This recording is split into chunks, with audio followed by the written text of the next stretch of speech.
flaming transition. What's up, everybody? Hello, chat. What is going on? I hope everybody is doing well today. Welcome to a wonderful and fantastic and phenomenal Saturday. We are here for Xzile Esports Perked Up Overwatch 2 Invitational. And we've got 4 teams here, raring and ready to go. But before we get into that, might as well introduce ourselves here. I am Radio Free Rod from Xzile, the resident robot and broadcaster for this stream. How y'all doing? Hope you're doing good. And I'm joined, of course, by my wonderful host. Who are you? Hi, I'm Rain. Nice to be here. I'm excited. This is going to be my second time casting one of the Exile Overwatch tournaments. So I am so happy that y'all invited me back for this one. This is going to be, the double elimination perked up tournament. I'm super excited to get started and see these two teams. We are going to be starting out with the Exile Reverence versus O3 Blast. So we get to see the home team on our stream tonight, Rod. Look here, we had to pull a lot of strings to get this thing done. Despite the fact that we got 4 people on dock, we decided to go ahead and have the Exile team kind of featured here, so everybody could give them a little shout out and a whole lot of love here. But we are definitely going to be sharing that much amount of love with the O3 Blast team, hoping that we see some really great performances and some great skills here. With the season opened up, and you can kind of see that the name of this tournament is the Perked Up Tournament. So this tournament will be used with perks involved. Blizzard recently introduced a phenomenal and kind of new way to play the game by allowing experience, I suppose you could call it, to be ramped up for the characters and allow them to be given newer abilities. Some come with like reduces to cooldown or different setups to your character kit, but then some change abilities entirely. So I think that's pretty sick as well. Yeah, it's so exciting. This is like really like a breath of life into Overwatch. I know a lot of people who actually come back to the game just to check out these perks, and they've just been so fun to play. It can really let you customize the way that you want to play your heroes individually, but then also like lets you customize the way that you're playing each individual composition. Some of the perks really strong. Some of them we're probably not going to see so much of, but it's just the incredible diversity that the Blizzard team has brought into Overwatch with these perks is really impressive, and they aren't even done yet. There's actually going to be some changes made to the perks, so they're going to be swapping out ones that maybe aren't seeing as much pick rate as the others, and just testing it around to see what they can do to just keep improving this game. That makes a whole lot of sense. And I mean, look, you said that a lot of people have been coming back to Overwatch because of this. Have you been looking at my hard drive, Ring? Because I'm going to pretend that I stopped playing or took a little break from Overwatch for a bit. But when I heard that, oh, hey, we're introducing perk system, and I was looking at the ones that said, well, there's no way that they could make Moira even cooler than she. Oh, man. Oh, she looks so cool. Oh, my God, I get to fade more? All right. I know exactly what I'm gonna be doing. Yeah, that's right, chat. I'm a filthy Moira main. That's right. Unfortunately, you're gonna have to put up with that. Okay? But forgive me, because you'll get to see some actual skilled players in this tournament that we have going, not just ones like me, all right? We love watching the Moira gameplay though. I mean, I am a Lucio main myself, so I Let's am go! also maybe a little bit known for appearing in enemy backlines, maybe when I shouldn't be there, but it's all in good fun. One thing that I wanted to mention about this tournament too, which is becoming much more common between leagues at lower levels and then all the way up at OWCS, is that Exile is implementing hero bans now too. So I don't think this was in the last Overwatch tournament that I did here, so that's also really exciting, and that adds just like another layer of depth to the gameplay. I tried to convince Val to also put in some more map bans here, so I don't have to see London every single time that I show up. And he said, "Look, Rod, I can only do baby steps here. We're just gonna do the hero bans at first and make sure things can get changed a little bit better."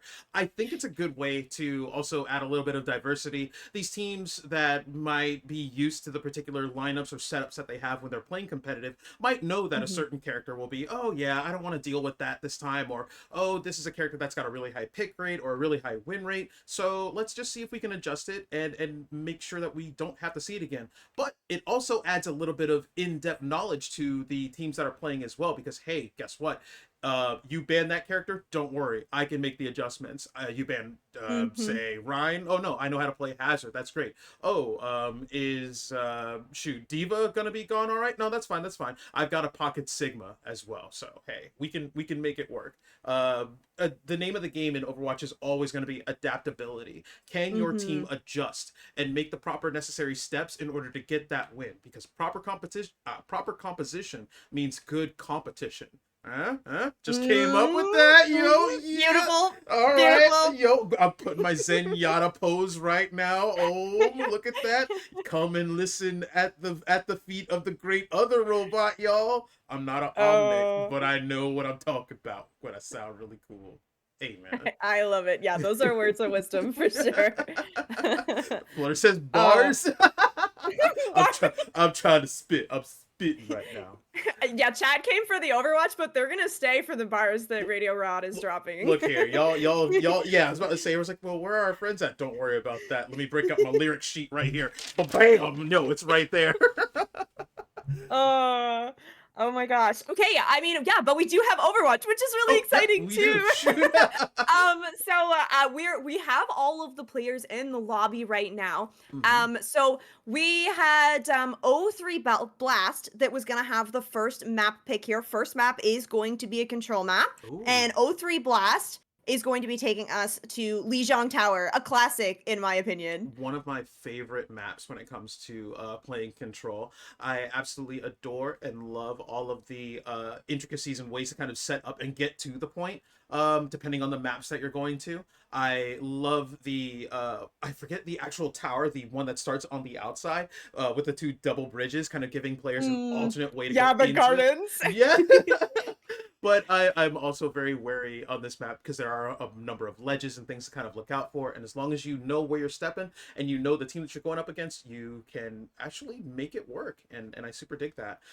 The teams right now are currently getting set and getting prepped and getting ready. Guys, we will get you to those teams as soon as the countdown gets started. We're noticing the feedback. We've got the feedback here where a lot of people said, hey, we don't want to see the map floating around for a whole lot. We'd much rather just get to the gameplay. When the game starts, the game starts. That's what we want to see, and we will get That's true. They just want to hear us yap for a little bit longer. Chat, if you want to tuck in and just hang out with us and get ready, then you're gonna have to wait a little bit because 3, 2, 1, we are getting in there right now, y'all. Heck yeah! So we're starting on Control Center here. The bands Xzile, Reverence, banning out the Junker Queen. Torbjorn banned out from 03 Blast here. So it's gonna be a Mulga matchup. The Maui friend has made a comeback within recent days here.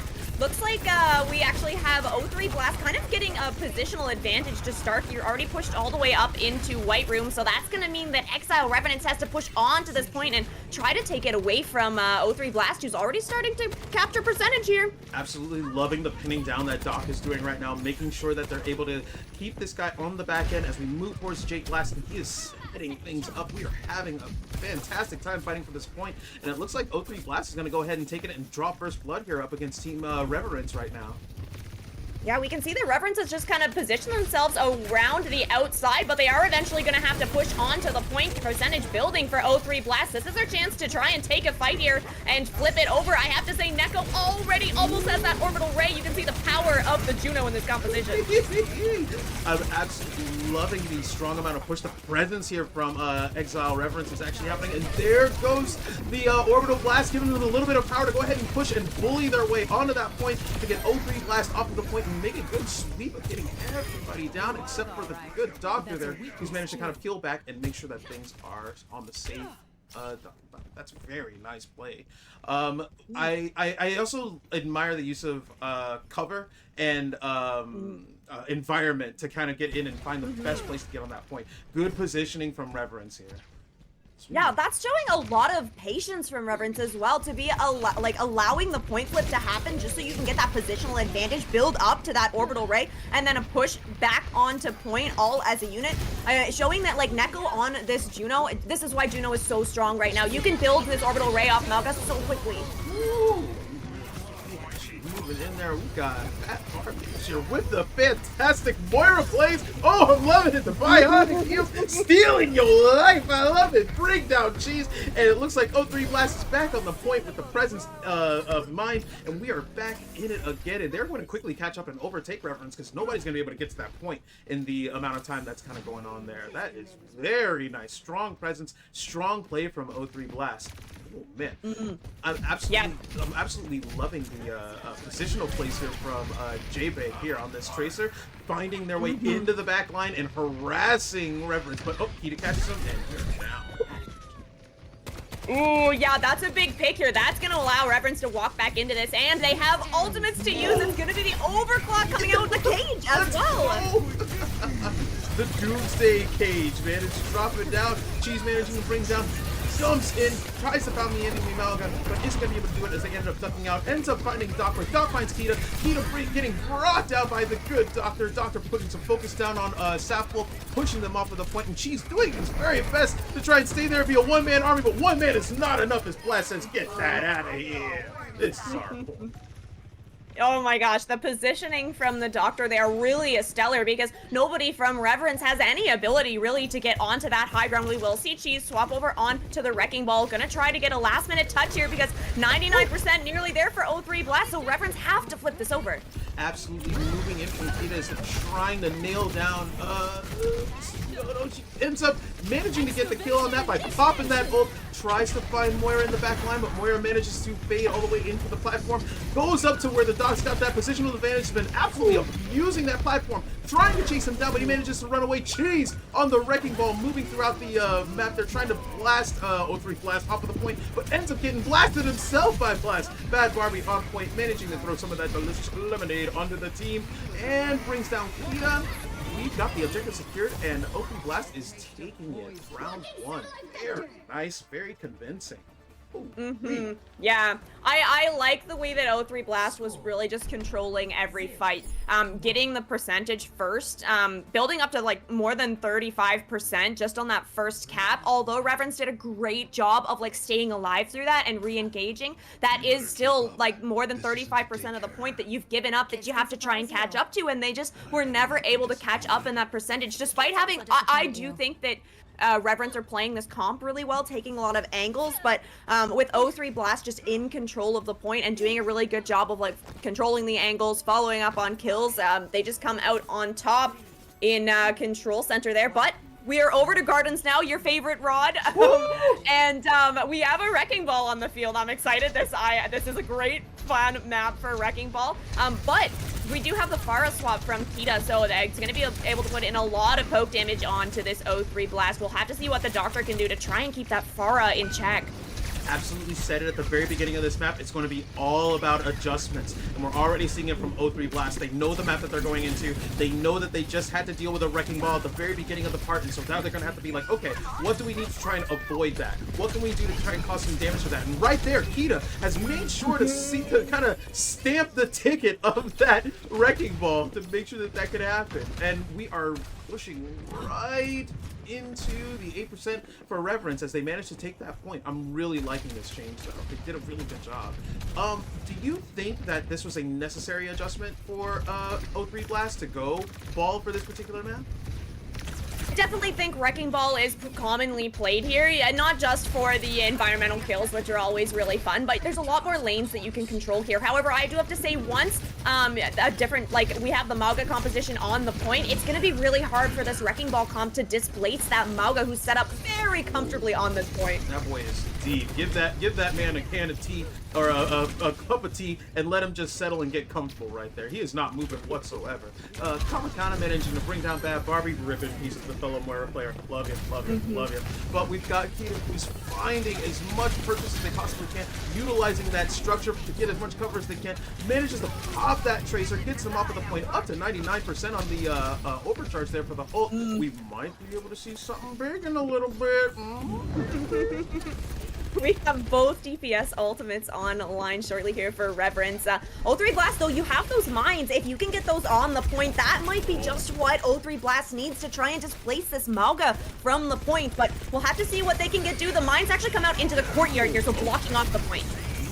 All alright. I can kind of see that. They're kind of cutting Reverence off from their other team. Some really strong and smart plays for that, showing how much of a noob I am, because I was like, that should have gone on point. No, noob, check this out. Look, I've already separated a whole bunch of them. We've killed 3 members of Reverence, and we just have to wipe up the other 3 and get the other 2 rather, and get this kill set up.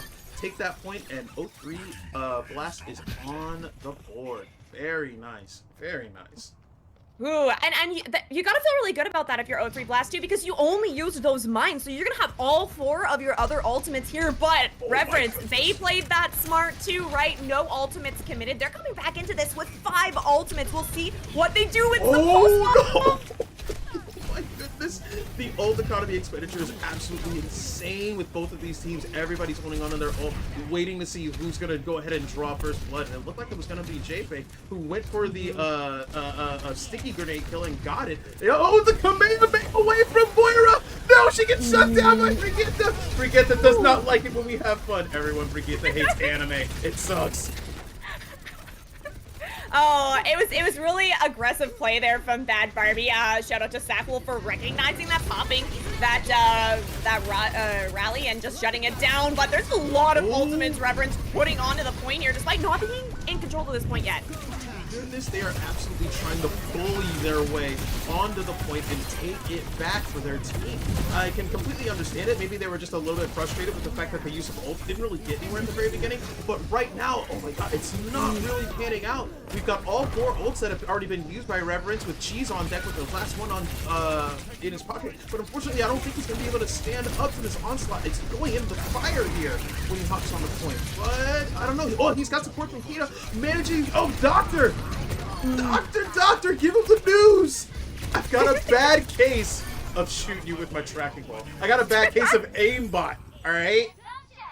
Doc has been absolutely on point this game with the soldier kills there. Absolutely phenomenal. Yeah, it's exciting to see, because I don't think that we get to see a whole lot of soldier, especially at kind of this higher tier play. I tend to end up on those sojourns. A pulse bomb gonna go a little wide there from J-Big. 03 Blast now in control of this point, building up to gonna be able to get probably to that 99%, and Distant has those mines again, so we'll see what they can get done with it. And it's gonna be the mines coming out on the bridge, trying to block off Reverence. Beautiful backline plays from J-Bake, managing to get a 3-stack kill there on the Farah, the Ana, I believe it was, and the Sojourn. Some really nice plays back there, but J-Bake finally managed to get brought down by Nico as Cheese is holding down that point. We've got to try and get some of these fans.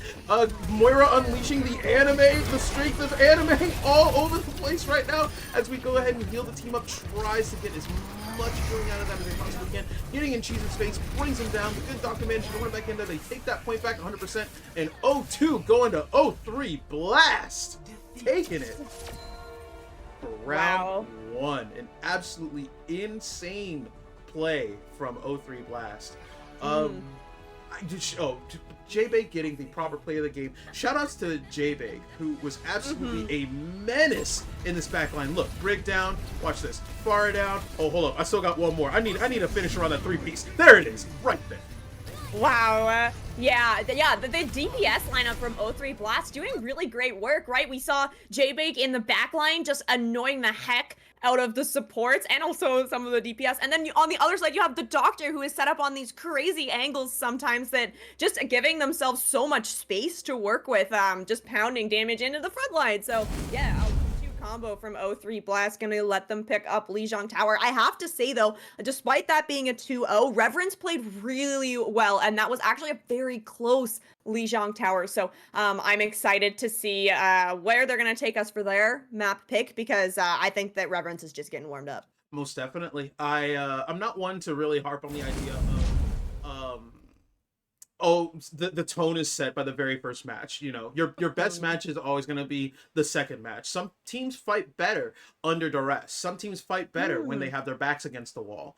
I'm someone who will always kind of fight when I'm kind of down a little bit harder, just because it makes a little bit more sense to me. If I can eke out a win, then that's just gravy to me. But hey, if I can, if I lose, and I'm like, okay, cool. Don't get shaken up. Don't get distressed. understand what you did, make the adjustments, and then get back in there and change it up just a bit. Maybe it was the Mhm. map. Maybe it was our hero composition. Maybe we need to ban a certain character that needs to get out of there. Li Zhang was the case. Mm. I'm maybe wondering why Hamster or Wrecking Ball wasn't kind of on the docket there for that. But Mhm. who knows? We shall see. But again, it's not a tone setter here. No need to get discouraged, Reverence. You guys are still in this, and everybody is rooting for everybody. I absolutely love it. O3 Blast though did a phenomenal job though. Holy. Mhm. I Mhm. you said it yourself with Soldier not being played like that much at this level. Yeah. I was sitting here, I was like, why is Soldier being here? And then I saw what Doctor was doing. I was like, oh no, oh that's why. Oh, as because it's playing against someone who has a character with only 200 HP. It's like, but he looked at me and I need a medevac. Somebody help me. I, get me some good services, please. Help me. Help me. Oh, yeah, yeah, yeah. It's putting in damage for sure. O3 Blast starting off strong. Reverence, their map pick. So our second map, Ooh. it's an escort or a hybrid map. So the map pool has a couple of each map, so they can choose whichever one they like, and they actually have already selected the map. So Reverence is going to be taking us to Watch Point Gibraltar as our second Ooh. map here. Okay. Do you have any particular favorite hybrid escort maps there? Rain? Um, I know you don't like going to London, but Ah! Kings Row Why might must be. you stab me so? Yo, caster on caster crime chat. You're Uh, witnessing it right here. Raid assaulting uh, me with her okay, words. I have to say though, I do also quite like Watch Point Gibraltar. So I'm excited to see what's coming here. I think it's just like they both have such distinct styles. Kings Row, you just pretty much always seeing the brawl. Although I do have to say there has been a little bit of diversity happening on First Point. I've seen some wrecking ball, maybe a little bit of dive on First Point Kings Row, but for the majority, you're playing those brawl compositions. And then same like Watch Point Gibraltar, it has a very set style. You're playing dive here. Mm. I don't think I've really seen anybody stray too far from that. So definitely anticipating that we're gonna end up with like a Winston, a Diva, maybe a Wrecking Ball. Ooh. And then On a Brig has been super popular on Watch Point Gibraltar as well, which I think is always fun to watch. I have been a massive mark for Blizzard World when it comes to those types of maps. Mm, I love Blizzard World. I'm a big fan of having lots of structures to kind of fight behind and lots of things to kind of move forward with. There's a lot of placement that your teams can do, lots of different angles and sides and alleys that your players can get to from starting yeah. point up to the control point. And then once you hit the control point and get that escort map, it doesn't stop. The elevation moves from being a specifically vertical landscape to a more horizontal one. You've got the big giant kind of like Mm-hmm. ramp in front of you with the big kind of overhang that has the second floor that players can fight on. The big kind of circular map that's in the middle of the second point there. That's really nice. Mm-hmm. I absolutely love it. Plus, I'm a big fan of theme parks, and having a big dumb team fight in a big stupid theme park is great. Like, yo, I'm gonna make a kill and then I'm gonna get me some funnel cake later. You can't stop me. You can't. We're gonna ride around on the flight of the Griffin the entire time we're waiting for defense. Rod, get on the point. No, I'm having fun. I got the lightning pass. Leave me alone. The lightning pass. Yo, That's so funny. that lightning pass had to cost like extra money. He cooking Hmm. right now. Hmm. Tell me, Oh. chat. Tell me that you wouldn't want to take a break and go get some funnel cake right now in the middle of a Blizzard World fight. Tell me you wouldn't. If you Hmm. tell me you Hmm. wouldn't, I know you lying. I know you lying out there. Yo, with the powdered sugar on top of that too. Hey, yo, Yum. man. I will say this though. I'm not too like keen on the idea of Gibraltar's kind of starting point. I'm not a big fan of the big dip that happens that Yeah. comes right after. It's such a place that I almost always get stuck on consistently. Rain, Hmm. do you think that there's a specific kind of strategy to get around that? Would you need to kind of plan around that, push like the back line of a team to get Hmm. them killed, or would you want to like take everybody out at the very beginning and just push as hard and fast as you can? What's the strat? Yeah, so oftentimes what we see from the attacking teams is that they'll have a tracer that everybody else on the team is going to push that high ground, which is typically where the defending team is going to be set up. And then you just have one person on the bot. It's just your tracer down there. And oftentimes the defending team will also have a tracer. So sometimes it comes down to just like tracer v tracer, like whichever tracer comes out on top is the one that's going to be in control of that point. It definitely, you could potentially send everybody down there just to like brawl it out on the point. But the slope from like the defense, you can get set up like essentially you're still on the low ground, but you're like looking down into that. I like to call it the car wash because way back The when car wash, yeah. in Overwatch 1, when Symmetra had 6 turrets and she just put all her turrets down there. The bad old days. dark times. But yeah, I anticipate that we'll probably see a tracer coming out, and it'll most likely be the tracer that's basically the payload princess. Gotcha. Well, given the amount of tracers that we've been able to see so far, and that would be the one J-Back, who's been an absolute cannon when it comes to the tracer duels, that might be shipping the victory over onto the O3 Blast side, but who knows? I might be speaking a little bit out of turn, but from what we've seen so far, J-Back has been no slouch when it comes to doling out the pain when it comes to our resident tracers. But we shall see.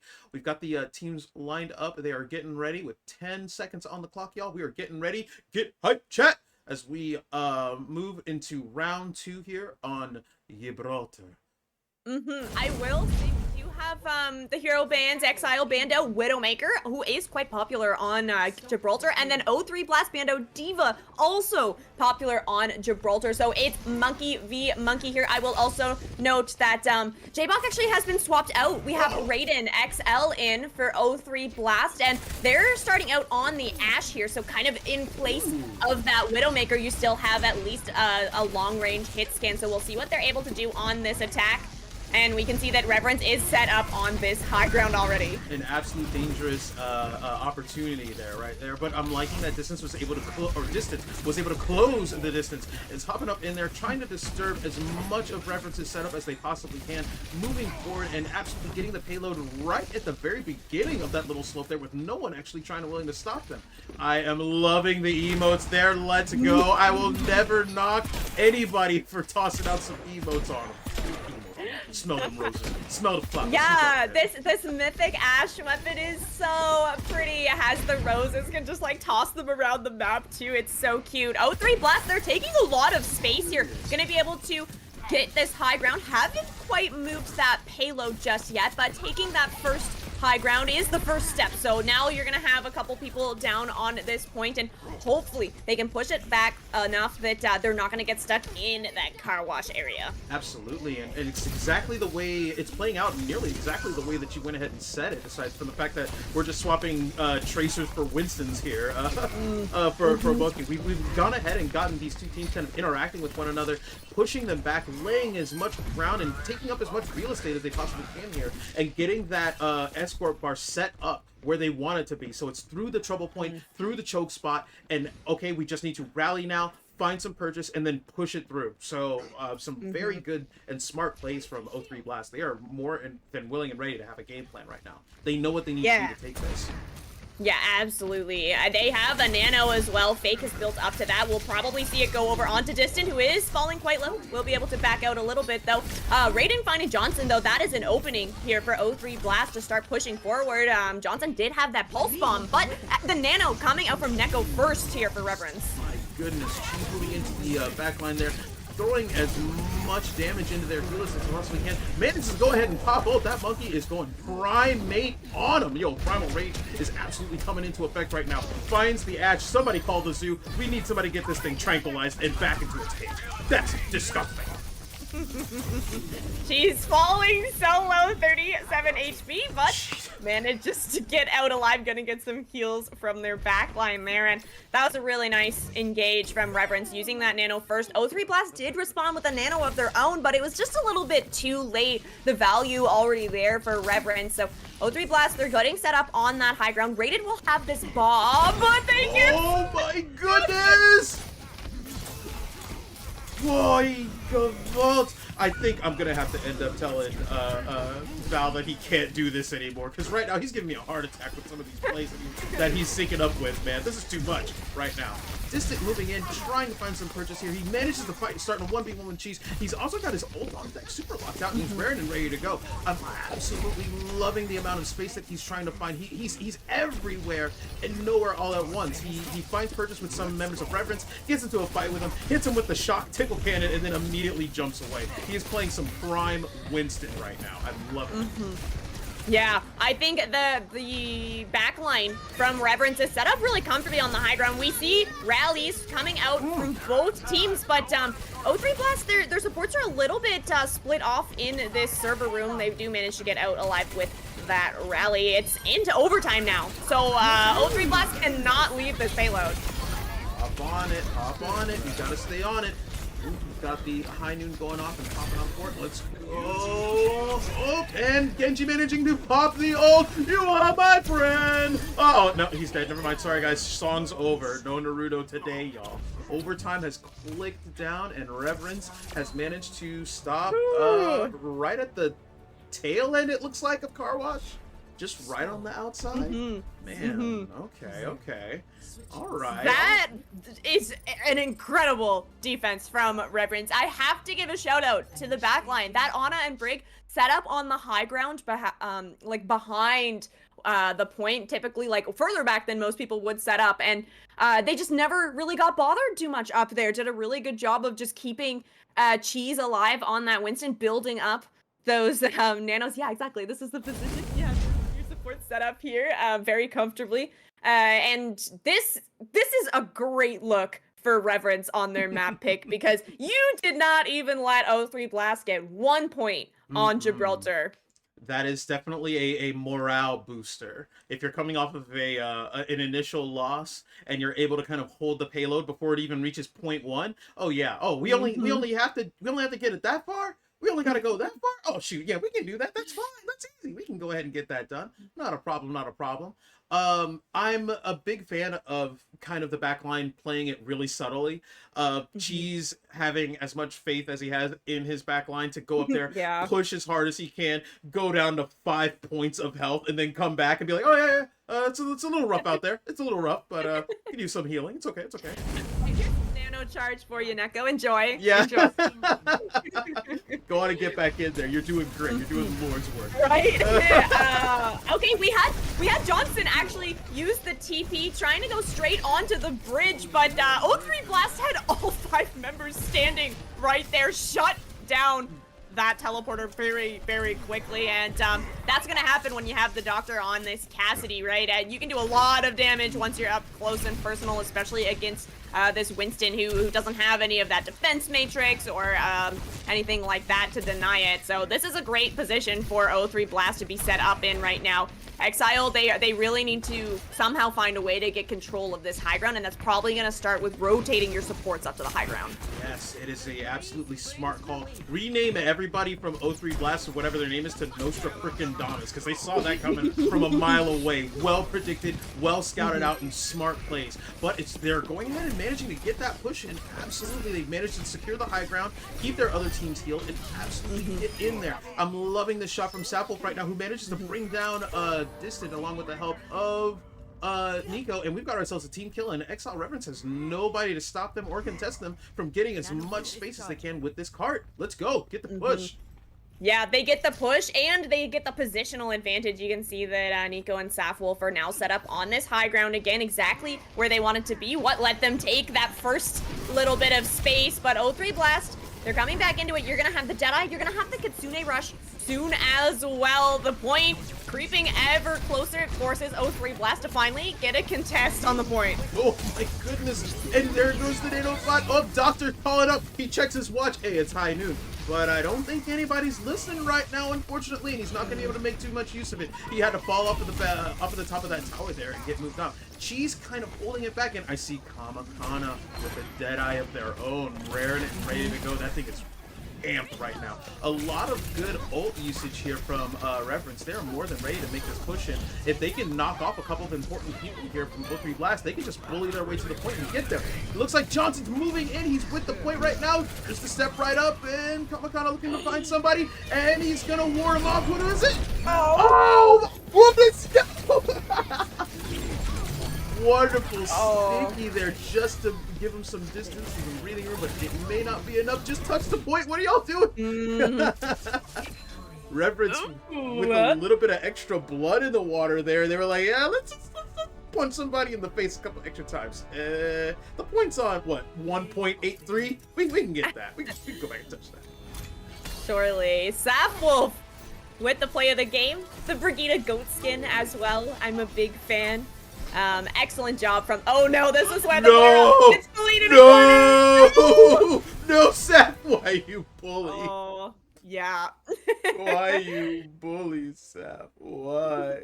Look, all right. I got it. Yay! This means that we get a third map. I'm so excited. These teams have been so close, but wow, Reverence just showing absolute domination on Gibraltar, playing that dive just almost to perfection, right? The angles that the supports were playing on, Cheese always either being in LOS of Nico on that auto or coming back and getting those heals when they fall low. And then the DPS doing a really good job of holding down the fort too. It was interesting, yeah, to see the Cassidy's being played here. I don't often see that. I think it was the Doctor that was playing Cassidy, maybe. Yes. No, it was on the Cassidy as well. Both, yeah. We had two Cassidys. It was double cowboy time, all right? Right? It was never. The watch point Gibraltar has never felt so Western. I love it. They were like, look, we played a lot of Red Dead Redemption 2 this year, so we kind of want to go ahead and have a little recreation of that. I've got a plan, y'all. No. It has been, that was a really phenomenal round, and I mean, I want to toot my own little robo horn here, but hey, I said you fight a little bit better when your back's to the wall. And what do we just see happen? Some really decisive and some really great plays from Reverence, who are able to keep O3 Blast on the defensive and on the back foot for a good majority of that round.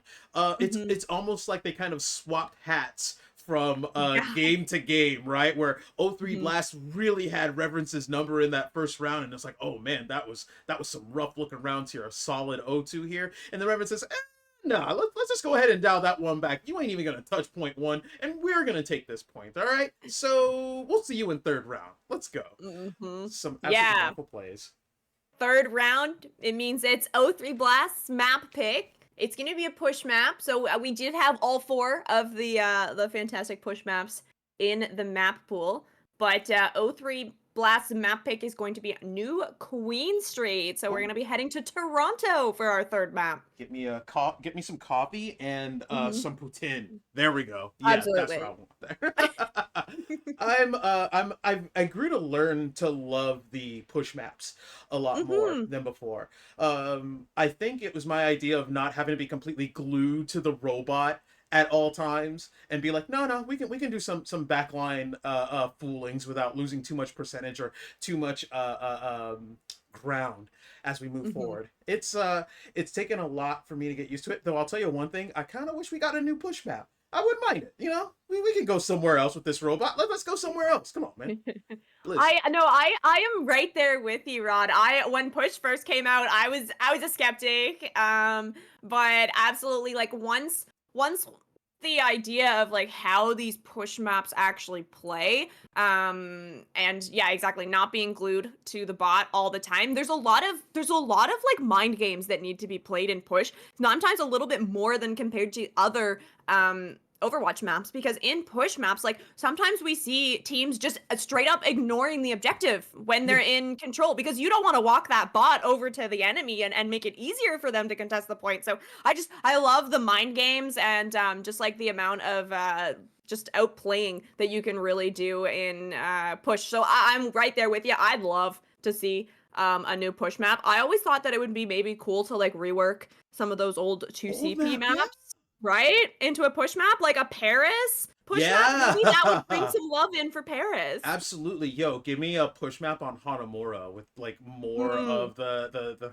cherry blossoms and stuff like that all falling True. around. Yo, anything to improve the overall aesthetic of the map, I'm super about that.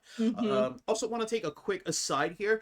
Shout out to all of those who followed just recently. GG_GG, love you. Thank you for the follow. 1x stars, thank you for the follow. Chum, thank you for the follow. I really appreciate it. And all of our first time chatters too, I apologize if I haven't been giving you some shout outs, but thank you guys so much for hanging out. Thank you so much for joining us. We cannot appreciate you more than we already do, but thank you guys. We love you. Yeah. Thank you. Also, shout out to Nibiru, who I saw gifted some subs earlier on. I also kind of missed that, but thank you so much, love. And also, I also want to give a shout out to all the ladies out there. Happy International Women's Day. I see from chat Safwolf, the Brigitte play of the game.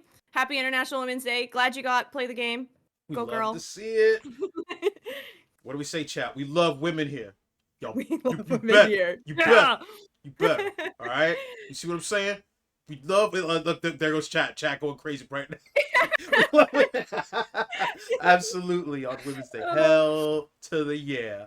Oh man, we are geared up. It looks like we might be raring and ready to go for this next and final third round here of the Xzile Perked Up Invitational. I'm saying we've been seeing some really great plays. We've been seeing some kind of surprise heroes here. Some good bans too. The ban thing is actually kind of coming into effect quite a bit. Not seeing Widow on Gibraltar was actually kind of a game changer in my opinion. Now granted, everyone who knows me and my appreciation for Overwatch knows that I would much rather have my toenails pulled out than play against a Widow. All right, I will never want to play against a Widow or with a Widow. I hate Widow because she looks at me and I die. It's not fair. Yep. So I'm like, oh, maybe they were able to get a little bit more plays going. No wonder this game felt a little more fair. There was no Widow. I only like playing against a Widowmaker when I have the capability to just like absolutely like Reddit Lucio on her. If she's hitting her shots, I'm not interested. But if I can get away with like a little bit of feeding, then I'm down for it. Chat going into open rebellion. Chat, I will go against any popular opinion y'all have. Me and Widow will fight, all right? Yo, yeah, that one Moira that purposely broke off from the team to kill you, that was me. That was me. Yeah, that was me though. Widow. As we go ahead and get synced up for our next round with 18 seconds left on the clock, guys, we are jumping in. And once again, thank you guys so much for joining us. But let's get to it. Let's get in there with 9, 8. We getting in there, y'all. 7, 6, 5, 4, 1. Woo! Here we go. New Queen Street, Xzile Reverence banned out Wrecking Ball. And then O3 Blast banned out Juno here. So actually we have a quite the diversity in team compositions that are coming out now. Xzile Reverence sticking on that dive composition that worked so well for them on Gibraltar, except Kamakana now over on that Sojourn. O3 Blast though, this is quite the poke comp. We have Doctor back on that Soldier too, so excited to see what they can get done on that. New Queen Street has lots of angles, so yep, good job. You already the called opening it. pick. Beautiful. Nostradamus, forgive me. That's what I was talking about right there. That's you making those solid play calls right there. The Moira abuse will never end. Why can't my girl find some love? Yo, getting chased down. This Sigma is absolutely in the plane, not trying to get anybody in their face. Unfortunately, O3 Blast is kind of getting pushed back just a tad, but they're going to be able to rally, no doubt, because Doc is still up, absolutely moving in, and we're having the bot just has to touch to begin making its push and headway down. They've got a lot of percentages to make up for it, and O3 Blast is right there. They just need to find a proper angle, get a couple of kills, and get that bot back. They can do it. Yeah, they can do it. Distant has swapped over onto the Diva too, so gonna try to eat up some of this damage coming in from Kamakana and from Johnson, as well as maybe the nades from Nico, who has almost built up to this Nano already. Gonna probably see that go over onto Cheese. Getting pressured out a bit, Kamakana, but yeah, here's the nano onto Cheese, and gonna be rapidly building up to this this Primal Rage as well. Absolutely. I'm liking the amount, or the usage that Kamakana has been getting out of Sojourn's slide movement. A lot of changes, a lot of adjustments that have been necessarily. Cheese diving into the back line, manages to jump into the face of it. He's got the ult perked up and ready, manages to bring down Fake. Pops down, and he pops the ult just in time as he was about to go down. He pops on that boy right. Is leaning into the back, getting hit from both sides, and he leaps back to get to the robot, looking for some heals. Please get me some healing. Get this monkey a banana. He needs one. I'm impressed with the amount of space Cheese is able to create there. Now, Ultimate's online. Sapwolf, she has this rally. Gonna set up on the point. Another headshot here from Kamakana. Really impressive. Distant does have this Diva Bomb. Potentially maybe gonna be looking for it. The bubble did just come out from Cheese, but oh no, Bad Barbie falling with the goal. Distant getting absolutely harangued by just about everybody on each side here. Unfortunately, he's going to be able to escape as Xzile Reverence is moving forward and steady. They're about to take the middle of the point, and they've got it and secured it at 57 meters and counting. They are holding on strong, and right now, Blast is going to have to kind of solidify, find some sort of competition to break up this rolling death ball right now that Reverence has kind of built themselves up to. J-Bake is absolutely doing a phenomenal job finding some poking, keeping Cheese on the back foot as he moves in to try and see what he's got going, but J-Bake says, no, take this hit. Take these hits, fool. You need that. We have a Pulse Bomb available for both. Gonna be J-Bake throwing it out, not gonna connect. Maybe we see another DPS ult, though. Doctor does have that visor online, but no. It's gonna be the ultimates committed from Reverence first here. The tempo just really impressive from this team. She's chasing down the Doctor, probably understanding and remembering the kind of pain points that were distributed by him in those first couple of encounters that they had at the very beginning. He's like, no, this soldier's a problem. We gotta bring him down. Woo! Back up, Cheese, and the Diva Bomb goes off. Doesn't manage to kill anybody. I call Cheese every now and again Daredevil. He is the man without any kind of fear whatsoever. Yeah. Cheese is just diving into backline, not caring at all about his health. No self-regard for his improvement or his life or his health. He doesn't care. What's up, guys? Yeah, Cheese has another Primal Rage, has picked up the perks as well, so gonna have extra damage from the jumps in that Primal Rage. Just that much more deadly on this Winston. Nico gonna show up in the kill feed as well, and it's looking really risky here for O3 Blast. I don't know if they're gonna have a touch here. Gonna answer it all, guys. Oh, there we go. Okay, come on, we've got 2 on. Bad Barbie unfortunately going to be brought down. We just have a Tracer on point. Nico, and they managed to bring it and end it with a team kill. GG's as Reverence takes that that second round and cleans it up. If Cheese doesn't get play of the game on that. No, it was Kamakana. Okay. Yeah, Kamakana had some pretty crazy headshots. But I totally agree. Yeah, Cheese just doing so much work too. Nice one there. I think this was the headshot kill too. Oh yes, rest in peace, Moira. Look. Sometimes it hurts to be a Moira player. All right. Sometimes it hurts. But I'll tell you what it does. Seeing an absolutely phenomenal batch of matches with some really highly skilled and phenomenal players. Shoutouts to both Reverence and O3 Blast for being able to absolutely put on a phenomenal performance right now in our very first round right here on the main channel. We love to see it. I want to give some noticeable mentions as well. The Doctor, absolutely killer Soldier 76, and J-Bake as well. I absolutely cannot for the life of me understand how a Tracer can do so much damage, and then I see a player like J-Bake who absolutely dispenses and just has nothing but pain in those 2 little twin guns, and it's just like, that's all it is. Like, what are we doing here? Cheese was absolutely phenomenal on that last round as well. Once the perks kind of got set up, he was just jumping and throwing his weight around and absolutely being as much of an annoyance and a hindrance as he possibly could have. That was really great. What a round. What a round. Yeah. Yeah, the tank gameplay and push is so important because it's all about creating that space, and we saw that although she's, like, maybe did not showing up in necessarily I mean, they were definitely getting a lot of kills, but not showing up in the kill feed as much, it's all about just making the space for your DPS to really pop off. Johnson, I think, did such a great job on that Tracer, finding kind of opening picks in a couple of those fights, catching, Bad Barbie on that Moira off on an angle a couple of times, and Johnson was able to do that because Cheese was just taking so much aggro from that O3 team. And that's what a good tank is supposed to do. You shield and get all that heat, all that health low. I will heal you. You will be brought back from the brink. I promise you. But keep all of that attention focused on take all the attention that will be focused on me and bring it on yourself. And that is absolutely what's supposed to be getting done here. Some expert pro classic tank plays from everybody all around. Also, shout outs to Kamakata for some phenomenal damage, and Southwolf and Nico.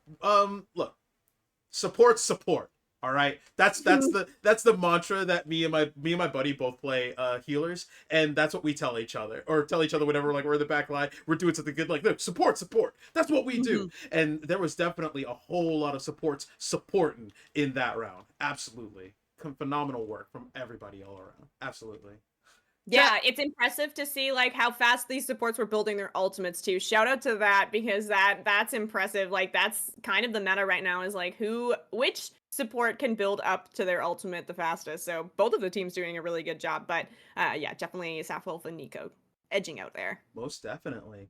Right now, I think we may need to. I'm gonna check in with our wonderful stream host. Shout out to our boy Val, who's actually doing a Yeah. lot of the hosting and making sure that things work and run the right way. I want to kind of double check, see whether or not we would need to take a break or do anything, or if we need to go on any kind of intermission. Because right now, I'm feeling good right now. I'm good. I don't need to go anywhere or move or do anything.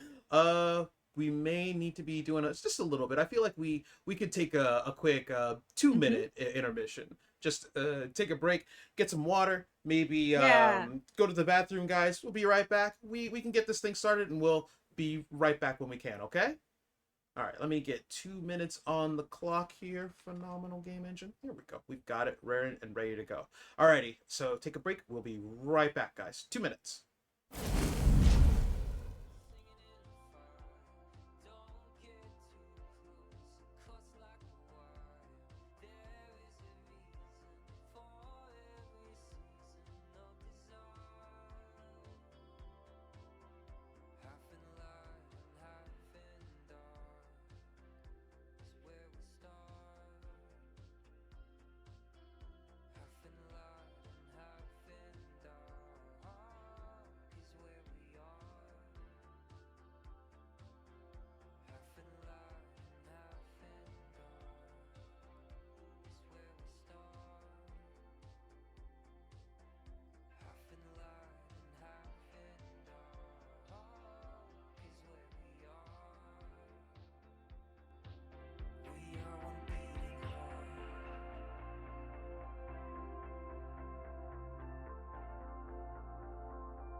Welcome back. We are here. We are live.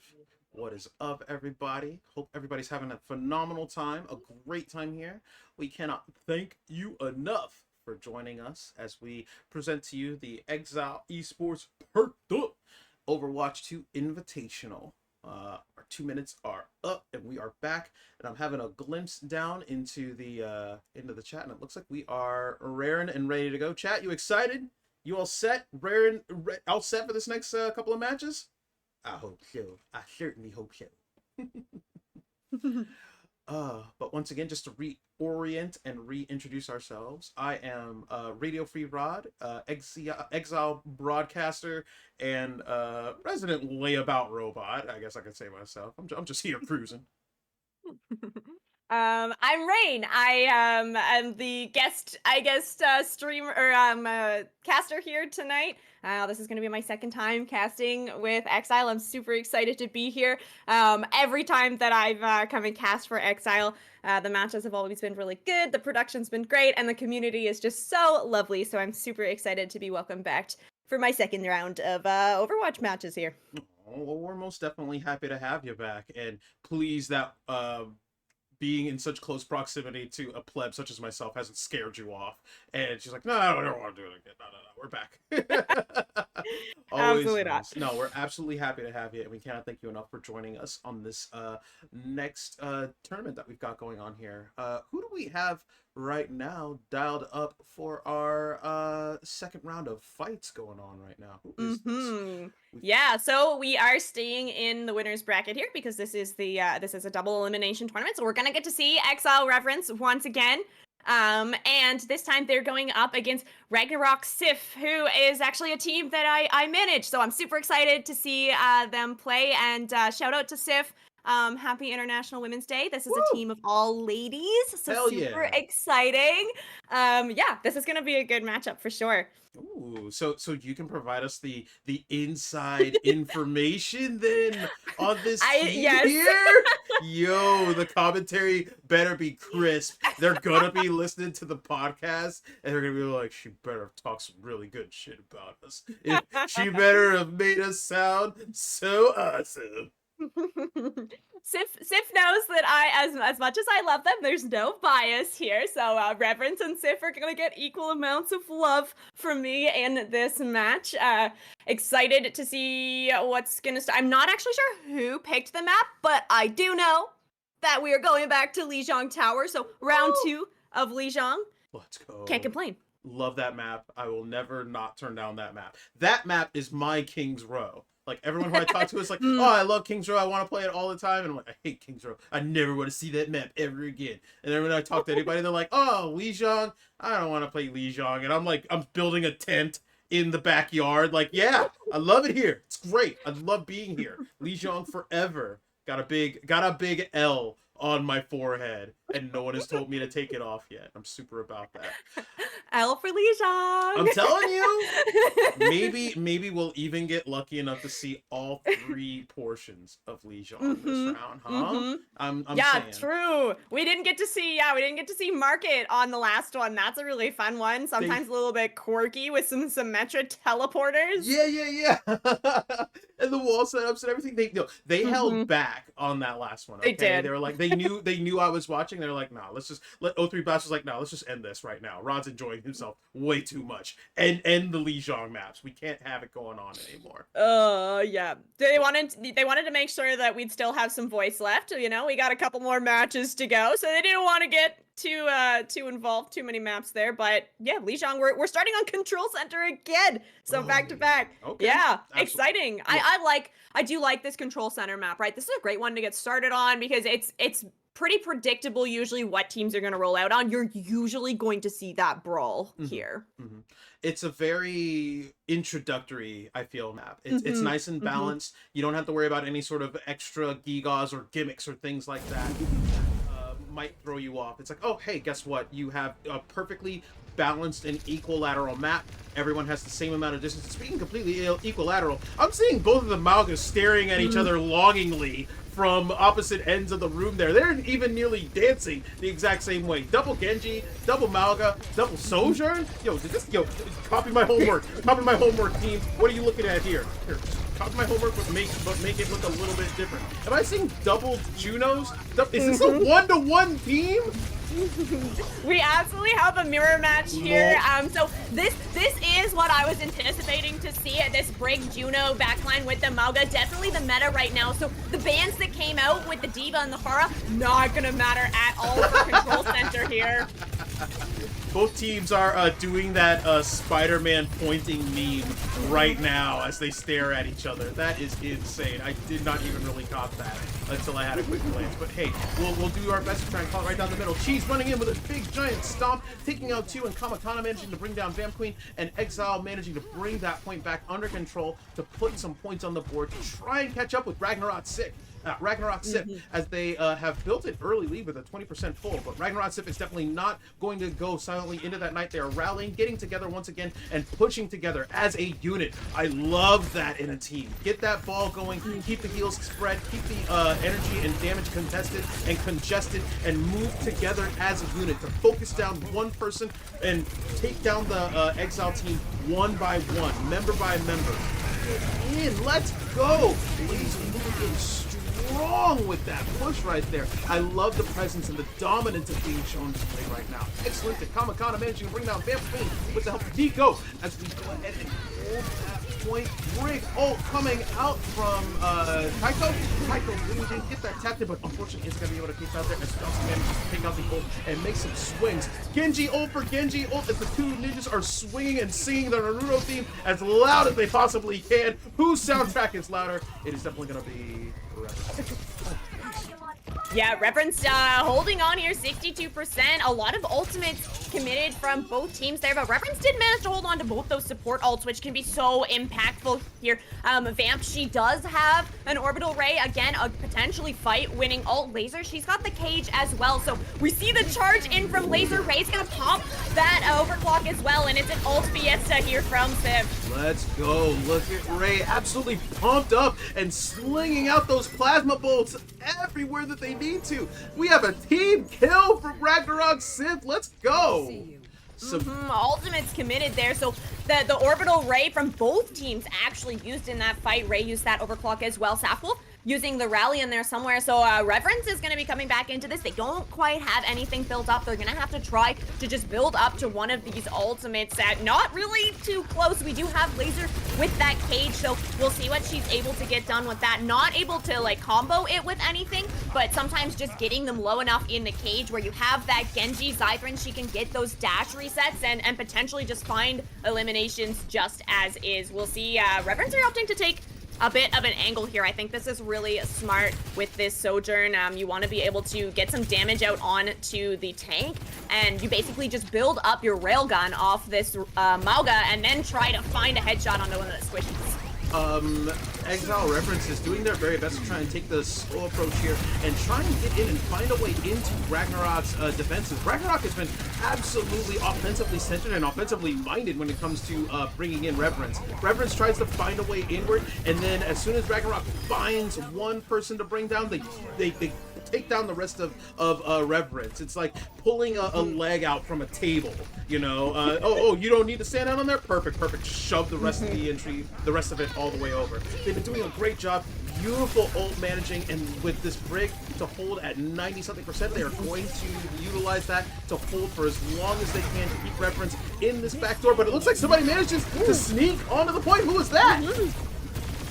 Ooh, yeah, Johnson did get the touch there, and Reverence are breaking through this choke point with that orbital ray plus overclock combo. So Reverence actually able to flip that point over 99% for Sif here, but the percentage rapidly building for Reverence. We'll have to see who from Sif is going to be able to touch. It's going to be Xythrin, and she's got the blade. Pop the blade, let's go!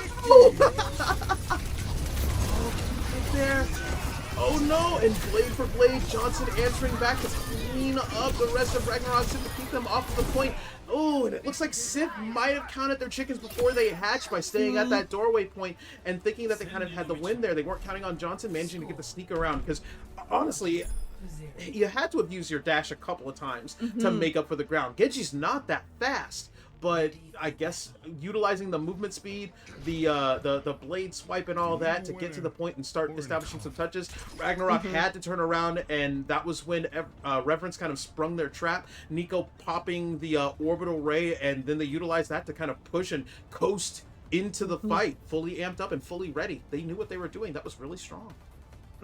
Game winning, or sub map at least, winning the point there for Johnson with that touch, and then the ultimates were just available for Reverence. We will have the Symmetra TPs out as we head into Garden. We have the same composition here for Reverence, sticking on that Mauga Sif, though. They're going to change it up a little bit. We'll have Laser move over on to that Wrecking Ball, so we're more on this dive composition here. The only thing, Scythrin still on that Genji. Ray, unfortunately, getting caught out early there by Johnson. I don't think she was quite in position to engage with Laser, finding, nice kill there from Johnson to start things out. Loving the ball plays here from Laser, who's absolutely being a menace right now with Wrecking Ball. Finding their way into the back line and absolutely making a mockery of it's crazy.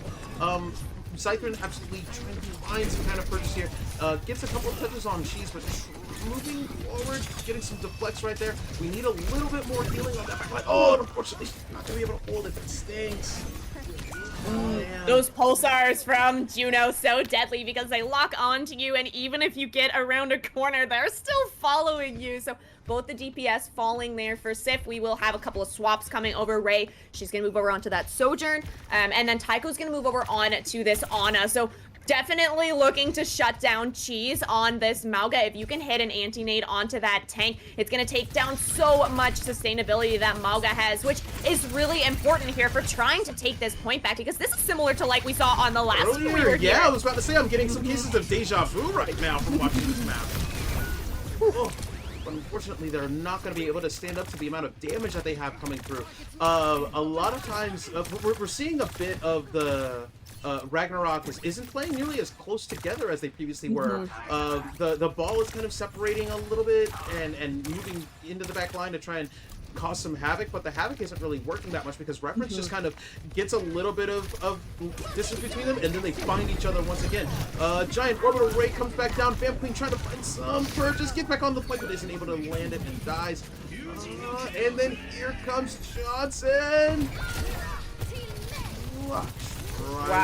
Ray she managed to flip the point there, and the rally coming out, Sapphire, she falls so low, but she stays alive through it, and it's looking like point flip. Gonna go back over to Reverence here, 80%, so it's getting very close to potentially last fight here on Lijiang Garden. We do have the mines available from Laser. Vamp Queen, she's got that beat. I suspect we're gonna see that in response to this overclock that Kamakana has, but Cheese also has this cage. Actually gonna be an aggressive beat here from Vamp to try and just break into this point. There goes the mines, just like you went ahead and said. Will we see an answer back from Cheese? And yes, we will. The cage has been put down. Kamakana trying to find some purchase, getting into the point somewhere, but those mines are blocking off the way.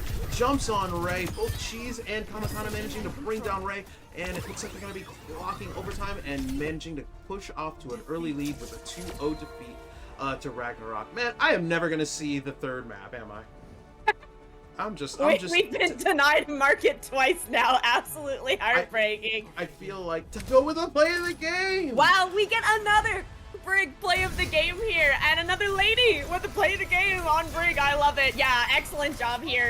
That's the nice thing about Brigitte is that once you get those low targets, look at the mobility that she has, able to just take so much space and chase despite not having any actual form of speed boost. I didn't realize that Brigitte was so strong. Could it be the kind of additional help from the perk that's going on and helping out a lot with that? What do you think? Yeah, so the perks I think that Taiko usually, that Brigittas often pick, the first, your minor perk is going to be the whip shot, which doesn't actually have anything any impact on your movement, Mhm. but it does allow you to have Inspire up a lot more. So what the Ooh. perk does is that if you hit your whip shot onto a target, your Inspire will be generated for 3 extra seconds. So that's why Brigitte Oh is gosh. seeing a lot of playtime right now, is just because if you play the cards right and you're hitting your whip shots, you can essentially have like almost 100% uptime on your Inspire, which is just so much AoE healing for your team. And then when you have that rally, it's so impactful because you can stun somebody down and then just basically your team can burn them down as well. So Brigitte is quite strong now, especially, yeah, with those perks. 3 seconds in Overwatch time feels like an eternity. Oh my Yeah. goodness. I honestly did not know. I'm seeing right now, yeah, the barrier restoration and the morale boost inspire last 3 seconds Hmm. longer when activated. You gotta Hmm. stop with that. That's ridiculous. Look. Blizzard, you're cooking right now. I'll admit. All right, Hmm. that's pretty disgusting, and that might get me to kind of play Brick for a little bit because that sounds really busted. I want to play that. That sounds really sick, man. Right? I'm Yeah, so much fun. The perks, they just add so much freshness to Overwatch. It's so much fun to see the builds that people have been coming up with and the strategies involved with it. Yeah, it's just absolutely a great time to be an Overwatch fan. I might have to ask Taiko if she could like give me a lesson on how to play Big Brick correctly. She would And be so look, excited. She I, absolutely adores Brig. Yes, my Brig main. Despite being Tycho actually is the flex support, so it's not too often that you have a flex support that ends up on Brigitte. Brigitte is traditionally kind of considered that main support role because you mhm. often see like the Brig being played with the on. And yeah, but no, in the Juno Brig composition though, there's a little bit of flexibility there. Juno is sort of like a hybrid sometimes between main support and flex support, just for the utility, but then also has like so much healing output as well. Mm. That it's kind of a cross between it because usually for the main supports, it's all about kind of using like cooldowns for your team. So Yes. Lucio's got the speed, right? And we have like the Mercy Pocket, like the damage boost, and then the flex supports are like putting out like that consistent utility and damage and whatnot. So Juno has like kind of the best of both worlds. It's really nice, man. But hey, I'm having a glimpse right now, and immediately, I from one heartbreak of not seeing Marketplace right to the next. Are you seeing what I'm seeing right now on our chat? Same That chat question. can't see. Mm. Um, I have to say I'm not shocked at all. Woo! So Sif got the map pick here because they didn't win on Lijiang Tower. So going into this hybrid slash escort, yeah, Sif's gonna be taking us to King's Row. So we are going to London. Fish and chips is on the menu right now, chat. And Rod is so sick of fish and chips right now. I can't even talk that much mess because I haven't played. I when I played Overwatch to kind of get my feet wet all over again. Mhm. I didn't get one King's Row match ever. No. No, Oh, I what? got I don't know how you avoided that. I have no idea. they knew. They somehow knew. I got placed into multiple push maps. I got placed into multiple control point maps. I got placed into like no joke 4 back-to-back maps of where they have like 5 or 6 control points and you have to go and Mm. touch every single one in a fight. Tons of those. Didn't see King's Row once. I had to ask a friend of mine. I was like, did they remove Kings Row for this season? Is that Can gone? you Did imagine that if they did yo that? Overwatch fans going into open rebellion? Yeah, Absolutely. it would not be a pretty sight. Yeah, Kings Row definitely a favorite. I could see chat saying Scrims Row, such a classic, right? Yeah, it's hard to get through a 2-hour scrim block without ending up on Kings Row. You've got to do that. Also, go ahead and I see we've also got the gambling time, the predictions, bet them channel points. Who you think's gonna come out on top in this round? Will we see this game end a little bit prematurely with a 2-0 win for Reverence, or will Ragnarok hopefully bring us into the next game? Because I want to see a third match. I want to see more matches. Oh, same. Um, I would absolutely love to see a third map I here. don't want to Like, see it. I don't want it to end here. I need a third map immediately. Someone talk to Cheese. Quick. tell Cheese that I will interview him. He is not allowed in the interview booth anymore, but I can pull some strings and make that happen.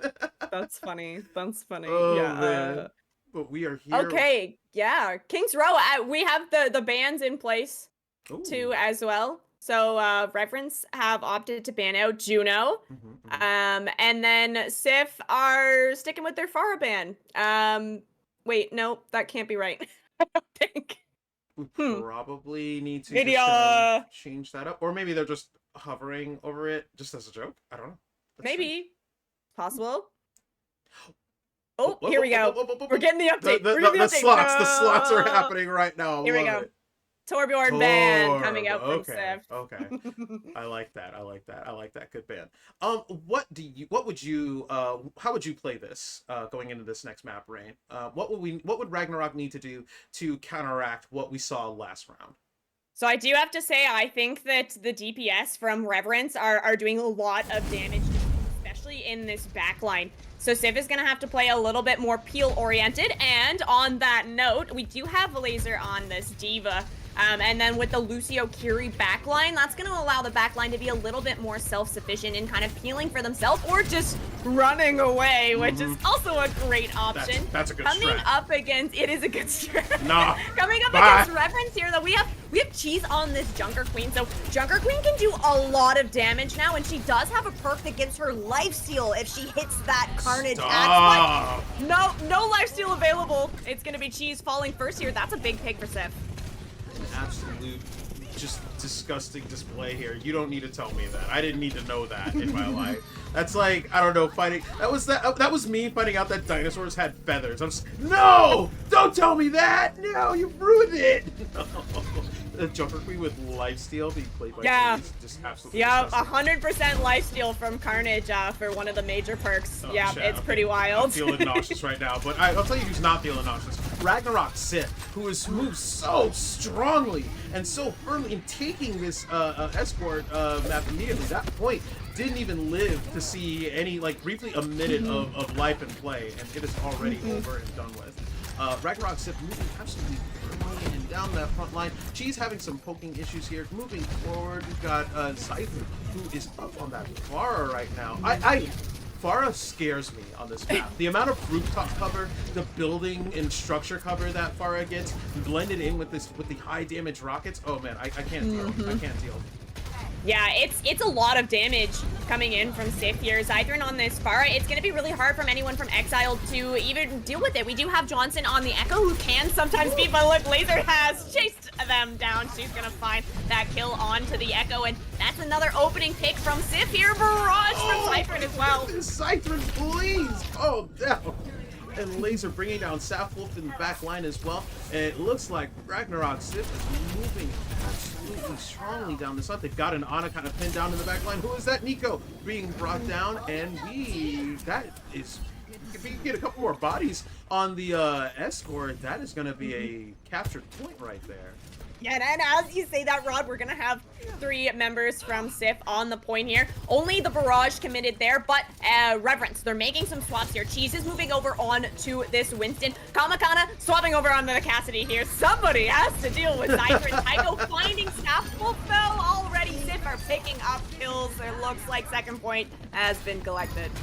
Once again, the adaptability of the plays that have been necessary to make the steps needed to where you need to be here. Ragnarok Sif had to deal with a couple of on-the-fly in-house changes from Reverence, and they were more than ready for the adjustments too. Xzile fall back. Ray took out the rail gun and was like, "Hey, I got you. The rail gun."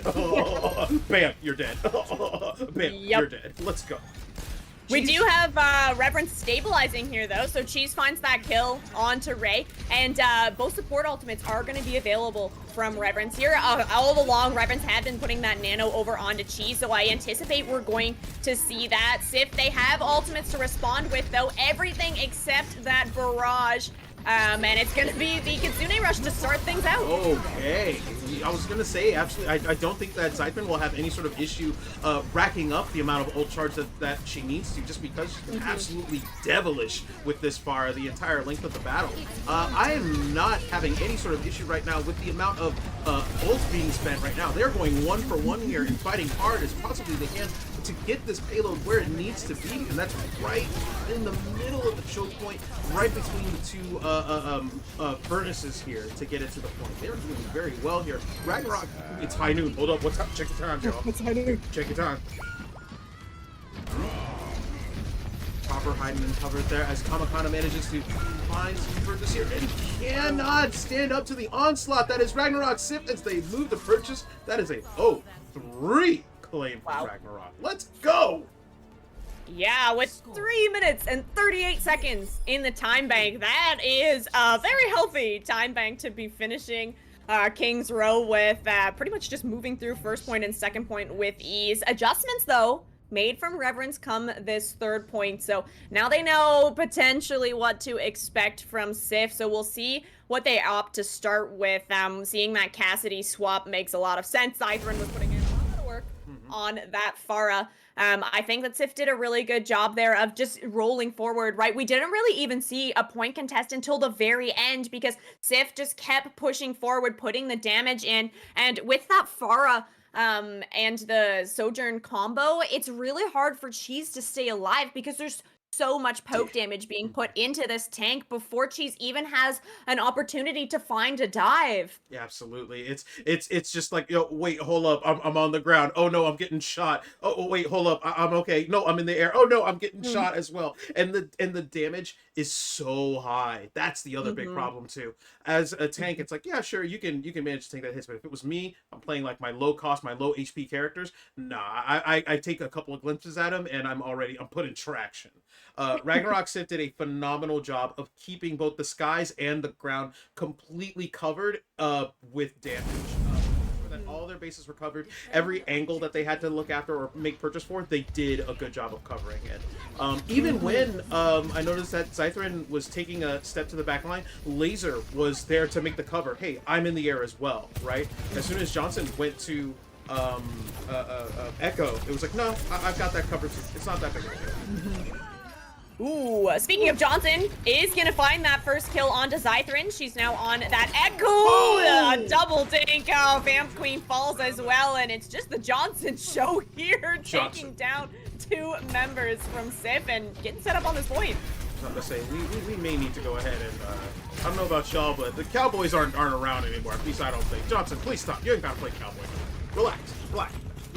Johnson trying to find some purchase here on Laser, but managing getting brought down in the back line by Xzile, who's opted to trade in the rocket pack for a katana, as he manages to bring them down. Cheese in the back line, pushes off and finishes off Laser. Sapwolf all on the point, tossing out the heals and being an absolute menace on this point. And they managed to get that control point on deck, and we've got the payload moving out of the garage. Let's go! Yeah, a little bit of a fight put up there from Sif, but again, first point collected easily by the attacking team. So with this payload moving, Johnson's already nearly built up to that Deadeye. Gonna be hard, definitely, to find the value from Deadeye here, but could potentially just use it as a zoning ult, right? You have the D.Va and the Genji that can either deflect or eat this ultimate. Sif, they're all here though. 5 members, they fight. Excellent job from Xzile. Let's go! Holy! Ragnarok Sif putting Reverence on notice. Yeah, you got that point, and you got the escort pin, but it's gonna take a little bit more than that to put some fear into our eyes, alright? Though it's like you were saying before with Johnson maybe not being able to find any kind of purchase with this Deadeye, Johnson previously in the past has proven to be quite exceptionally sneaky. I wouldn't put it past him, like, if I looked away for 2 seconds and then Johnson is just standing behind us on a high ledge, ready to high noon everything.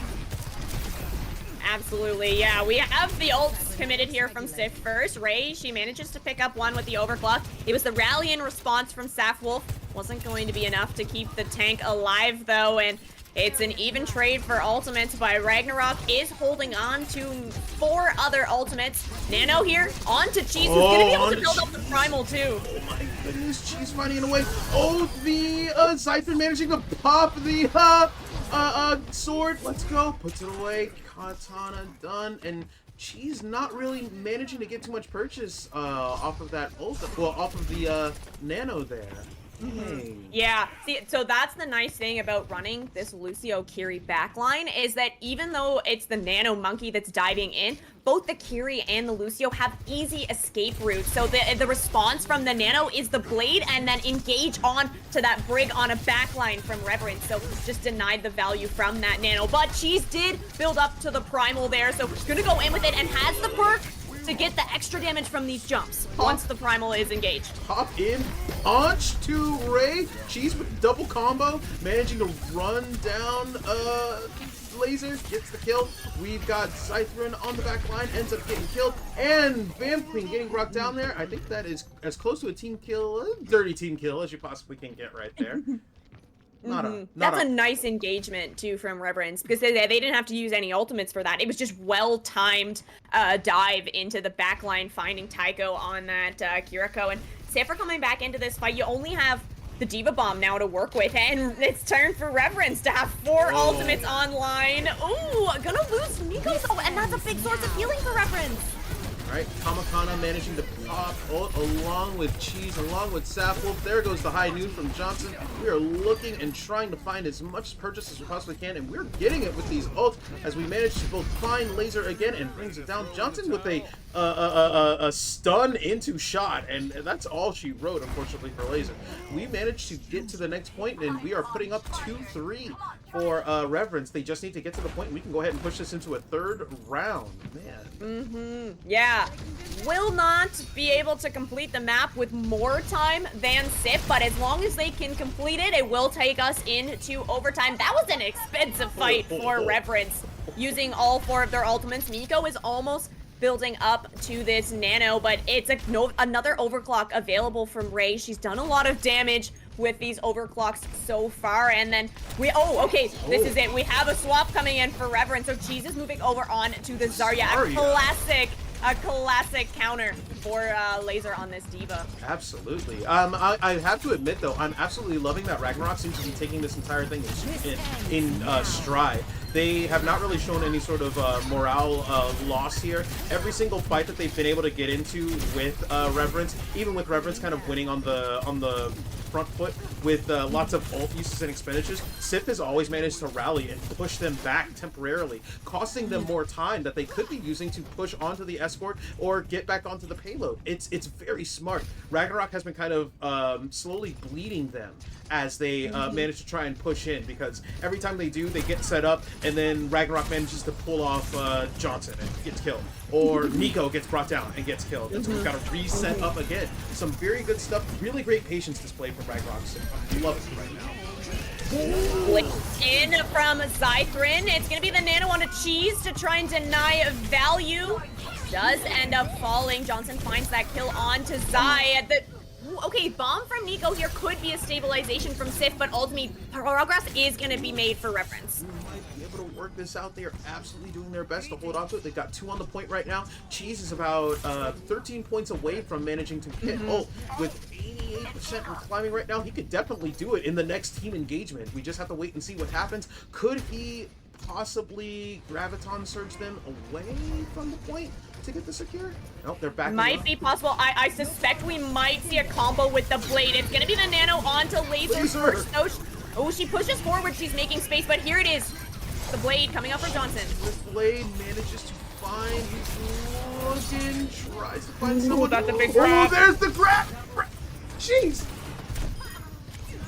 Insane. And it looks like that's gonna be the team kills. 1 minute on the clock here from Reverence. That's big for them because they finish with time in the bank. So it means that it's not going to be a draw. Well, not likely going to be a draw. I was about to say, we've got a lot of time to work with here as far as Reverence is concerned. That 1 minute that they needed was desperately a lot better than where I thought they would end up initially.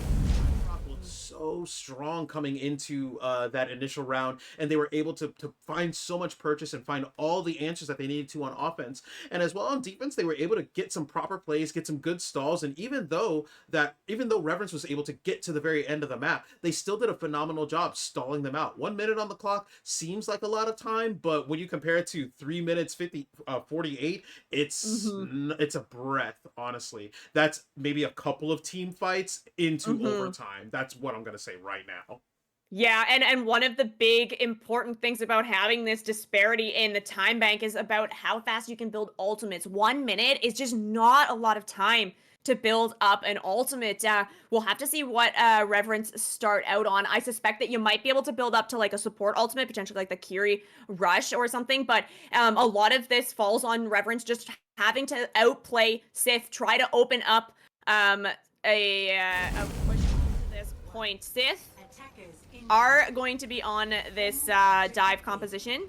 Laser's over on that Winston. Cheese is going to go ahead and start on the Zarya, potentially expecting the Diva coming out from Laser, but she's starting over on that Winston. So we'll see if Reverence opt to make any swaps. It looks like we are going to get maybe a swap coming in, because with this Winston, you can outplay the Zarya quite easily. You can pretty much just avoid her entirely. So Cheese is going to opt to swap over on to that Junker Queen, who can do a heck of a lot of damage to a Winston if you get up in his face. Though I'm absolutely loving the amount of... Look at Ray, those shots are so clean. Tycho finding some purchase, managing to get some good heals onto her enemy, onto her fellow teammates. We have to try and fight and keep our eyes open, because with Johnson lurking around the corner, we cannot afford any sort of losses here. Unfortunately, Laser's going to go down to Cheese. Kamakana bringing down Vamp Queen. We've lost our tank and our support in the breath of a minute here. Xzile also going down to Cheese as they try and rally to get some support to him, but unfortunately, it's not going to happen. We push into overtime, and we are moving on to the point. We just need to get that escort and push it as far as they possibly can. Ragnarok needs to find some purchase here and get Reverence off of this payload as soon as possible. Yeah, Sif is actually going to come in for the contest here, but Ray falls early, so we'll see if Reverence are able to hold this. They do have the rally available, so important when you have to play on this point overtime. They've collected 2 tanks, but they need more. Oh my goodness, Sapwolf is just going down and then coming back up. Some proper healing. The Kitsune ult goes ahead and gets popped with Nico throwing it on the deck. We've got Laser, who is absolutely fighting with all the valiance that she possibly has in order to try and stave off as much as we can. But unfortunately, it's not going to be enough, as all of Reverence's members are still up, and the 5 is not enough. The damn numbers game, JR. Damn numbers game. Whoa, it's overtime now, so we have to stay on the payload. We can see Nico is on that cart duty.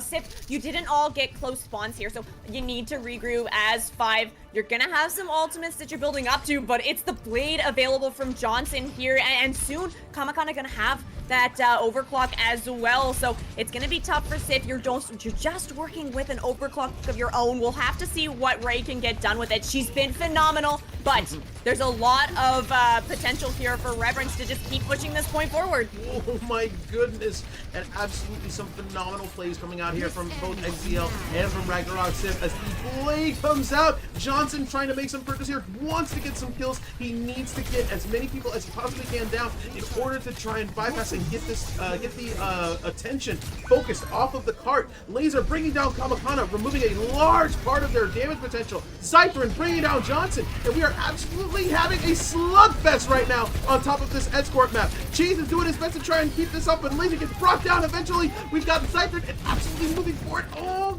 gotta find some purchase. 3 people on point, and we gotta back down right now. We don't have a tank to really build off of that, and Cheese is looking so strong. He's able to ward off so many people right now with his shotgun blast and this Noi.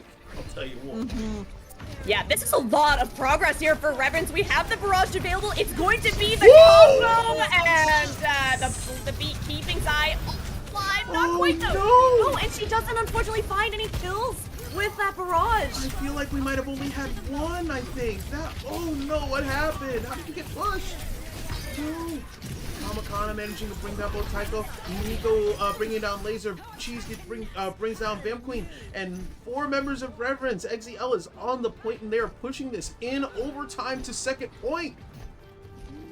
Okay, Sif, Swaps. they gotta pull something together here. Ray is gonna swap over onto this Widow, just trying to find one pick here to try and shut down this overtime push. Nico has this Kitsune Rush available. Taiko, she's soon going to be able to match that as well, but third point in overtime is absolutely incredible from Reverence. Sif need to find an opening here. Ray, she's looking for it, but nobody from Reverence peeking their head into that Widowmaker. Not taking the bait at all. The objective is to stay on the point, and Lord knows we're going to go ahead and do that. Xzile managing to bring down Johnson. We're having a phenomenal battle out here just beneath the Tourney gates as we find a little bit of room here, and Laser managing to take some points and jumps into the fray on top of the echo point and brings down Kamakano. We need to take care of Cheese if you're going to try and oh, and shuts it down right as soon as the ult comes out. The ult gets shut down, and it looks like it's up to Johnson, and overtime clock winds down. And just before they can get to the third point, 5 points on the board for Reverence. You are not upset about that if you're Reverence. I'll just remind chat, they had 1 minute on the clock. 1 minute. Pushing almost to third point of King's Row. Absolutely incredible. The sustain that the team showed through just the onslaught of damage from Sif was really impressive. Yeah, excellent job from Reverence to push forward this. Even though you have a big time bank as Sif, you're probably feeling just a little bit nervous here because that is a long way to push this cart. We'll see what they're gonna start on. I do have to say, I like the Widow swap coming in from Ray. If you can get like those one-shot potentials, that can be enough to like really open things up in these overtime maps. A lot of the times we'll see overtimes like is when you kind of pull out that Widow because, you know, just being up 1 in the fight is sometimes all that you need. Reverence on the defense have opted to run the Mei. I think this makes a lot of sense for first point. Some really good choke points to get that Mei wall up. Although, looking at the DPS lineup from Sif, could be a little tricky, right? You're not going to be able to wall off this Widow. You're not going to wall off the Pharah. So we'll see how Reverence with this combo or composition. I like Cheese on the Zarya as well. I think that he was doing really good on that that hero, especially anticipating the diva from Laser. You can't stop me if I can fly, man. There's just an absolute difference in approach that both of these teams are kind of having right now. The kind of grounded force is kind of given way to handling things that are in the air. Ragnarok Sif has made the necessary adjustments, but I'll tell you one thing. If I have a early lead, a 3-minute count off, and the other team pushes that far, I'm thinking, okay, we need to make some serious adjustments right now. I want to find out where our pain points are, and we need to change those immediately, because we need to get on that point and we need to start pushing that payload as far and as fast as we can. Because right now, I know I said that 3 minutes looks massive in comparison to 1, but when it's on the other end, oh no, it looks even worse. Oh my goodness. Right now, we are seeing some strong holds from Reverence right now. Cheese has managed to utilize Zarya to the fullest when it comes to the amount of energy that they're getting. But unfortunately, there goes Ragnarok moving forward. Look at that! All right, if you're Reverence now, you have to regroup. You want to at least get 5 members alive because this next choke point is going to be potentially the best one to have this Mei. If you can get all 5 to have the close spawn, take a hold at this archway, and yes, all 5 of Reverence will get this close spawn. But Sif, you have some ultimates building up here. You're going to have both support ults coming online very shortly. The grab, though, could be really dangerous from Cheese if they're able to capture potentially Ray and Vamp Queen in this. But Laser on that diva, you never know. We could see the eat come in. We'll have to see. Absolutely. The timing and use of that gravity ult will be the key factor to whether or not they're going to win or lose. Cheese will need to know exactly when to pop that, when to throw that, and when to absolutely throw a monkey wrench into Ragnarok Sif's plans in order to make sure that they don't proceed right. But right now, Laser is not giving any sort of care in the world here as they manage to find both a 4-peak kill with some support and help from Xzile. They are absolutely going bananas right now on King's Row. Yeah, I'm really impressed. So Xythrin, she selected the concussive implosion major perk for Pharah, which means that it's concussive blast knockback. It's reversed, so now it actually pulls people in, which is really great for the barrage. But it's also really great if you're timing that with your team. And I think Laser's finding a lot of value because she's following up on these implosions and the micro missiles on to the heroes that Xzile is like pulling in. It's just doing so much damage. But Reverence here, ultimate's available. Kitsune rush used first here. Tycho does not have one to match either. Johnson holding it down right now, trying to find some purchase, but right now Bam Queen goes ahead and pops that shield. Xythrin lets the barrage sing and gets a nice 3-peat on. Let's go. Here we go, the barrage from Xythrin. She's gonna pick up a 4th in that kill feed. The team kill coming out from Sif. Gonna be moving, yeah, into the 3rd point here. And of course, in these overtime rounds, no extra time going to be given to Sif. So the overtime is going to start taking here. We'll see a swap coming out from Reverence. So Johnson's gonna move over onto that Echo. The beam can be so detrimental to D.Va if you get her low enough. But Laser, she has the bomb available, which she could potentially use for the remake if needed. The point getting very close to the edge right here. on there, yo. Go ahead. Stop. Oh, we've got to go ahead and going. Ragnarok Sif screaming at each other. Hey, the point's right there. We've got it. Never mind. We don't even need to worry about that. Ragnarok Sif manages to take it. What a great round. Hell yeah. Whoa! Oh my gosh, Woo. Kings Row, we got so much time on the board. Xythrin, yes. Yes, I had to assume it was gonna be this one. Oh fun, she picked up the Drift Thrusters perk as well, so she can move around a little bit in that barrage. Very well played from Sif here, making the comeback and knocking us up 1-1. Absolutely. Look, they said, look, if you can't have Marketplace, we'll give you the 3rd round, all right? And I'm happy to take it, because that means we get to see some more phenomenal plays and some phenomenally skilled players. Ragnarok Sif managing to fight from the bottom and clinch that win, looking absolutely really strong in Kings Row here. I love the amount of supports and the conjunction that was played with Xythrin and Laser in that last round. Pairing up your perks, making sure that the team was able to get the most out of the perk choices that you made, and to sync those up with your abilities, just chef's kiss. I absolutely love it. That's the way you do it right there. That's how you play Overwatch. Yeah, showing them beauty of the perked up tournament. You get to see it here. This is it. This is exactly what we wanted to see, is just, yeah, all the interesting new ways that the heroes can be played, that the heroes can be comboed with each other. So fun to see. And there we saw actually on, I have to say, because Kings Row, I said, oh, this is a very Brawl map. And then we saw Sif, my own team, rolling out on this like dive/poke kind of composition. I know that Laser, she loves to play that D.Va, so any chance that she can get to be on that hero, she'll definitely take it. And yeah, doing an excellent job there. At 3rd map, I'm so excited. We get to go to a map 3 again. Woo! Laser was absolutely phenomenal with that D.Va. Every time I forget how much damage D.Vas can usually do. It always erases my brain when I see a D.Va, because I'm still coming from the old school, right? Where I see the D.Va come at me and I'm like, oh, whatever, I don't care. That will do approximately 10 damage, and I do not care about that. And then it runs me over and hits me for about 50 or so. And I'm like, wait, no, hold up, my organs, my vital organs. Right. I need them all in my body. They're out of my body. Please help. Yeah. Oh my gosh. Yeah. And the thing with D.Va too is like one of the major perks that she got, the heavy rockets. So it changes her micro missiles into like heavy rockets. So it shoots less, but they do more damage and it's a bigger explosion. So D.Va has the potential to do so much more damage now. And onto squishy targets, like sometimes you can really just delete them as D.Va. But Rain, I'm squishy. I know. No, me too. I know. This is where that running away strategy comes into play. Yo, true. Yeah, you're right. Yeah. That's when I need to be fading immediately and then immediately again. Look, all right. I have little to no knowledge of the D.Va Moira matchup, because typically I've always played it all the way back. You know, give as much room as I possibly can, and as soon as she hits the jets, I'm going to fade. I'm out of there. Yep. Yeah, but now.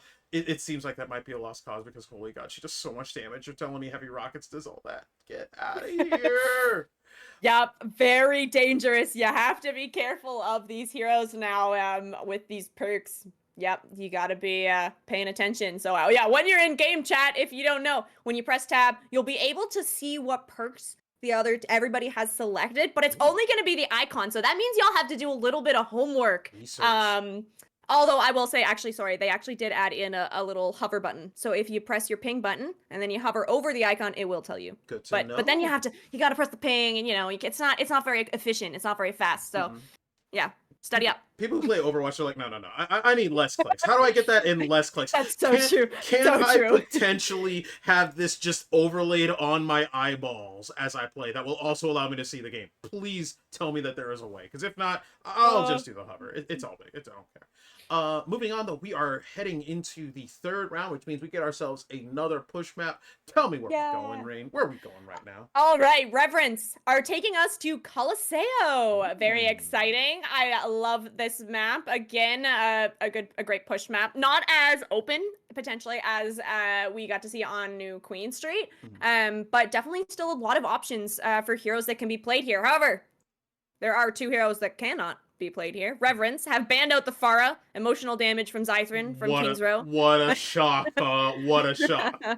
And Sif is gonna opt to ban out the Mauga, so recognizing Cheese very strong on that Mauga on Lijiang. So both teams showing a lot of respect for each other in these hero bans. I do like that. Whenever you see someone who plays a character exceptionally well, and you look at the list, and you're kind of inside is like, oh, don't ban them. We can fight them, we can beat them. But then that proper side of you goes, nah, ban them. Just get them out of here. We don't want to deal with that no more. 3, 2, 1, unleash the bot, and we've got ourselves a pretty good looking lineup here, actually, all things considered.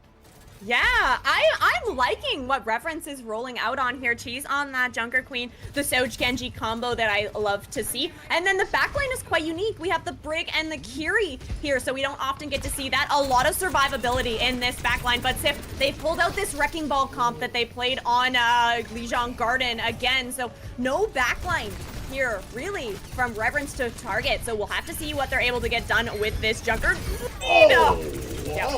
Already, I'm loving the amount of pressure that Laser is putting on Reverence's back line here. They are not letting any sort of leeway or slippage go through. It is all about finding purchase, getting inside, and getting the kills on there. Absolutely fine. A perfect sandwich has been performed here, with Laser kind of slipping into the back line, and Ray and Cythrin pushing up with the supports, keeping them nice and healthy as they dole out as much damage as they need to get the kills and get Reverence on the back foot right now. Reverence are making some adjustments here, though, recognizing some swaps need to be made. We do have Nico moving over onto that Ana. Cheese going to play the Winston now, so a little bit of adjustment here. I think the Ana's a nice swap. You'll see if you can hit any nades. Ooh, finding Tycho first is a big pick, though, because that's a lot of healing for Sif. Kamakana trying their best to absolutely nail down Vamp Queen, but unfortunately is going to try and get pulled aside and distracted by Laser, who is still in the back line, causing as much trouble as they possibly can in that bubble. Cythrin moving forward, gets the back line, manages to bring down Nico and bring down Kamakana, and right now Ragnarok is moving uncontested down the lane, getting that robot as far as they possibly can, as Reverence tries to find some sort of purchase and get back to where they need to be to try and get the stop, get the kills, and get that bot back under control. I like we can see Laser. She's hanging out up there, waiting for the Come slam. on through. I'm not gonna do anything. Laser looking down like, come on outside. I ain't gonna jump you. Come on outside. You ain't gonna get jumped. What the mines committed here from Laser. It's gonna be zoning a lot out, but Kamakana has that overclock. Gonna try to clear up some of the mines, but doesn't find all the mines. Cheese gonna fall victim, and that's no tank available for Revenant. 51 days. Jeez. Sorry, y'all. Oh my goodness. Be professional. We are having a absolutely dynamic and crazy performance coming here from Ragnarok as they are able to find as much purchase as they possibly can, getting the most out of the characters that they are playing. The amount of damage that they are throwing down. Woo! And Xzile manages to pull out the katana blade. You are my friend! Oh, let's get some kills there. Nico's gone. Commander Hui managing to bring down Ray as we double blade here. Laser brings down Commander Hui, and Cheese dives onto the point. He's trying to find some purchase here. The man without fear, as I have so dubbed him, has gotten some extra shields, and he primal rages to save the last of his health and jumps in there. He is looking to get a kill. He is focusing down this Genji as hard as he possibly can. Jeez. Yeah, but Lucio gonna be there, Vamp, trying to keep Xzile alive, but she's not going to be able to stay alive herself. And here we go. Reverence have stabilized here. We have Kamakana swapping over onto this Cassidy. We have Commander over on the Tracer as well. And we're back on this Brig Ana backline. So instead of the Lucio, you're gonna have the Brig, a little bit more protection for your Ana, but it's not enough protection for your Cassidy. Xzile, she finds the opening pick onto Kamakana. This is massive. Losing Vamp Queen though, that's all the speed gone from your composition if you're Sif. Took a while too. Vamp Queen's been doing an absolutely phenomenal performance of staying alive throughout this entire kind of backline push. Ever since they got to the back, they've been kind of focusing down Vamp Queen to try and see what they can do to stop this Lucio from being what Lucio is, which is a massive annoyance, but Vamp Queen is doing it to a T. Phenomenal job of staying alive for so long. Cheese being brought down by Tycho, and it looks like Ragnarok Sif has got control of the bot, and all 5 members are there. They are boogieing down this lane, ready to get back to right where they started. They are on Reverence's doorstep right now. They need to stop them. Yeah, they're on the doorstep. They have some mines. They have an overclock to work with. Nice dive in from Cheese, but gonna pay for it with his life. A couple of railguns straight into the face of the monkey. Ray gonna pick up the Cassidy, but whoo! Nice pulse bomb there. Does shut down that overclock. Kind of lands on it. Didn't really see where it was, but I respect Ray for managing to get the 2 kills on there. Pumps a couple of shots into Cheese to get him dead and out of there. And we are ready to go. Xzile hopping on the pop-up. We've got 83, 85% going, and we're going to kind of find some purchase back. We need to double back. I'm not too sure if we've got the necessary teammates here to make the power push that we need. Laser is... shout outs to Laser playing ball to perfection. This is like every time Reverence starts kind of getting a little bit of momentum, Laser just pops in and is like, hey guys, what's up? How you doing? I'm still here. You're not going to be able to push. Yeah, this Wrecking Ball can be so disruptive. The blade here from Xzile, she finds one. A lot of damage onto the second there. Whoa, Laser is going to be able to clean up those kills too. And I think Sif is doing a great job on the Wrecking Ball comp this time around compared to when they played on Garden in timing their engagements really well. We're seeing Xzile and Ray get final blows off of these slams from Laser. That's exactly how you need to be playing this composition. They weren't quite hitting their stride on Garden, but they found it here on Coliseum. But Reverence are coming back into this fight. We have a Pulse Bomb available, and the rally from Sapwolf is going to be great to keep this team alive through the engagements from Laser on this Wrecking Ball. I'd like to think that maybe the map difference is kind of added to the ability to be a ball here on this map. Laser has been diving and moving and just staying as mobile as she possibly can and moving without fear. Without the possibility of getting thrown off of an edge or suffering some sort of instant kill or boop, she hasn't really needed to worry about that. Oh, you've gone ahead and booped me off of a particular area? Oh, that's totally cool. I'll just reorient myself, chain, and pull back. So it's all good. We're seeing a different, more confident ball on this map than we did on the maps before, and I loved it. Love to see it. Yeah, absolutely. Right here, it looks like we're going to be getting back on our first proper standoff fight since this match actually started, as they are off of Reverence's doorstep and back in the middle of this here. Yeah, back in the middle, we have some ultimates here for Sif. The mines available for Laser. Ooh, massive slam. Picks up the entire backline of Reverence. Laser, please, please. Get off of my kidneys with the giant wrecking ball, please. You're killing me. Lordy. Just beautiful stuff. And she didn't use the mines either. So mines still available here. We will have Migo swapping over onto that Juno. The Primal Rage, Oh, available there's a from range out Cheese. there. This is creating a lot of space that Reverence really, really needs right now. But the mines are going to be there to deny the space that's being created by Cheese. And we've also gone ahead and got the Kiriko ult going as well. She's managing to pop a couple of shots into Xzile, who's been throwing ninja stars at everybody. The Vamp Queen popping off with the shield. Xzile goes in the back, takes out the blade, starts singing some Naruto songs, tosses the in fighting, brings down Commander Hui, and it looks like with the team kill secured, Ragnarok Sith cleans it up and gets the victory. What a great game. Wow, beautiful stuff from Sif. Really well played on this Wrecking Ball composition. Xzile, yes, picking up another play of the game here, showing how flexible she is on these flex DPS heroes. Massive blade coming out. Love to see it. Yo, in the air, on the ground, Xythron's a problem. Yeah. It's hey, guess what? They took away the rocket pack. That's fine. Give me that blade. I'm gonna make it sing a little bit, y'all. Don't you worry. Oh man, some absolutely phenomenal plays from both teams. Shout outs to Xzile, Reverence, who did a great job bringing the fight to Ragnarok, but Ragnarok Sif is absolutely looking on point. That last round was phenomenal. From Laser to Xythron to Ray, Vamp Queen, Tycho. They worked functionally as a unit, and they linked up together in the best of best ways. It was really phenomenal seeing them work that way. Absolutely, I love to see it. Yeah, Oof. I agree. Yeah, and Reverence, like, shout out to them for their King's Row push. That is actually Woo! like, that's actually phenomenal. Like, I know that they didn't pick up the win, but still, you got to be really proud of that. Look here, I'm fumbling the bag at like 30 seconds. Like, we're not touching the point. We're not moving this thing anywhere. It's done. I'm losing it. I could not have gotten the payload that far in that amount of time. Absolutely crazy. Right now, though, we're gonna stay in Winter Stream, and we will. What do you say we go ahead and take ourselves another, say, 2-3 minute break or so? Can we do that for intermission? Yeah. Chat, can we take a break, guys? Can we take a break? Yeah. Please, chat. Please. Chat. Oh, will you allow it, chat? All right, I'm seeing chat right now. They're like, allow it, allow it, allow it. Okay, good. Thank you, chat. I appreciate it. It's alrighty then. Let's take a quick 3-minute break, guys. We will go ahead and be back as soon as we possibly can. All right, 3 minutes on the clock, starting now.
Poof.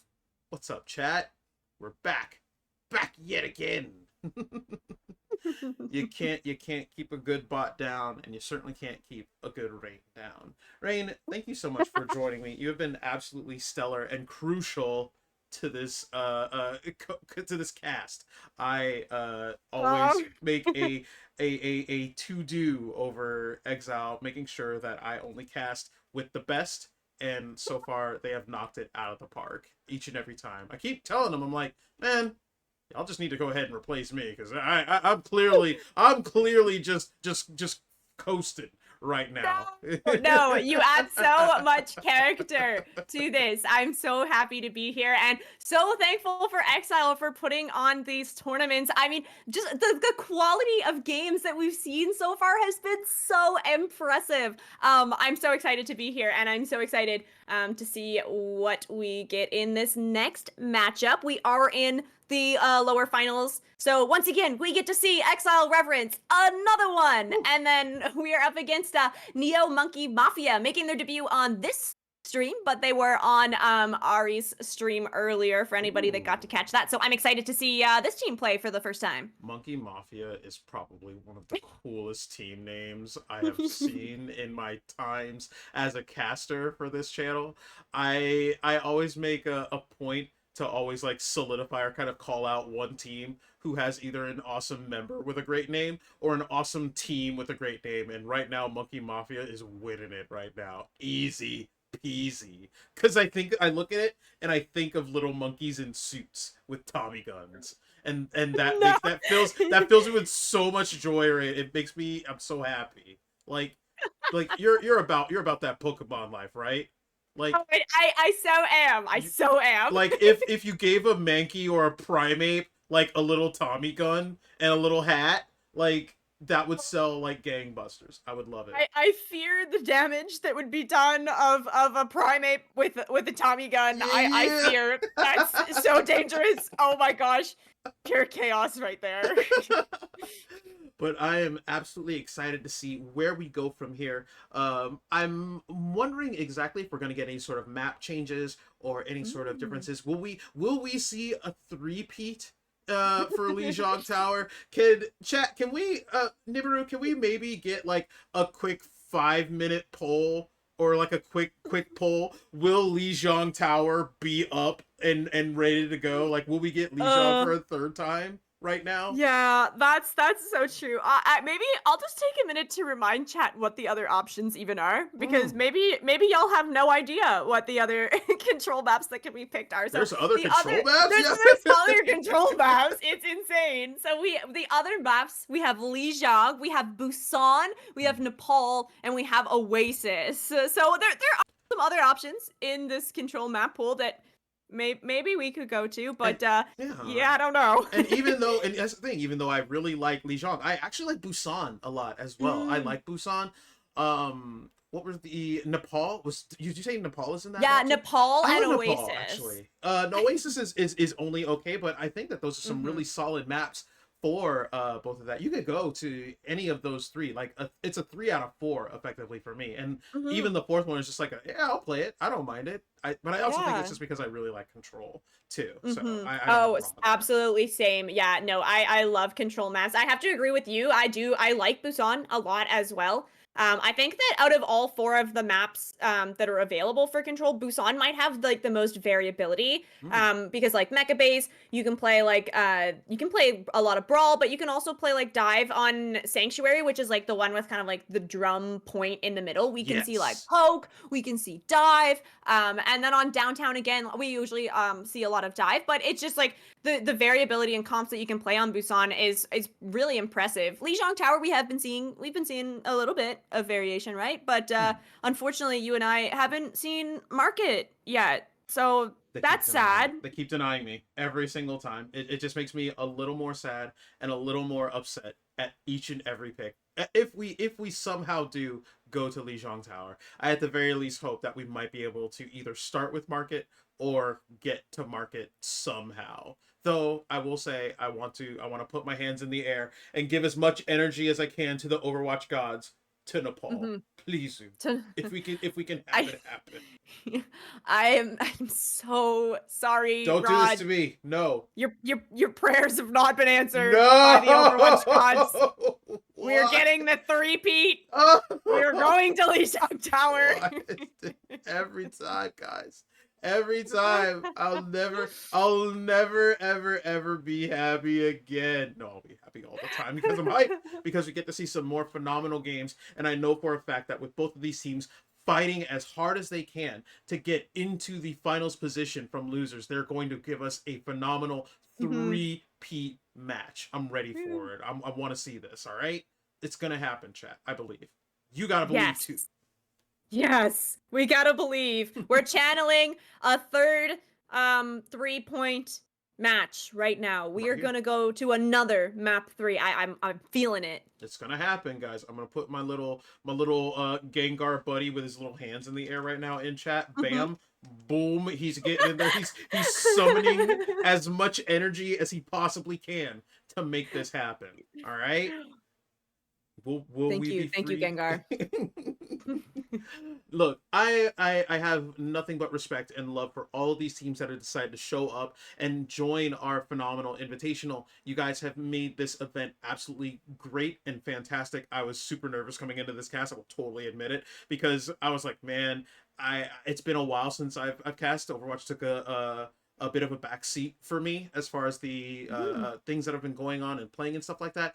But now, when we're back in the driver's seat and I'm seeing, no, man, we're still caught up here. And I have to admit, I haven't seen that much of the brand new tank hero as well. I haven't seen that much of Hazard. So the fact Oh that he yeah. hasn't been played that much, I'm like, oh, okay, sweet. No, he builds walls, and I know he screams a lot, and he's Scottish. That's all I know about him. So if you told me like Shrek was in this game, I'd be like, yeah, yeah, sure, yeah, he builds Oh swamps. Yeah, my that's him. god. That's that guy. That's That's Shrek in so funny. there.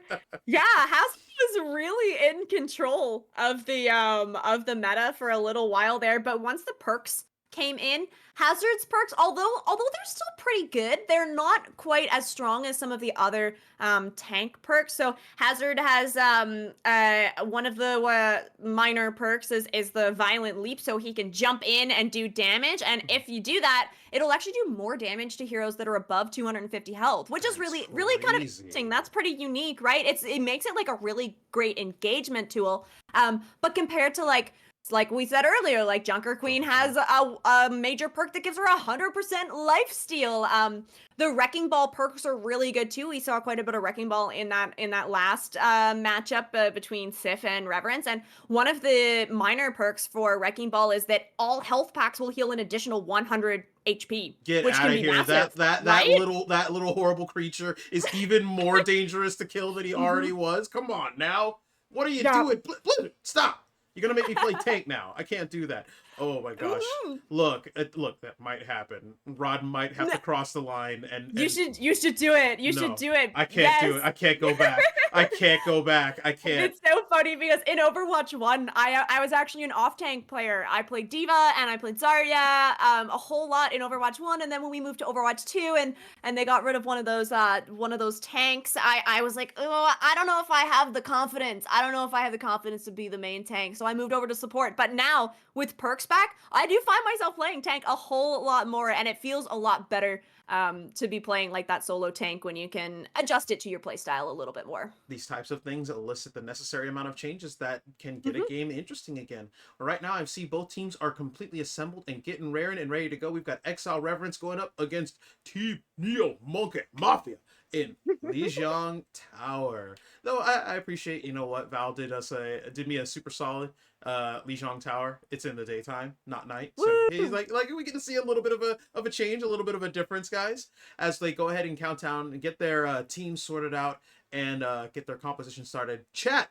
I am so excited and so happy to have you guys here. Let's get hype as we go into our finals here for losers round finals. These two teams need to make sure they fight as hard as they possibly can to secure that final spot because one team's going forward and the other team gets to go home. Well, I mean, they're Mm. already home, but you know, the theoretical home, all Yeah, right? yeah, You get exactly. to go home off of the computer, I guess, or something. I don't know. Hmm. Anyway. Yeah, it'll be. Interesting to see which one of these teams gonna fight out of this lower bracket to go on and take on Ragnarok Sif in those finals match. We'll see if maybe we get the rematch from Reverence, or maybe Sif gonna come up against a new foe in Neo Monkey. It all starts here on Lijiang Tower. Once again, we're here in Garden in the daytime. We can all see things. We have the Kiri band coming out from Reverence. Wow. From Mr. Timothy. Oh my goodness. Oh, way you go. Woo-hoo-hoo. Neo Monkey Mafia wasted no time throwing their weight around. Holy. Wow. I didn't even get to tell chat that Maga was banned. Also, Maga's banned, chat. We don't need to worry about Maga. I want you to ban Gravity so we can take back that loss of life right there that we just saw. Because, damn, everybody took a nice big trip off of a very short bridge there, unfortunately. But we can get this rally back with 3% on the clock right now. Neo Monkey Mafia is establishing themselves as a team to be looking out for. I'm kind of excited to actually see a team that comes from the separate stream. Because we get to see a whole new team, a whole new gameplay dynamic, seeing some different plays, different characters. It's a breath of fresh air right now. I love it. Yeah, super exciting. I have to say it's also really interesting. Reverence has Commander on this Torbjorn, who has been seeing a little bit more playtime now with the perks. And we can see Reverence is getting set up in that white room. They are pushing forward, though, trying to get this point back from Neo Monkey Mafia, who's up over 40% now. Ooh, the mines coming down from Mr. Jimothy as we able to find a way. He moves into Cheese's immediate vicinity. Cheese is trying his best to find some sort of establishing link on him, but he's not going to be able to do it. Commander Hoy, unfortunately, going down to Jimothy. Blossom Break bringing down the turret as well. Kamakana trying to find some damage here, trying to lay it out there and build some build up for this railgun, but we are just surrounded. Team Monkey Mafia kind of has Reverence surrounded on both ends of the spectrum here. Yeah, that's exactly what you need from the Wrecking Ball comp too, right? You need lots of people taking lots of angles. I have to say, Mr. Jimothy is doing incredible work on this Wrecking Ball, staying alive, finding the kills, creating so much space for their team. And the percentage here, Reverence able to pick up 27%, but right away, Monkey Mafia taking this back in control, going to have the both support ultimates. You're gonna have the overclock available from someone as well, so lots to work with to try and hold on to this garden percent point. But Reverence are coming back into this. Cheese has swapped over on to that Winston. No more Ramatra, and gonna open up the fight with the overclock and a beautiful pick onto someone. Now, if it was gonna have to be someone, it would be with Snowballs and Mr. Jimothy Top kind of following up as well, getting a kill, and Xzile needs to find this. There it is. There's the Tracer being brought down with Blossom Break. Very nice, but a very strong showing from Neo Monkey Mafia right now, sitting at a comfortable 86%. They just need one more engagement, and they can take this fight back and get a win for drawing first blood here on this first round here. Loving the Moira sprays that are coming from Team Monkey Mafia. They are not having any sort of issues tossing down some fun times as they move into the point here. I'm loving it. Yeah, we see that Monkey Mafia are rotating towards this white room. Someone does have the overclock available. Going to pop it from this white room. Doesn't have a lot of angles to work with, but is going to be able to push forward onto this point. Nice nade from Nico, but not going to be able to find the kill onto someone. Someone unfortunately going to have to get pushed back because Cheese was directly kind of in his face, eating every sort of piece of railgun that they needed to find purpose on with, but they weren't really doing much with it. Xzile is utilizing these mines as best as they possibly can to try and find some ground room here. Sap is knocking them out and bringing them down, and we are moving into the upper 70s right now with Xzile Reverence here. Yeah, this is beautiful from Reverence because ultimates were committed from Monkey Mafia there. Someone used that overclock, the mines also from Jimothy. So now only working with a pulse bomb on the side of Mafia. Probably going to try to find Sap Wolf on this Brigitte. On the other side, Reverence, they're going to have a Nano Blade online very shortly. No defensive ult to deny that. Pulse bomb. Awesome dice, but yeah, finds people there. So no Nano going to be built up this fight. Is all right there. That's what we see. Mr. Jimothy swinging around as much as he can. Oh, Commander Hui breaking out the blade, but unfortunately going to get brought down by someone. Mighty Jimothy managed to get someone, but no one was able to get onto the point. No. Wow. Oh, that is rough for Mafia there. Yeah. Good job from Reverence to flip that point over and just hold on the point.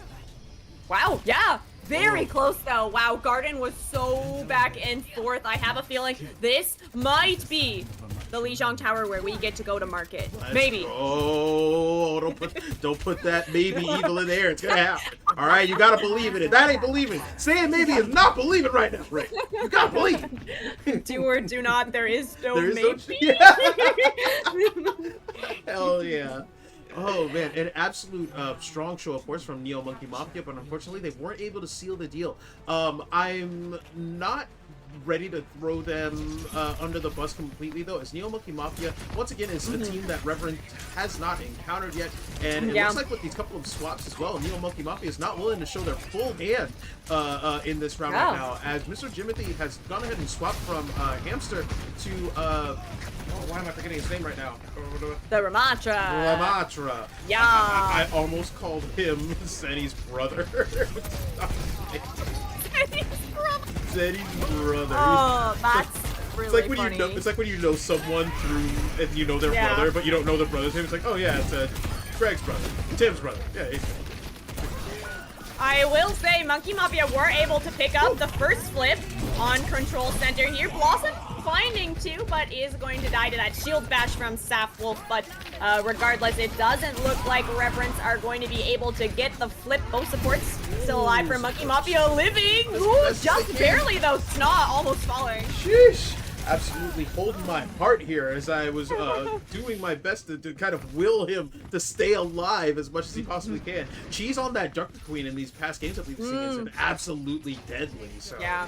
Oof. I agree. I do have to say, Monkey Mafia, they have, with Snot on this Lucio, you have that speed to really kite around, which is really important in these kind of rush brawl compositions with the Ramatra, with the Genji. But with Reverence on this Reaper / Junker Queen, it's a lot of burst damage. So you can connect onto a target with this nade, you can shut him down, but Nico not going to be able to get a nade out. Tamplin tried his best to get the Moira ult going on, but he was immediately shut down by the shield bash. He had a little bit of healing come out, but unfortunately wasn't able to get the most of it. Commander Hui managing to run to the full health pack, go back to heals, and Kamakana unfortunately isn't going to be able to make it last.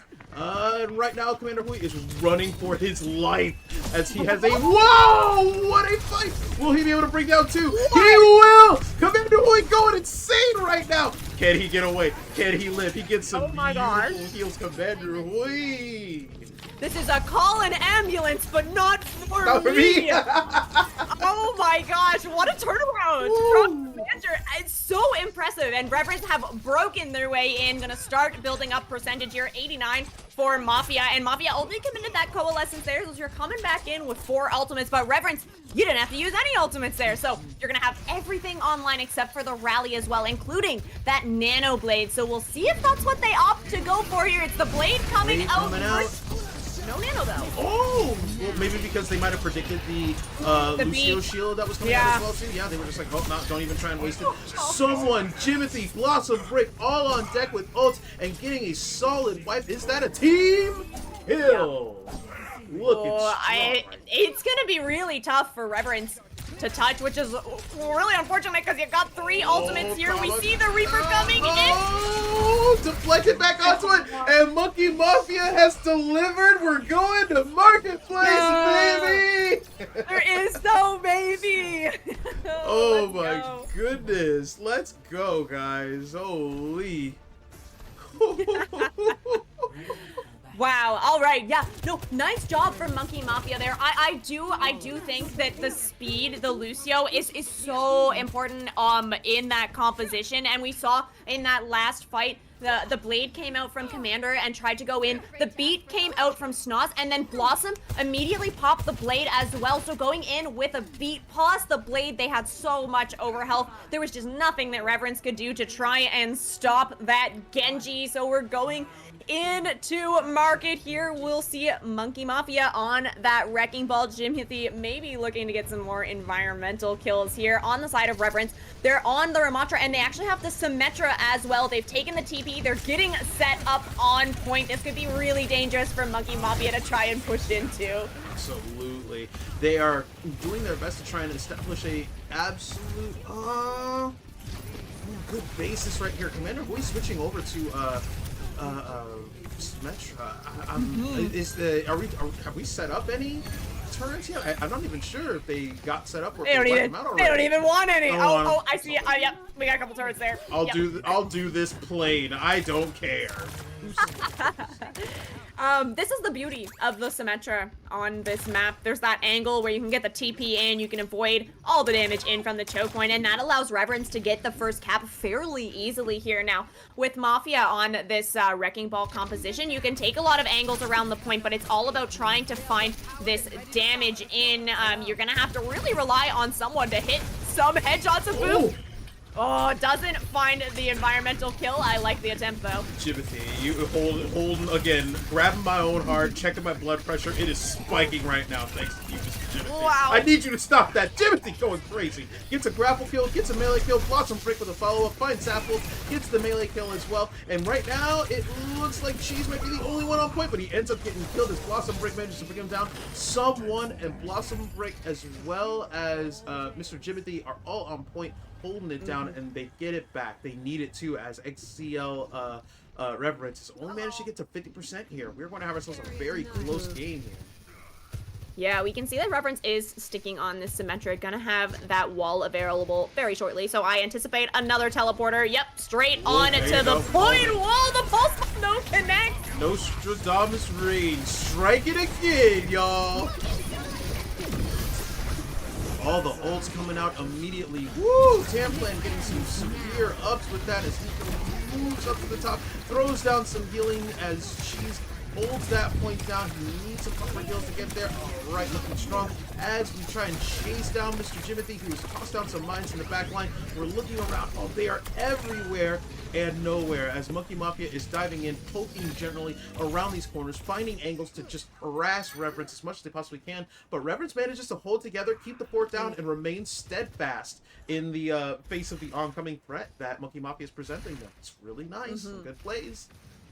I love the play from Commander there that the Symmetra for Reverence does die first, but has that wall available, so actually uses it from spawn, splits the point in half, helping their team despite being in that spawn. We have Blossom swapping now over onto the Pharah instead of the Tracer. I really love Pharah on this map, especially for trying to take back a really heavy bunker comp like this, because you can put in so much damage from the outside. Nice beat as well, connects on all 5 members. Absolutely.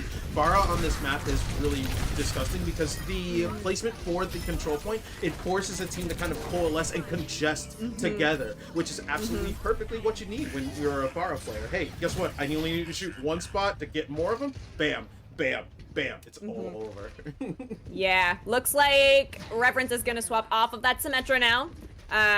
So going to move over onto the Tracer here. We're going to have the Brig Juno backline. That is a swap off of the Ana, although they've got 70 HP or 70%, so I must have missed that earlier. We can see though, Reverence is like all kind of jammed in to this mega health pack, which is actually pretty great for Monkey Mafia because you can just put the damage in, lay on the heart. They're managed to kind of hold off as much as they possibly can here, but I'm not too sure if they're going to be able to keep what they need to keep this point going. They've been trading it back and forth this entire time and getting closer and closer to solidifying the win. And oh, immediately Cheese kind of spots that one coming from a mile away and shuts down Blossom Break with the amped up damage that he has. He's going to go ahead and push forward and move into the back line to take care of the rest of those supports. But right now he's holding on to a Dream and a Prayer as he goes down to 98% health, but he's back up to full again. Call for some healing. Gets it. Oh my goodness. And right now, this is going to be so rough. Can anyone touch? Jimothy tries. He's fighting to get into there, but Riggins, the bouncer at the doorman to the club. You are not cool enough to get in here, ball. I need you to hold up. You've got 4 sets of shoes on. Some sneakers. Nah, you need some dress shoes to get in this club. I'm sorry. I'm sorry. And Xzile Reverence takes the first round. My throat is sore right now. Where the balls at? Right? This is so intense. Mr. Jimothy, this has got to be the double environmental kill to start everything off here. Yep. Setting the tone. Absolutely beautiful stuff on the Wrecking Ball from Jimothy here. Totally caught Reverence off guard with that knock off. That's what every Wrecking Ball dreams for, really, I was about on to say Lijiang Garden. a powerful start by knocking off about 2 or 3 people at the very beginning. Oh Mhm. yeah, nothing will make a ball player more happy than seeing something like that. It's just like, oh yeah, it's my birthday and I Yeah. got paid too. Hell yeah, brother. But a absolutely phenomenal start to this wonderful match. As I said before, with these teams kind of fighting their way out of loser point, they need to fight Mhm. harder, and we saw Yeah. that on display from both of these teams. I mean, they were fighting like it was grand finals, if you'll excuse me. Shoot, because I mean, the amount of trades, the smart plays, the back and forth, the adjustment, the composition changes, we saw everything that we talked about at the very beginning of this stream on display in these last couple of rounds. It's been really good and really solid. Mhm. Love it. Yeah, I think in a previous one of the previous matches, you mentioned that sometimes teams play best when their back is against the wall. Well, when you're down here in this lower bracket, both teams basically have their back against the wall, fighting to try and move up to those grand finals. So you know that everybody is bringing their A game now. And of course, since these teams have been playing a few matches, everybody's warmed up. You're ready to go. People are locked in. This is like the peak Overwatch gameplay that we're going to get. And both these teams are showing up in incredible ways. I wish they could both go to grand finals, but unfortunately, there can only be one. So moving One. in to this next map, it's going to be Monkey Mafia that gets to pick since Reverence did win that first one. We're going to be heading over to the escort slash hybrid Oh, option. okay, okay. I think for a fact that Neo Monkey Mafia has also kind of put Reverence on notice, just because Mm, this is they've encountered both of the other teams multiple times so far, and they've had multiple maps to kind of play them on. This is the first time that Reverence has been pulled to a third match. It was Monkey Mafia that oh, managed to do it, right? right. It's a team that is playing a little bit unorthodox. They're a little bit scattered about, but the thing is, when they were playing in sync, they were putting Reverence kind of on the back foot. When we were Hmm. at that very first map on Lijiang, when they were on opposite ends of the tower holding the control point and just throwing out damage, every single angle was unsafe because Team Monkey Mafia had all of their areas covered, and Mr. Jimothy Hmm. was just barreling his way from one end of the Yeah. map to the other, finding purchase, putting as much of a damage and kills as he possibly could have to disrupt Reverence. It was really Hmm. strong and a really great play, but Reverence was able to rally and solidify their defenses into one particular point, and they did a Hmm. phenomenal job moving ahead. Really love to see it. That's the kind of plays that I love to see from this team. It's great. You guys looking great so far. It's only round one. Damn. Right? That was only Ah, one map. ah. There is still another one to be had, and potentially a third, seeing as how these teams are both fighting so hard. Now, we do have the map pick coming out. Really interested to see how this one goes, because Neo Monkey Mafia, who I'll remind hasn't played against Reverence yet, Mm. has opted to take Reverence to Watchpoint Gibraltar. Oh, okay. I actually Oh. don't mind that at all. Mhm. Gibraltar itself has kind of lent itself to being such a really weird and wacky map. I once you get past second point, that's really for me when the game actually starts. You've got Mm, lots of coverage, lots of surface levels, lots of verticality when it comes to that particular map. Will you have a lot of teams aiming down from on top of the railings, where the ship is kind of docked at? Will they be on the ship entirely? Will they mm, forsake all of those things and just take a grounded fight at the very bottom floor and just scrap? And we're going to go one for one here. I feel like with the mm. way that both of these teams have kind of played, anything is possible. But given that I feel like honestly Cheese and Mr. Jimothy are kind of cut from the same tank cloth, Yeah. and they're like mirrors of one another. So I feel like they would both pick the most rowdiest tank ever and just throw down in the middle of the map and force their teams to follow and heal them. I kind of feel I like would that's where it would love go. to see it. You know, I really would. the call outs to Um, one another, yeah. right? Yeah. So yeah, we're on Watchpoint Gibraltar. Reverence have banned out the Diva. Monkey Mafia have very in agreement banned out the Juno. I think all 5 members from Monkey Mafia said Juno for the hero ban, so they don't want the Juno at all. Really strong opinions on the poor little Martian. interesting to see what these yeah, monkey. Yeah, I know chat can't see right now, but they're Don't worry, trying to chat. bait the casters really hard right now. They're gonna do some potential switches, chat. We don't swap over until we got about 5 seconds left on the clock, okay, guys? That way, nobody will be able to see any of the team comps until we're already deep and ready to the game. Give me a little patience, and we will be right back in it. I promise you. We haven't stalled you out, chat. Chat, why are you gonna turn tail on me right now? You gonna lose faith in me right now? We've been seeing it, and we promise we're not hiding the game from you, okay? It's all right. We got 10 seconds. Yeah, to go, we're hogging all the Overwatch just for ourselves. Only we get to see it. Nah, with 5 and a 4, 3 and a 2 and a 1, we are back and raring and ready to go. Let's see it right now. All right, we will have Monkey Mafia on the attack. And what I thought was a bait, it wasn't a bait. So we're here on the Reinhardt, on the Symmetra, on the Bastion, on Watchpoint Gibraltar. You know what? Maybe I've seen it all. I saw the Cassidy before, and now I'm getting to see the Bastion Symmetra composition. Anything goes here. It was the kind of strange. Once again, the back into excuse me, unorthodox plays and picks here. Neo Monkey Mafia bringing out our very first Reinhardt in plays here, which I'm loving. Also, no, this is not the first Bastion, but we haven't seen Bastion that often. I'm super digging it. This is a very solid and classic kind of play from Monkey Mafia. Keep shield up, keep the heals and the damage both kind of situated right behind it. That way we have some good degree of push. And right now they've managed to get through the your designated car wash area with no issues whatsoever. Absolutely incredible work from Monkey Mafia. Kamakana is gonna find Blossom Brick, who is over on that angle. Gonna pick up snowballs as well. So Reverence finding a bit of stability here, but that's a lot of car progress here for Monkey Mafia, and I love. So this is an unorthodox composition, but it really worked to get them through kind of the hardest part, right? Of that first point there. But that being said, Reverence did build up some ultimates here, so you're gonna have both DPS ultimates online. Nico has that nano as well. We've seen Cheese do a lot of damage with that nano, but now that Monkey Mafia have pushed that cart forward to a place that they're happy with, it's some swaps coming out, so no more Reinhardt. Sad. Adjustments. Yep, he did his job, and now we can go ahead and retire the German engineering.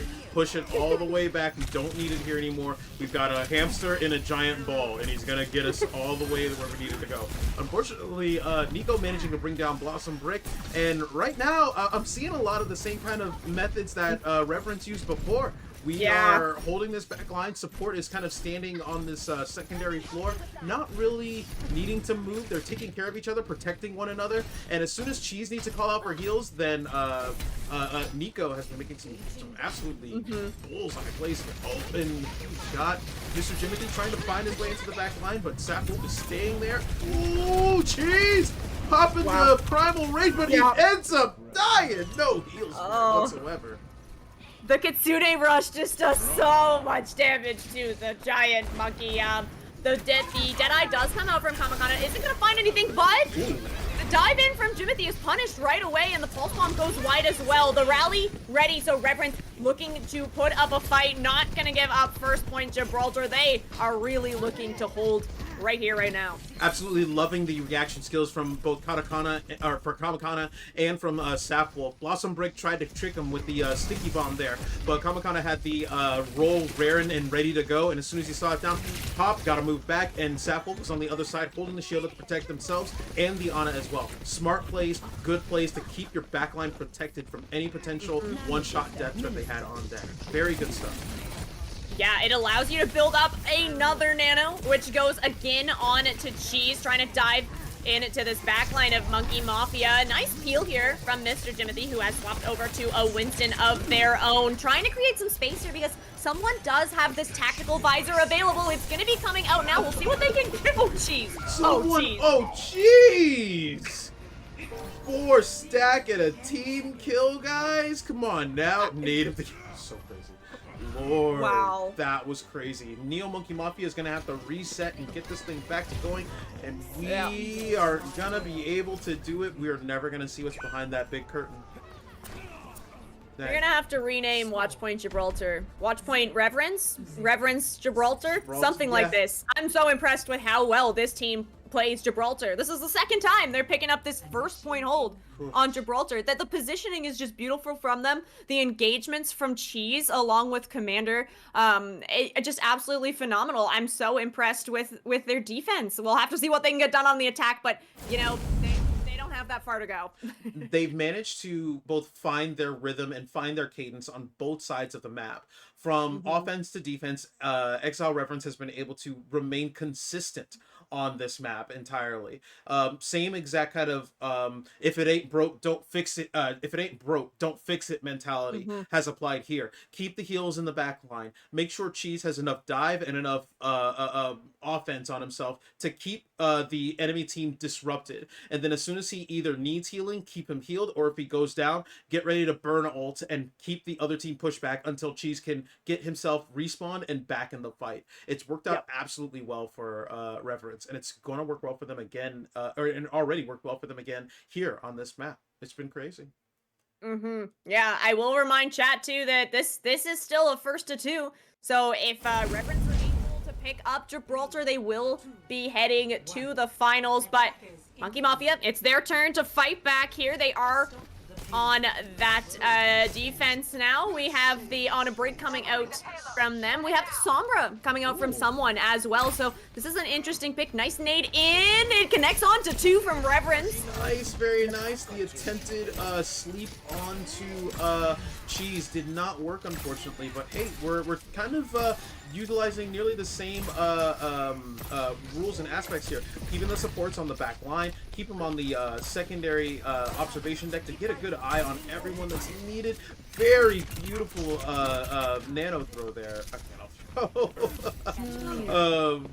my goodness, but the payload has just been moving. I have not been keeping any sort of eyes on that right now. Yeah, that's the beauty of running the Tracer on this attack, is that you can just let Tracer go down there nice and quiet, gonna slide that payload right through. Yeah, right? This is actually really big for Reverence. They're gonna be able to pick up on the late kill on the Blossom, too. This isn't good for Mafia. We actually are gonna see Mr. Jimothy gonna have to swap over the Doomfist just to try and get a touch. Need to get some contests right now, Mafia. You guys gotta get on there as quickly as you possibly can. Oh, and it looks like it might happen so far. If Mr. Jimmy can just get through healing. No! Oh my goodness. Reverence managing to bring them down with little to what seems to be no issues, but jeez. An absolute crazy amount of plays. Cheese with the play of the game. Let's go. Oh, yeah, I love to see it. And yeah, shout out to Nico for an amazing anti-nade that comes in, connects on to goodness. 4. There's just no hope. There's just no hope for them. Oh my goodness. Nade of the year indeed. Guys, that was absolutely insane. Shout outs to Team Neo Monkey Mafia, who was able to come in, show out, and do their very best to try and find some purchase here, some leeway. But clearly, when their backs were against the wall, they weren't able to seal the deal up against Xzile Reverence. But both teams played absolutely admirably, had some really phenomenal points that were made, and some really great plays made from both teams. So hats off to them as well. Absolutely phenomenal stuff. Yeah, so impressive with the gameplay from Monkey Mafia. I think that they looked really great on that Wrecking Ball comp especially, but Reverence, once you take them to Gibraltar, it's just all them all the time, and showing so much coordination and teamwork. I'm really impressed with this Reverence squad. The synergy between the flex support and Nico, and then Cheese, and then also Safwolf. She did such a great job on Gibraltar of just denying the Wrecking Ball from even pushing onto the Ana at all. So it just allowed Nico to put out heals pretty much whenever they wanted to, as much as they wanted to. Absolutely. Every time that Cheese managed to make a jump or a particular dive, Ana was right there, making sure to have the bases covered and keeping Cheese in the fight. Cheese exists in a weird state of tanking where he doesn't really need to worry too much about his health because he knows that his supports have his back. The supports keep him alive, and he does as much work as he possibly can to keep the enemy team disrupted and off balance. He's diving in and out. He's making making and utilizing as much playing a good Winston also you have to utilize as much of your jump potential as you possibly can, landing directly on top of enemy teammates or Yeah. enemy teams, Mhm. ensuring that you can get as much damage as you possibly can and as much mobility as you possibly can at the same time. It's a wonder whenever I see a really good Winston play. And to be honest, every time I see Cheese on deck, I'm like, yeah, I'm gonna see some good tank plays today. But I think one of the key components that you said is like get in, but also get out. It's mhm. so easy as a tank to just go in and feed, but to be able to get out and provide that healing for your supports to build up ultimates is so important. So I'm super excited. We're gonna have a rematch here, Rematch. Reverence versus Sif in the finals, and this means that we're moving on to the first to three, so potential for more maps to be seen. Run it all the way back. We need that setup one more time. The double R squads are fighting each other again. Yeah. Reverence and Ragnarok. I absolutely love to see it. This is definitely going to be a good run back. The teams have kind of made some adjustments. Clearly, plays are going to need to be changed around, and this was another kind of match that I want to see run back again, just because I like the way both of these teams clash with one another. Mhm. A lot of dynamic changes, a lot of necessary on the fly adjustments that both wins games and some that lose games, and it Yeah. works though. This is the type of hype and sorrow that you get when you play when you put two really great teams together to fight. And here in grand finals, there's no better time to lock in and play as best as you can. You know what I mean? Absolutely. I'm so excited to see these two teams facing off. I wonder what map we will be starting on. It will be a control Ooh. map. So we'll see if we get another Lijiang. Although I have to wonder. So it is a coin flip for these first maps, so you don't know who's gonna have the first map pick. But it's interesting because we saw Exile. Oh my gosh, okay, correct me if I'm wrong, but Reverence took Lijiang Tower from Sif the first time, right? They did. Yeah. So maybe they want to take us there again. I mean, if you know that you're going to win, I'm not saying that they necessarily even get the flip. It's all down to chance, but yeah, we Hey. could potentially be seeing it again. Most definitely. And also, I want to get some shout outs here right quick. We just got a raid. Ari! Wow. Thank you so much for hosting, Ari. Y'all, please follow Ari. Show Ari as much love as you possibly can. Hosting and helping us out with these wonderful, wonderful tournaments that we have running. It cannot be anywhere or ask for anyone better to help host with that. Ari, thank you so much. Welcome, and welcome raiders as well. You guys are absolutely phenomenal, and we love to have you here. It is absolutely crazy. God, we've got 52 people in here. I'm scared, y'all. I'm scared of y'all. Well, yeah, what's up? Well, we'll give a shout out and a welcome, all of you raiders. Thank you so very much for joining us. I am Radio Free Rod of Xzile, broadcasting live here, and I have the wonderful, wonderful co-host or host also. Hi, everybody. This is Raid. I'm so excited to be here casting this Exile Grand Finals, the Perked Up tournament. It's all about the perks here, all about the diversity in ways that you can play the heroes now in Overwatch. If you haven't checked it out yet, what are you waiting for? Go download it. Lots of people are coming back to Overwatch now, and it's so much fun. And so happy that Exile has been hosting this tournament. It's such a great time, and we're watching such awesome matches. Absolutely, absolutely. I am more than willing and ready to go ahead and get this thing all set and done. I want to see two more rounds. Look, I know. Look, it's kind of what's the word, selfish of me to say. It's like, yeah, I'd like for Ragnarok to take this and get the win and see some good matches. But I want to see six good matches. Actually, I want to see. I want to Yes. see. I want to. I want this to go the distance between these teams. All right. I need as much as I possibly can because I'm not ready to end this yet, guys. I'm not ready to say we're done. Okay. Don't want it to be over. Never. It is never over. Where are we going right now, Rain? Please tell me. All right, the map has been selected, and it actually is Ragnarok Sif that won the coin flip, so they got to pick what map we were going to, and in a shocking turn of events, Rod, we're going to Lijiang Tower. Yes. We will. We will. We will never, ever, ever leave Lijiang Tower. Oh, we're stuck in a loop here. That's I fine. I'll think. take it. I'll take it. That's fine. I'd sooner take the Lijiang loop than the King's Row That loop. Chat knows. Rod's out here trying to make enemies I right will. I now. will. I will fight all of England. All of them. No, Oh, chat knows. Chat knows the only time I will ever accept King's Row is when we're having a Reinhardt fight. Okay. mm, But speaking it's of fighting, valid. it's time to put away the fight. Guess what? 5, 4, 3, 2, 1. We are here, and we're on Marketplace of all teams. Let's go, or of all maps too. Oh, I'm so excited on Market here. It's the rematch of Sif versus Reverence. Reverence was able to take Lijiang, and the first time these two teams met, it is going to be the TP strat coming out from Reverence. So already getting set up on this point here, but Sif gonna find the first pick. Ray is like, excuse me, are you putting down turrets down here? This is a no turret zone. I need you to clear those out for me ASAP. I need to see your building permit. Yo, this is not up to code. Get snuffed. I'm so sorry. Cheese holding on point right now as Ragnarok manages to move onto the side, trying to find a particular angle. Cheese moving and trying to nail down Ray. Ray has been absolutely devilish with this railgun that she's been wielding. I'll tell you what, I would never want to fight Ray anymore. Forget that crap. I'd be toasted. No, I would not want to take her on either, as she is absolutely killer on this Sojourn. Xzile also killer on this Pharah.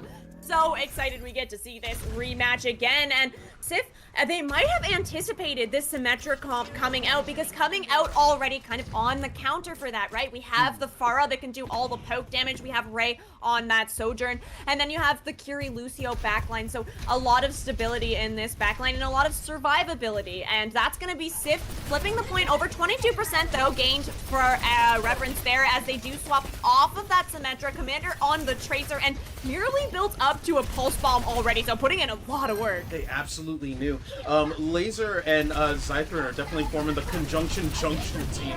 As I see so many rockets and firings coming down, and Laser just manages to go down there and sweep it up. Puts that mech into overdrive mode and just polishes and cleans up the rest of them. It's some really good sweep. It's some really... Whoa, Ray. Whoa. Yo, excuse me. Yo, chat, forgive me. We literally swapped off with something, but hey, don't worry about that. It is absolutely phenomenal right now, what we're seeing right now. Commander Hui trying their best. He swapped off of Symmetra. Maybe they decided that, hey, the Symmetra thing isn't working, and we're going to jump on point. We're on there immediately. Tycho seeing, actually, Commander Hui on the back line. Tries to get them. Oh, what a nasty headshot from Tycho. Oh, beautiful. Yeah, you said the Kiriko back there, potentially just to try and stall the point, right? Because the Kiriko has that teleport that can just get out, but Tycho, she takes matters into her own hands, taking down Commander on that Tracer, but Reverence are gonna come into this potentially last fight if Sif are able to hold it with some ultimates here, including the Orbital Ray, which can be so impactful, but Xzile, she's sitting. She has a barrage. She is definitely looking for it. And Vamp Queen's more than ready to go too. Yep, there it is. Pops that shielding. Make sure that we have plenty of protection to go through as the Reverence goes ahead and tries to barrel into this point and bully their way into it. Cheese is making an absolute cleanup right now, along with Commander Hui. As we gotta get somebody on the point, guys, whoa, Somebody please touch the point, guys, excuse me. Okay, crisis averted. Crisis averted. 99% for Sif, but Reverence flip it back over. They did use that Orbital Ray and the Annihilation there. Nico has swapped over onto the Lucio as well, but you still have both DPS ultimates available here. So we'll see what Reverence is able to get done with that with Kamakana on this Cassidy. Now it's going to be a lot harder for Xzile to stay alive and get value from this barrage, but that's a nice opening pick. Ray going to find Commander. The Pulse Bomb did come out as well, so it didn't quite connect on to anything. Kamakana has been able to lock onto people's souls with this McCree shot. I have not seen anyone be more accurate with normal McCree shots since Kamakana. Shots in general too. I also do not want to fight. I don't want to fight anybody in this team. She's bringing down Xzile, and they got to get back on the point and try and fight back for it, because if they're able to flip it, they are going to take this point. They do not need them to gain any kind of momentum. Tycho being brought down by Commander Hui in the back line. Laser flying off into the left, and Commander Hui trying to focus down this Lucio. gets booped, falls back, gets the teleport on there. Unfortunately, he's going to get killed by Xzile. Laser cleans up Cheese. Kamakana dumping off of Ray. Laser jumping out of Kamakana, but gets the finish, and they take the point. They're on overtime. We need somebody to touch the point. Oh, big barrage! Wow. The touch does come through, though. We do see Nico able to get the touch on the Lucio, but going to fall to Laser, and no second touch to trigger that overtime. It's going to be Market going the way of Sif. Absolutely phenomenal display from Ragnarok Sith, who's more than capable of throwing off of the initial setup of the Symmetra teleport into turrets. They were able to kind of adjust with Xzile Reverence adjustments, and both kind of separate and subjugate each member of Reverence that tried to make some sort of headway here. When Reverence was moving into the back line, they would turn around and focus that particular person. Ragnarok Sith wasn't really letting them establish any kind of foothold on the point or near the point, and that's what got them the victory. It's some really good stuff and some really smart plays. Yeah, I agree. It's a very well-matched teams here, meeting again on Garden. We have some swap-ups here from Reverence. We're gonna get the Mei coming out from Commander Nico on that Kiriko. Vamp trying to find a boop. I see you, Vamp. She tried. Not gonna find it. Well, the Commander will fall, but Kamakana's gonna pick up Taiko, so it's even here. And with that Kiriko out of the fight, Sif's gonna have to play so much safer because you only have the Lucio available for the heals, and it's just not that much. Looking at that gut check from Laser into the Kiriko was hilarious. I thought Kiriko was gonna fly back a million miles. How does that not happen? Ray managing to find Perked brings down Kamakana, and now starts focusing down Cheese, and Cheese is unfortunately going to fall. There's not enough presence on the point right now for him to be fighting like that. Yeah, that's so true. That Sif is going to be able to pick up the first flip here. Late kill on to Safwolf means that Reverence are going to have to just wait a little bit longer before they try to come back in to this fight. Ray, we talked about how much damage she was doing on this Sojourn. She's almost at 80% to this overclock already, as we see Reverence rotating towards the white room. So they're trying their best to avoid some of this poke damage from Xzile. Ooh, Taiko, another really nice headshot onto the Tracer. Yeah, gonna find Commander early, and that's a nice pick here. But the Tracer is gonna come back into the fight fairly quickly, so as long as Reverence can stabilize in this white room, they're not in too much trouble. Absolutely. They are absolutely trying their best to try and utilize as much cover as they possibly can, because Xzile, much like in previous matches, has been an absolute terror on this Pharah. Get Xzile in the air, and you are going to have a absolutely terrible time on the ground. Unfortunately, Cheese is not going to be able to dispense with his L1. It's going to get devoured by the Diva projection. Ray utilizing the movement and mobility to slide, and is absolutely fighting as much person as possibly can. Commander Hui being brought down by Vamp Queen, and manages to get a lot of rounds pumped into Cheese. Doctor, yo, get him! Get some help for that robot! A mechanic, something, a priest! Help him! Oh my god! A priest. Please! Ray, a whole ass demon, right?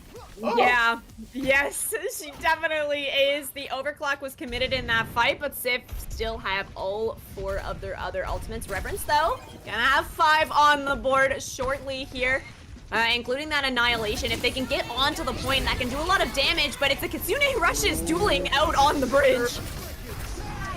Oh, shielding coming up. Will Cheese know if Cheese has any kind of... No, he does not have any kind of healing that will keep him alive during a Xzile barrage right there. And it looks as if they're going to be able to hold it. We just need to sit there for a little bit. Got the team kill. I think this one's over. I don't think a touch is possible. Ragnarok Sith looking deadly, looking dangerous, starting this off with first blood 2-0 and going 1-0. Yeah, and getting a little bit of revenge here, because on that first time they matched up on Lijiang Tower, didn't go in Sif's way. Play the game.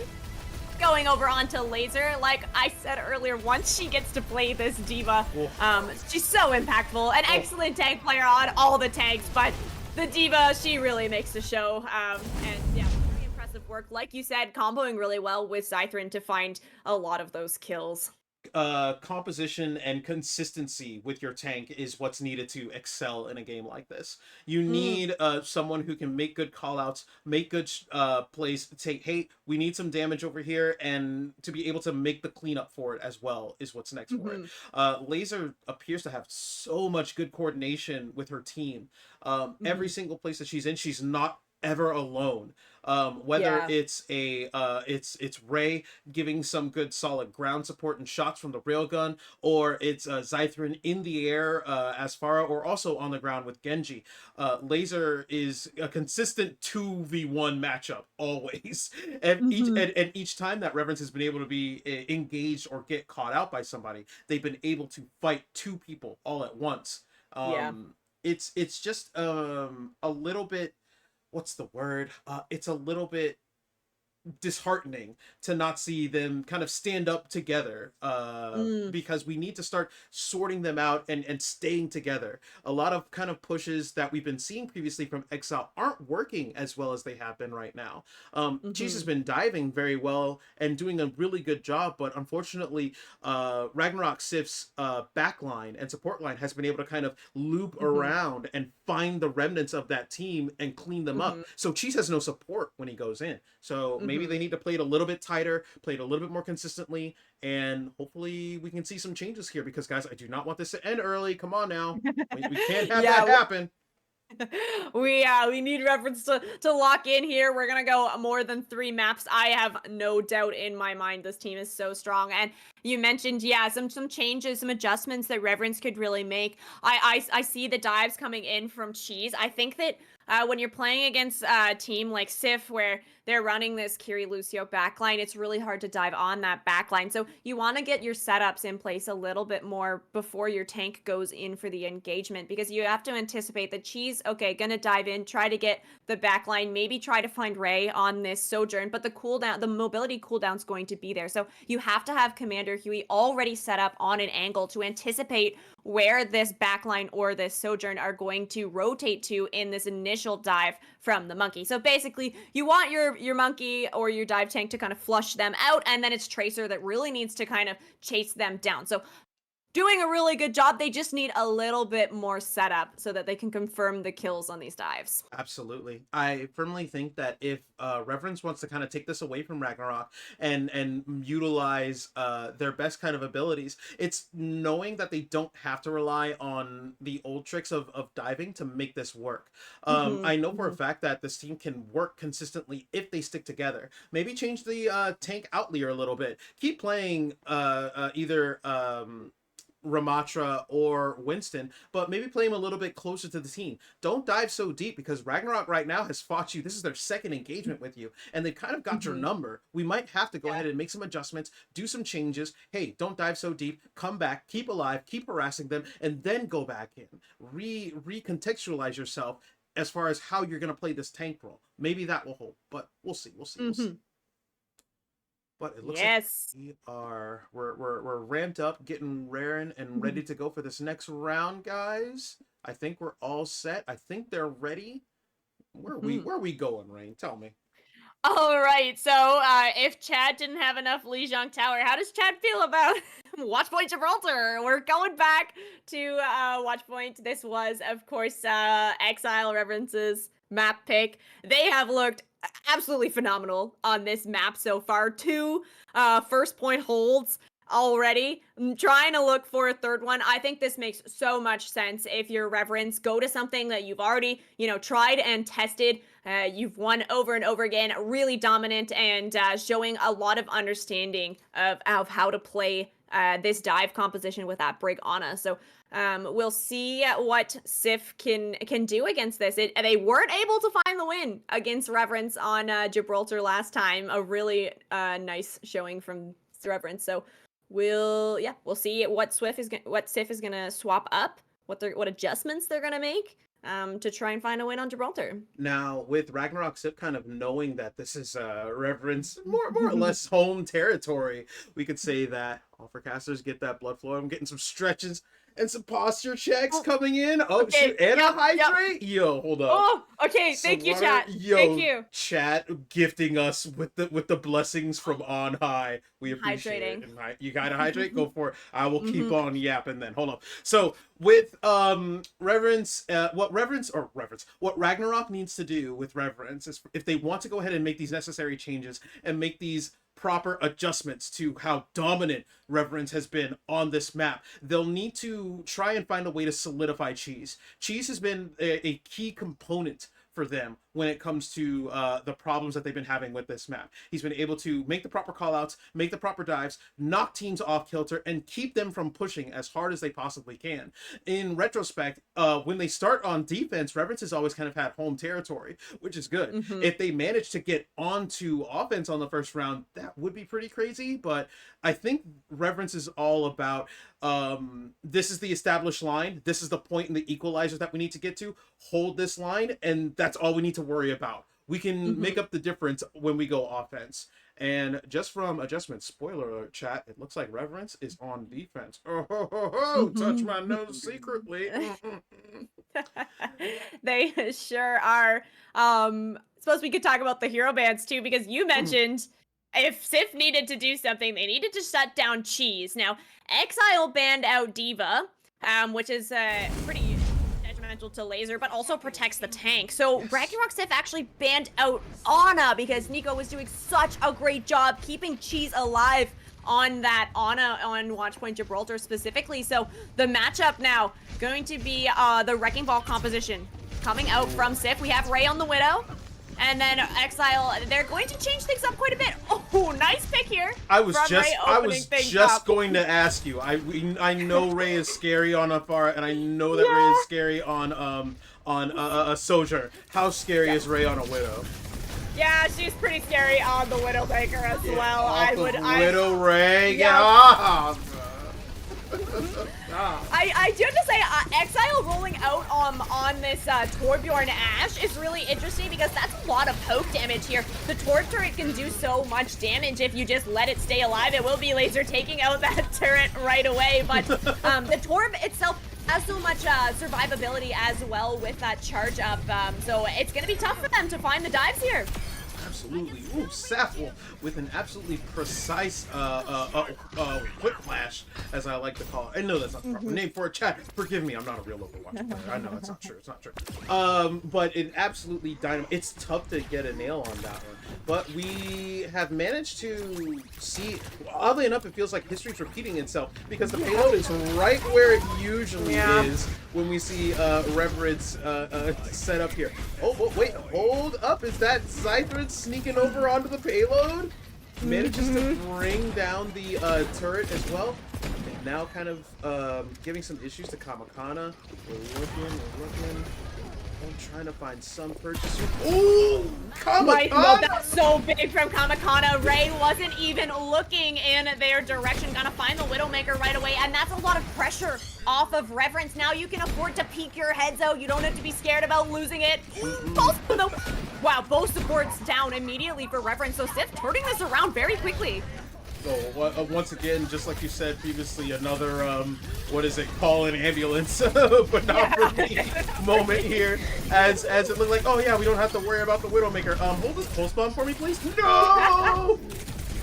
And right now, this is the first team that we've seen that's got the payload just touching right on top of the letter there to get the point. And they managed to get it. First team on the board is Ragnarok Sif against Reverence here on Gibraltar. Let's go. Yeah, trying to break down this incredible defense. Sif might have cracked it with this Ana ban, but Reverence are still looking really good on this composition.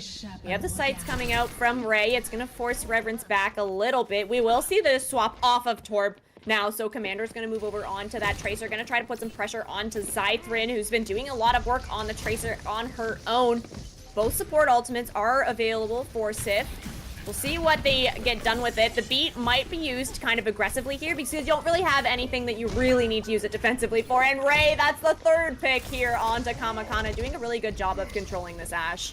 Absolutely. There's been a very strong degree of control that's been exhibited by both Ragnarok and Reverence, but Ragnarok has made sure to take the opportunity that they have right now to push this cart as far as they possibly can. They absolutely understand that keeping Reverence absolutely on lock right now is what's granting them the ability that they need. A lot of times Laser has been shown to work as a consistent and solid tank and make sure that they know, oh, hey, you need to worry about this one in the back line, or oh, you need to worry about this one in the front line. It seems as if they've been able to trade the mobility of D.Va for yet another mobile-centered tank, one that can keep up and deal as much damage and annoyance as the D.Va could possibly could, which is really great. Some solid work here from Ragnarok. Excuse me. Yeah, that's a really good point. Yeah, the Wrecking Ball could kind of play similar style there. Looks like Reverence are finding their footing here, stopping that cap of second point, just barely. But they are now set up comfortably on that high ground. Commander has built up to the pulse bomb as well. We'll see what they're able to get done with it. It's gonna be tricky because you don't have any really great targets. Potentially the Lucio Vamp Queen does have that beat available still, so potentially still looking at using that kind of aggressively or in the mid fight just to try and secure this because you're so close to the end and the mines coming out. Kamakana is absolutely going on. I almost keep saying Karma Chameleon whenever I see that shit. Kana. Anyway, the shielding coming out from Vamp Queen, ensuring that the team can fight as long as they possibly can here. Brings down Nico. Xzile and bringing down Commander Hui. Then hey, I got mines too, so you can check these out. As Vamp Queen manages to pump up the jams, keep the team healed, and they are going 2-0 right now over Xzile Reverence. Xzile needs to go ahead and come up with some sort of solution here because it looks like Ragnarok might have their number when it comes to this map, guys.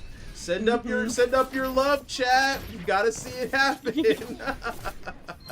I love this. Sif have found their groove on Gibraltar here. Nice beat from Vamp Queen in the mid fight there, keeping everybody alive. We will have Kamakana swapping over onto the Widowmaker. What? So Widow a potential duel? Widow duel coming out here. Oh, I'm excited to see this. It's going to be interesting.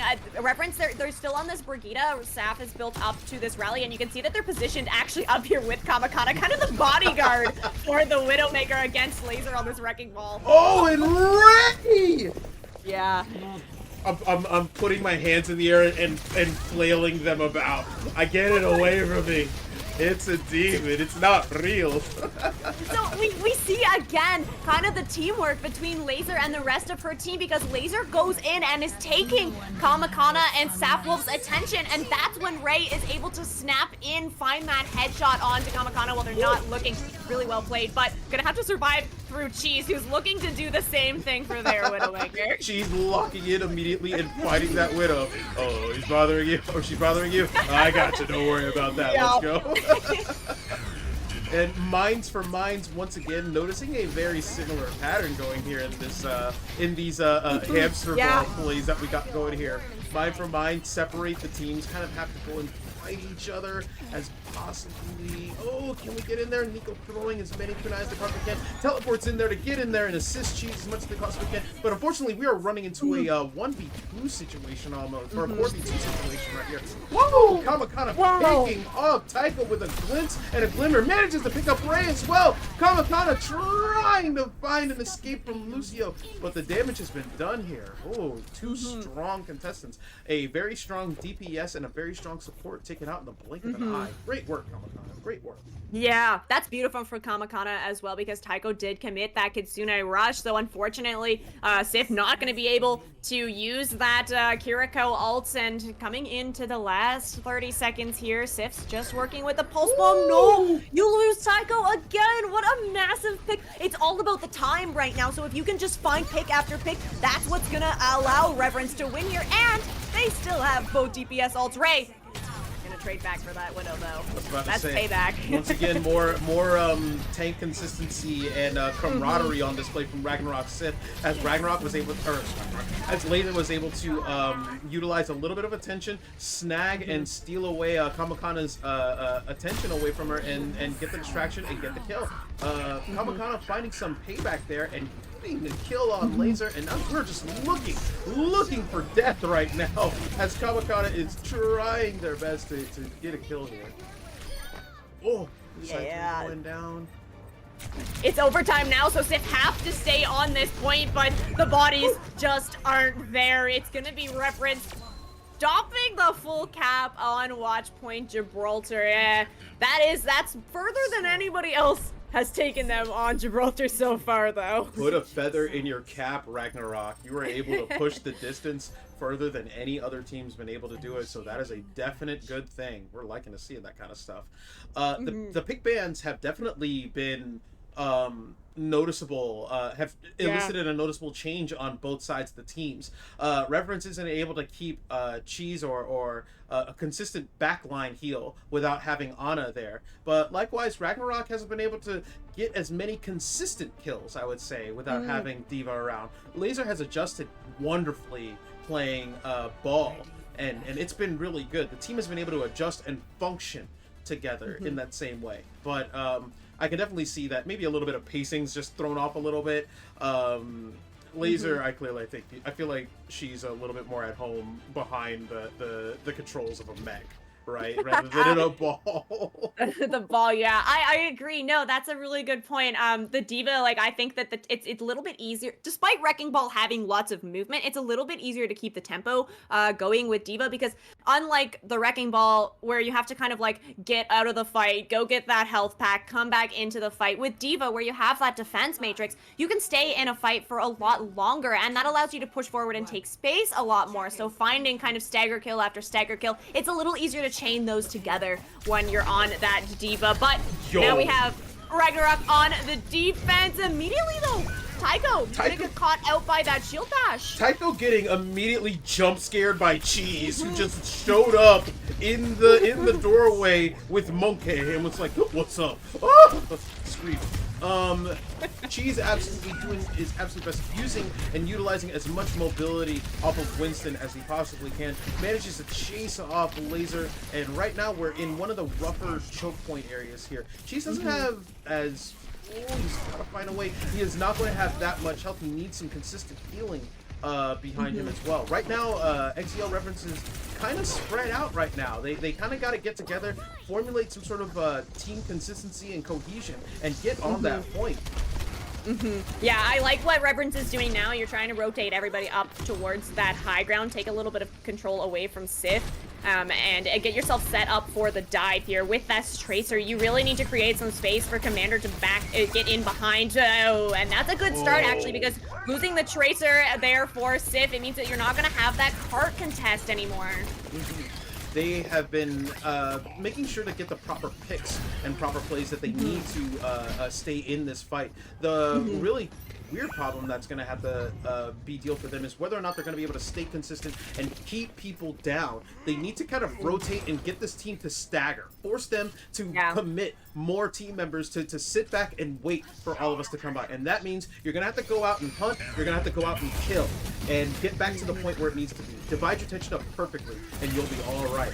I mean, they're doing it. They're right there on the threshold. We haven't seen Xzile get up to this point, but that's because they haven't needed to. Yeah. So let's see if they can go ahead and make some proper plays here and get some utilization here. Ray getting focused down by both Cheese and Nico as Laser hops down. Woo! Unfortunately, that is not going to be able to stop that, and they get a team kill, and Xzile is on the board. 1-2. Get a little bit further, guys. Let's go. Nice work there from Nico. Finds a headshot onto Xythrin and then puts a lot of pressure onto Ray, and then Cheese following up with that kill. Then the final blow onto Laser as well. Excellent showing from the Kiriko of Revenance. Sif, Ray, she is swapping off of that Widowmaker. Going over onto the Genji. Just equally as deadly, though. I was about to say, anytime you tell me Ray is swapping, I'm not relaxing at all. In fact, I'm getting more scared. It's like, okay, oh god, what do I gotta deal with now? What's she gonna pull out this time? Everything she plays, that's top tier. We can see that Pulse Bomb. Oh, the rally though is available there from Sarah Safwolf, so she's able to stay alive through that, and then finding the kill onto Laser. No tank available for Sif. Excellent job from Reverence to kind of weather the storm that Ragnarok put up, and then coming back into it, committing just the one ultimate there. Gonna be able to get a lot more cart progress here, but Sif. They're coming in. They have both support ultimates. We have seen Bam Queen do a really good job with this beat to use it kind of in the mid fight, and then the team gets aggressive with it. So we'll see what they opt for here. It's just the pulse bomb for now from Reverence, but we've seen Commander Huey be quite dangerous with this already, so can't count them out at all. Bam Queen popping out with the Lucio ult, trying to provide as much shielding and as health as she possibly can to the team. Absolutely finding as much presence and preference as they possibly can here. And the Deadeye shows up, but we're not going to be able to kill anybody with it. Xzile managing to go down. I think actually Kamakana might have just wanted to use that to provide a bit of pressure. It manages to bring down Tycho. The mines are out right now, and we have to find some way onto the cart. We're so close, and we need to get there. We can just push a little bit further. I think we might be able to have this one. Ray unfortunately going down, Xzile unfortunately going down, and Xzile manages to find purchase, get themselves onto the payload, and we're up 2-2. They only have to get to under the bridge. No Red Hot Chili Peppers. Yeah, Reverence, shout out to them because we only got to see them on the first point of Gibraltar so far, but showing us that they're well versed in all 3 points of this map as we move over on to third point Gibraltar. I loved the positioning of Kamakana on that last fight up on the bridge, because when the point is just that close to being capped, Sif just didn't have the resources to commit to that Cassidy, so able to just sit up there and just spam damage in, really helping their team. And finding that first cap, or that second cap there. Xzile moving forward here, you're gonna have both support ults too, and it's the Kitsune rush immediately. There's nothing that Zip's gonna have to even respond to it with. Absolutely. Can you imagine though if we only trained for the first half of this map? That's it. Yeah. We didn't know how to do the rest. Oh, that would be pretty tragic. But here we see Xzile is moving forward boldly. They have the motivation. They have the proper kind of morale boost here that they needed. It's right there. They can taste the victory. It's 2 minutes in, and we just need to go ahead and get this payload up a couple of more meters, and we are in there. Sapwolf is absolutely going ballistic on this Lucio. Oh, there it goes. Bam Queen unfortunately going down to Sapwolf. And, oh my goodness, let's go. We are fighting. Oh, Commander Hui brings down Tycho, brings down Xzile, and Kamakana brings down Ray. And we only need to take down this tank. We might be able to go ahead and get this consistent point. Laser going down, and Xzile holds it and takes it. Very great round. Reverence. Woo! Xzile showing that they are still absolutely the uncontested champions of Watch Point Gibraltar. Cheese gonna pick up another play of the game here on Gibraltar.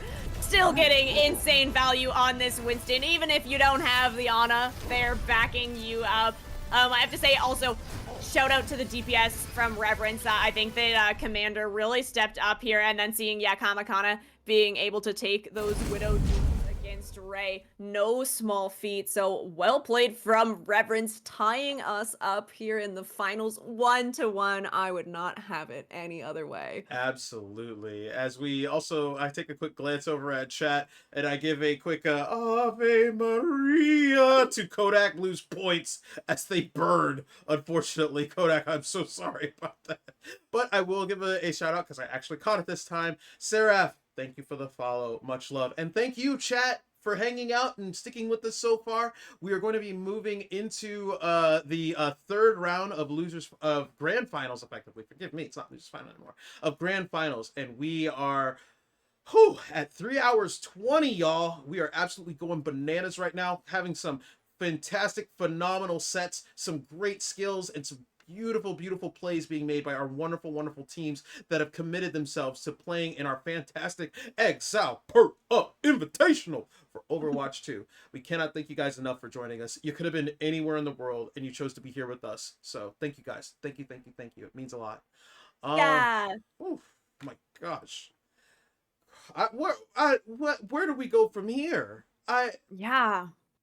That is the question, isn't it? Yeah, so the third map, I mean, we will be heading to push. We at least know the game type. We will be heading to push, but honestly, I feel like all maps are on the table at this point. Both teams have showed that they can play like every composition basically neck and neck. So it's gonna be tough for Sif to find a map where they're gonna be able to have the advantage. I mean, the last time that Reverence and Sith managed to fight each other on a push map, they picked Colosseo, and Ragnarok Sith managed to take that very consistently. Now, with Xzile kind of understanding and knowing which picks will be relevant for the bans, it could be that they might have found a bit of an Achilles heel there. Not removing one particular strong hero and then making adjustments to your composition to make up for that difference is going to be a really strong thing that Reverence will be able to do if they want to see themselves get pushed to a bracket reset and get this game going to one more round.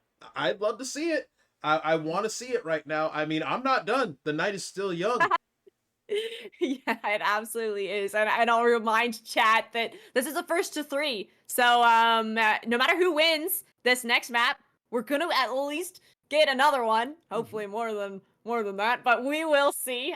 So yeah, excited to see what these teams can bring to the table. This is gonna be a really close match. I don't know if we have the map just yet. It looks like we will actually. Yeah. All right, Sif, they're taking us back to Colosseo. They felt real good about that first time, so looking to find it again on the second. And hey, that did work out for Reverence on Watchpoint Gibraltar. All this means, though, is that whatever team wins this next match, we're going to see another and different map come up on the next round, which means that the teams are going to have to make another adjustment. Certain ideologies will have to change. Game plans might need to be changed around as well. It's a grab bag for whatever's going to happen next with these two teams. And honestly, I couldn't tell you who could win. Chat, with your gambling abilities, you guys have more faith in yourselves than I do. If you told me to pick a team to win, I couldn't do it. I couldn't do it at all. Oh, we got a hype train coming. Let's go. Wow, you live in chat. Good job. Thank you so much. Open up the point pockets, y'all. Hey, we got some gambling happening right now. You need to pick out which of these teams is going to get the win on this map. Reverence or Ragnarok Sith. Let's go. Let's go. Wow, look at all those gifted subs. Awesome. Wow. Goodness. Chat. Y'all are crazy right now. Thank y'all. Thank y'all so much. Oh my God, the gifts. Everybody getting gifted subs right now. Dibs, can I get a? I mean, you'll have to give me a sub, but if you could give me maybe some tacos, I'll take them. Give me tacos. Yo, give me a quesadilla. All right, a steak quesadilla would be pretty sweet. Let's go. That would be. Oh my gosh. Heck yeah. Can you? We've been working hard here. We need some snacks. Some sustenance. Yo, Twitch. Implement a gift sub that gives me some orange slices or some Oreos or something, all right? I'll take them. And some, I don't know, some gummy worms or something to snack on. Something to nosh on, all right? Can you, man, it'd be terrible, but I would abuse it. I'd be so funny. I would be the biggest, like, streamer in the world if they promised food instead of, like, anything for the snacks. Yo, oh my gosh. Give me some snackies. I'll take them. Yo, you toss me an oatmeal cream pie or a zebra cake, I will Twitch stream for like 3 hours straight with no break. I promise. I love it. Thank you for the subs, wow, y'all. More gifted subs. Look at this. Bad Wolf. Oh my God. Spets. Oh my God. Fave. Oh my God. Nibiru. Thank y'all for the subs and the hype. And we are getting ready for a battle. Let's go. Are our teams loose and raring and ready to go? Let's ride on the wind, bullseye. We are back in there. Let's go. Alrighty. We are here on Colosseo. Oh, came in a little bit early, but hey. Alright, chat. We get to see this beautiful screen right here. As we find the most... I do love the scenery in all of these maps. It's such a treat because you don't really get to see it when you're kind of like locked in and playing. So it's fun to have these observers showing us these maps as we come into Colosseo here. Reverence have banned out Lucio. Let's go. Sif banned out Mauga. Sif is back over on this Wrecking Ball composition. Reverence, she's just pulling out the Junker Queen again, so I'm excited to see this paired with that Juno rigged backline. Such a strong backline and a nice engagement in the speed ring from Juno, so we'll see what they're able to get done here. But you're coming up against that Genji, you're coming up against that Sojourn. It's a lot of damage. Hype train being consistently followed. Thank you, Flutter. Oh, and Ms. Milky, were you able to get the sound played? I'm so sorry if it didn't play. It didn't. If it didn't, then I'll do my very best Jenna Marbles. Even though I think I've only seen her once in my life. It did not play. Yeah. That's all I got. Please get this check. I'll make it work. I'll find a way. We'll talk to you. We'll talk more of it here and get that work. I will say we do have Reverence taking the early lead here on Colosseo. Kamakana doing so much work on this Sojourn, finds the entire back line of Ragnarok Sif, and that's going to be Sif on the back foot here. A lot of space taken. We can see that Kamakana's already got set up on this high ground, and Cheese is pushing forward, holding that corner as well.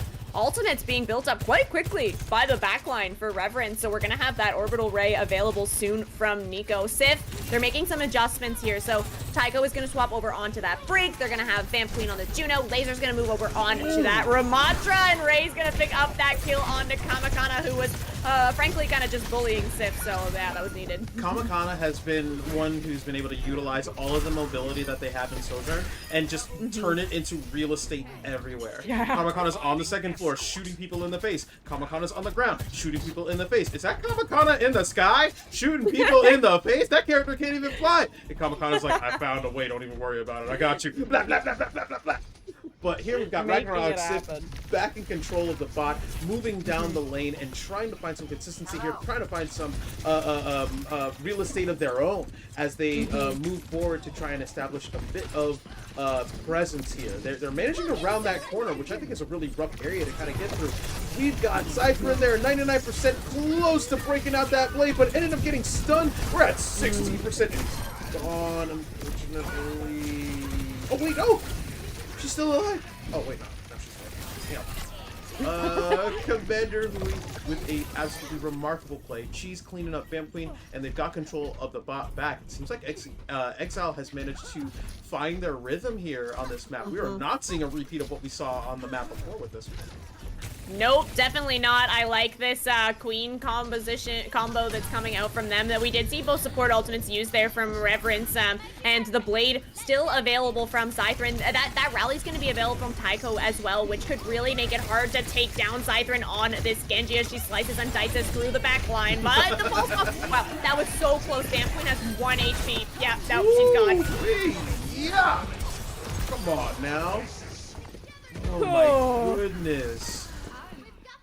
Yeah, that's the blade from Xzile. Yeah, finds 3 there, and despite losing Vamp Queen early there, Xzile is able to just kind of turn that around and walking this bot back towards Reverence's spawn, but they still have a little ways to go there. Reverence are going to be in the lead for a little bit longer. Now, we have support ultimates online for Sif, including this rally, but Kamakana has the overclock and is going to be able to use that from quite far away, so the rally might not be enough. It's not. Yeah, wow, beautiful from Kamakana.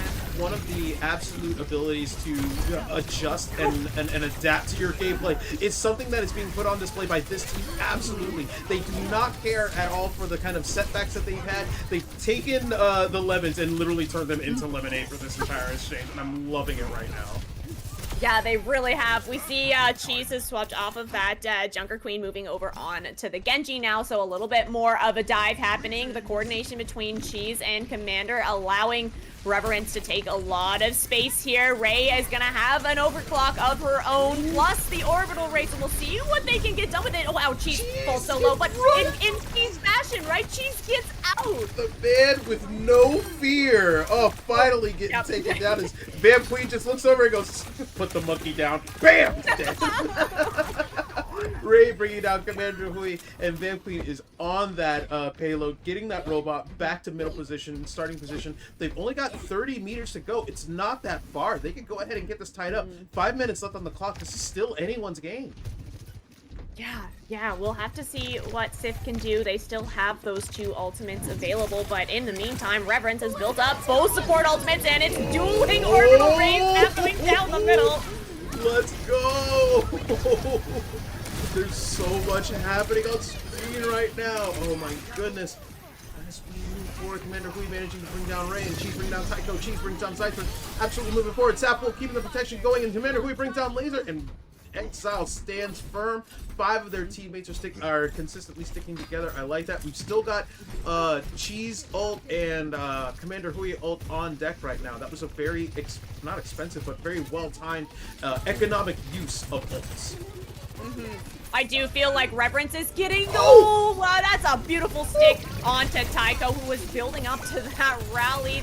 That's an excellent flood here from Reverence too. Just like moving forward, finding as many kills as they can. I was gonna say, I really do think that Reverence is getting excellent value from their ultimates here. We're gonna have the Primal Rage Cheese coming is in. living right now. You put Cheese in the back line, and he is an absolute gremlin right now, gobbling up the back line, not caring at all for anyone, as long as we're getting a little bit of slowdown right now. There we go, it's fixed.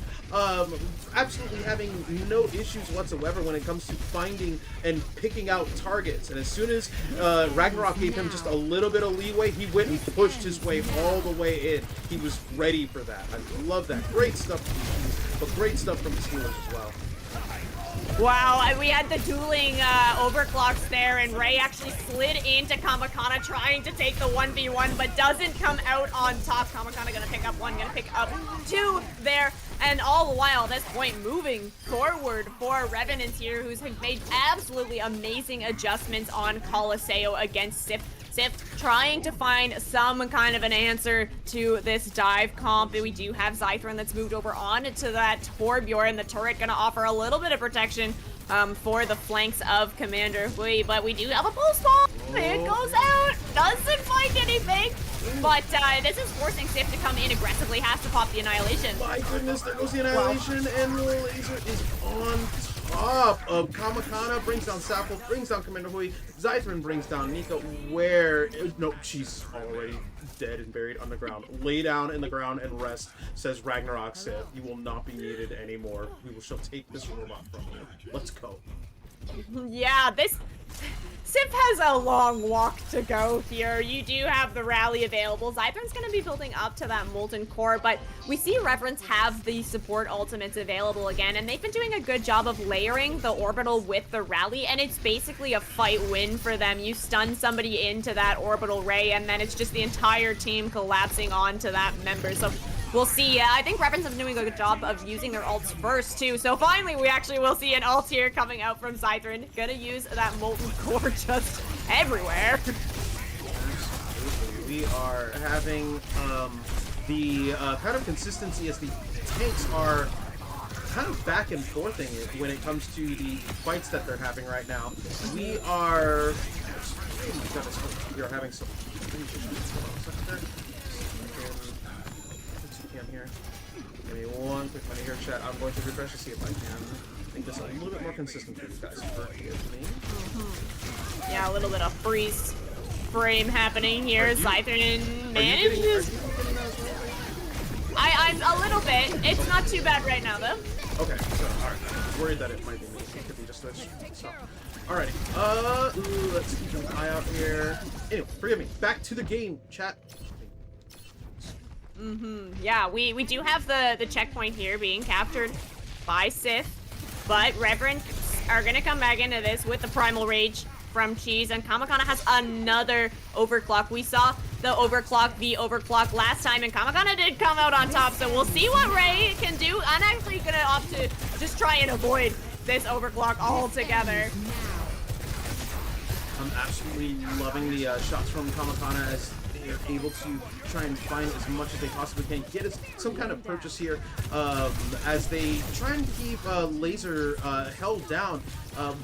There is some really necessary amount of damage that's coming out here to keep the Xzile team on the back foot to make sure that they can get as much possibly off of their backstep as they possibly can. And with overtime on the dock, it looks like Ragnarok is narrowing their way down towards the lane here. They need to get the push out and make that work as much as they possibly can.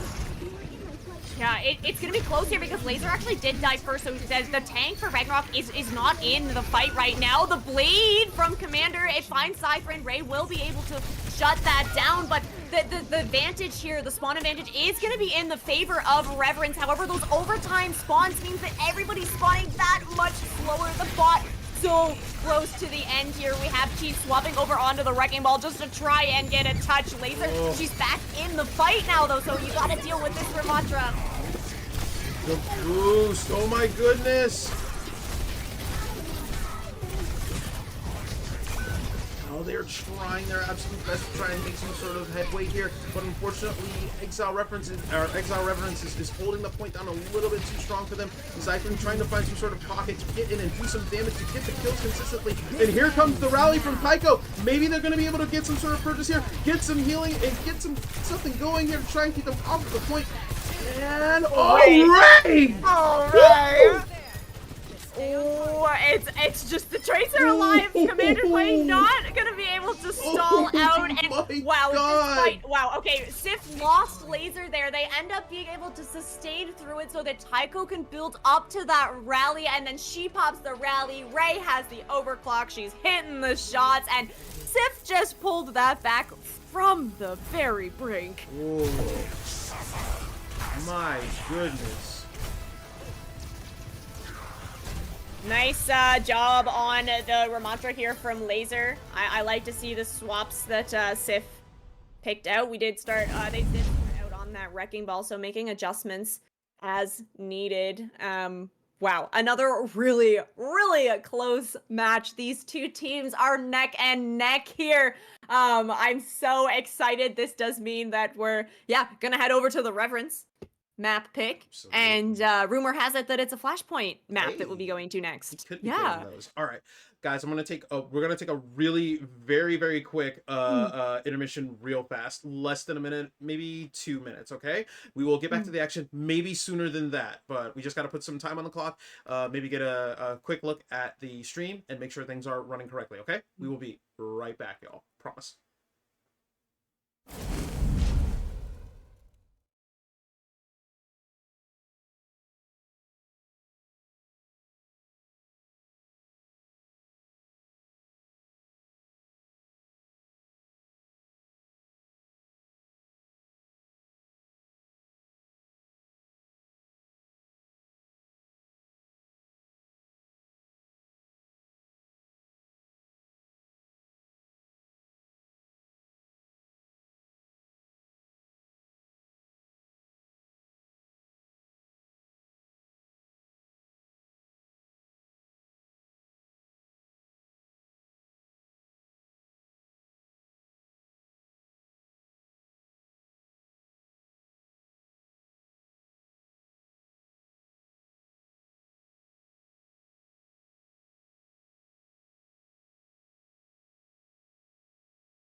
chat, we're back.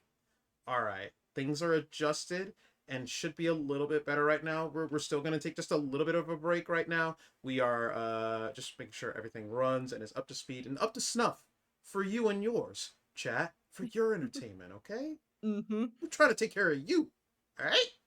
That's all.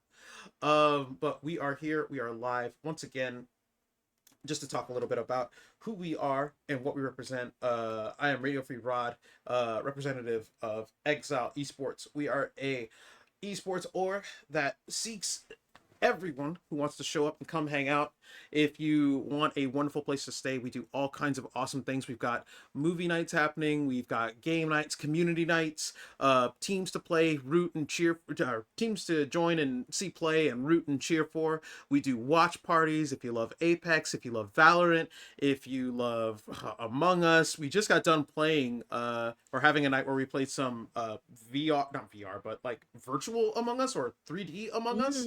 Yeah. We didn't need a like a 3D or a virtual setup for it. Like I don't have one, and I just played it with just with the computer, and I was like, oh man, this is awesome. I love it. We do just about everything, and we have a great time doing it. So if you need a place to join, if we could get that Discord link tossed up by any of the mods that we have in chat, I would very much appreciate it. We'd love to have you. Please come through. If you like what you see and you like hanging out with us, then we'd love to keep you around, okay? We'd love it. We'd love it. We'd love it. Oh, it's been a absolutely crazy couple rounds between Reverence and Ragnarok. They have been tearing into one another for these past 3 games here. It's been nuts. Jeez. Jeez. Yeah, and it's exciting because like this is a matchup, right? Ragnarok, Sif, and Exile Reverence already played against each other once today, and it was Sif finding the win there. So Reverence coming back, looking to get a little bit of revenge, and so far putting up a really impressive showing, taking us to that Watchpoint Gibraltar, their signature map. And although they got pushed a little bit further than they did the first time, showing us that, yeah, just absolute dominance on that map, and showing a really impressive fight on Colosseo as well. It was really just kind of in the last few minutes that Sif kind of pulled together, found their footing, and took that map from Reverence. So it's been back and forth this entire finals match so far, and it's an absolute treat to watch. Those ult shots from Ray have been, oh man, like I just saw them, but they're the stuff of legends is what I'm already trying to say. Like as soon as I saw the 3 stack, oh, it was the, you know, that meme of the heavy in black. He's like, I fear no man. But that thing, and it's just, I just want to see a shot of Sojourn pumping up the ult. It scares me. Oh, that's so funny. I love a TF2 reference. That is like what that's what got me started into online gaming. I got a tattoo of the pyro on my wrist. Let's Absolutely go. love. It's such a classic, such a classic. Man, oh god. I'm wondering as well if there's going to be any kind of map change. I mean, I know we're going to a flashpoint, and it'll be the first time that we see this one on stream, but picking either of the flashpoint maps is they're both kind of different, but they're both kind of the same. I'm more partial to Junkertown just because of the cover provided. The areas also seem to have a little bit more, what's the word, variety to them. I like starting out in the fight pit and then moving to either like the radiation area or like the backlog where the junkyard is and things like that. Junkertown's a lot more relevant to me, I feel, as far as a flashpoint map goes. Yeah, I do feel like the Flashpoint, the Junkertown Flashpoint has a lot more verticality in it, which is really interesting because you're going to see a bit more kind of variety in the team compositions that can be played there, compared to Suravasa, which I am kind of partial to. I actually really love both the Flashpoint maps. I can't wait for Blizzard to give us some more Flashpoint, but Suravasa is a lot more open, and not a lot of high ground to really worry about. So we tend to end up more on kind of those brawl compositions. But like you said, both maps kind of playing similarly, right? This is basically just like a hyped up control map. So it's going to be interesting to see these two teams go against each other on a Flashpoint. Absolutely. We get to see a brand new map adjustment with two really consistent and very highly skilled teams. We get to find out exactly which one is more raring and ready to go with this one. Give me one quick second here while I make another slight adjustment. Ooh. Did I not copy that correctly? I must not have. One second. Excuse me. I'm so sorry. Chat, I'm already messing up. I can't believe it. Just get it all out of your system right now. I'm doing my very best to if I can. Yeah, we could actually. So chat, we will let you in on the map pick. So we only had 2 Flashpoint maps. Tragically, only 2 Flashpoint maps to choose from. But Xzile are going to be taking us to Suravasa. So it's gonna be my fave Flashpoint map that we get to roll up on. And I have to say also, I think Suravasa is, it's not only a fun map, but like just absolutely stunning. So I'm excited to hopefully get a little bit of a viewing of the scenery. And I love all the colors in Suravasa. It's such a fun map. Your map won. Rub it in my face, why don't you? Hear that, chat? Oh well, we haven't gotten to King's Row yet, so at least you got that going for you. Not in this match. Don't you even utter its name over here, all right? I don't the need map you. that shall not be named. Yeah, really. All of a sudden, we get a brand new Blizzard exclusive map. We've turned King's Row into a Flashpoint. It's happening. But it's all King's Row all the time. Oh, that's crazy. Yo, it's King's Row. Always has been. Oh Lord. Yeah. But we've got both of the teams assembled and raring and ready to go to Ragnarok, and Reverence are heading to Suravasa, which is great. And whenever this is ready to pop off, chat, are y'all excited? Y'all ready to see this? We've got Ragnarok Sith on the cusp of winning this thing, of taking it. They're up 1, they're on match point right now, and Reverence needs to lock in order to kind of get them off of their pedestal and into the idea of, hey, guess what, we still got your number, we can take this 2-2, we can go 3-2 even, let's go. Yeah, I'm excited to see what Reverence are going to pull out here on Suravasa. I do believe that we have a swap coming in for them. So it's going to be Kodak coming in on the tank. So I don't think that we've had a chance to watch Kodak yet. So I'm super excited to see what they play, what their style is, and also like how is Reverence going to kind of rally around having this new tank player come in to the map. Kodak getting tapped in. This has been put into the match. I'm loving it. We've got to go ahead and get this thing going. So they are getting prepped and ready right now, guys, with less than a minute on the clock, I would say. Unless my eyes are deceiving me. Nope, they are totally deceiving me. We got 15 seconds to go, guys. We're getting ready, getting set for this potential final match here. If Reverence has anything to say about it, it will not be the final match, but Ragnarok is definitely not gonna allow them to potentially have that stop for them yet. They're like, hey, we'll go ahead and get this one done. So unfortunately for chat, it's just the casters that get to see this lovely scenery. I'll awesome. Fill you in. There's lots of trees, there's some water, there's a cliff. Looks like maybe a couple of houses, couple of buildings. Wait a minute, is that Reinhardt doing the Watusi on the cliff? Chat, you can't see it, but it's actually happening right now. I swear it's happening. 100%. It's super sick. Oh, wait. Oh, he left, guys. He left. I'm sorry. He left. He left. Kickflip and gone. Yeah. Yo, that'd be awesome. I'm already, like you said that, I immediately thought of Reinhardt doing a kickflip. Hell yeah. Yeah, here we go. Okay, we're here on Suravasa. The band's coming out. We got Juno banned from Reverence. Sith's gonna ban out the Sojourn. Sojourn gone? Yeah. So no Sojourn available for Ray. We're gonna have the ball composition with the Tracer Genji for Sith, and then Reverence already losing some members here, unfortunately, but they are on this like kind of brawl composition, but you still have the on a brick backline, so you're gonna have the utility in those nades. You just gotta be able to land them onto these mobile targets of Sif. Absolutely. It's like as soon as the Sojourn hits, man, gee, I wonder who that was directed at. Hey, but we said it before, when a team bans your character, that's a compliment. It's like, hey, you're playing that one a little bit too well. We're gonna need you to relax, if you possibly can here. Reverence moving on to the point to try and get it taken back here. 32% in climbing for Ragnarok. They've been a really consistent job, but I think Reverence has been so focused on making sure that they can close up any sort of pockets of resistance that Ragnarok has put out right now, that they're just like, nah, we don't really need to focus too much on the changes that we have here. We don't need to focus on the point right now. We can get that. That's not a big deal.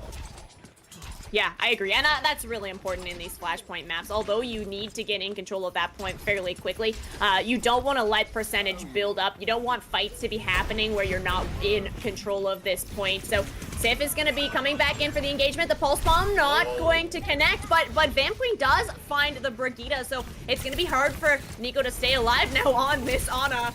Yeah. Laser doing an absolutely phenomenal bang-up job on this wrecking ball here. She has been consistent on each of the tanks that you have been able to throw at her. It seems like Laser has no sort of Achilles heel when it comes to tank bans. It's like, we get rid of one tank, she's just as strong on another one. Get rid of that tank. No, she's back to the original tank. What do we do? Yeah, she has an incredible amount of flexibility, ranging from dive tanks to the brawl tanks as well. So Ziffer back in control at this point, but it's 75% for Reverence. And when it comes to flashpoint maps, that's essentially last fight here. Nice sleep onto Laser. It's gonna be the blade coming out from Xzile though. I feel like Xyphren, every time Xyphren goes for blade, she immediately gets shut down. Go, let Xyphren blade. Let Xyphren cook, y'all. We do have 90% and a little bit more than that on the board for Sif. Actually, Sif's gonna come back in for this contest here, and with Xyphren picking up the kill onto Kamakana, it's gonna be hard for, oh no, the flip actually does go over to Reverence here. That's really big for them. They have the blade too.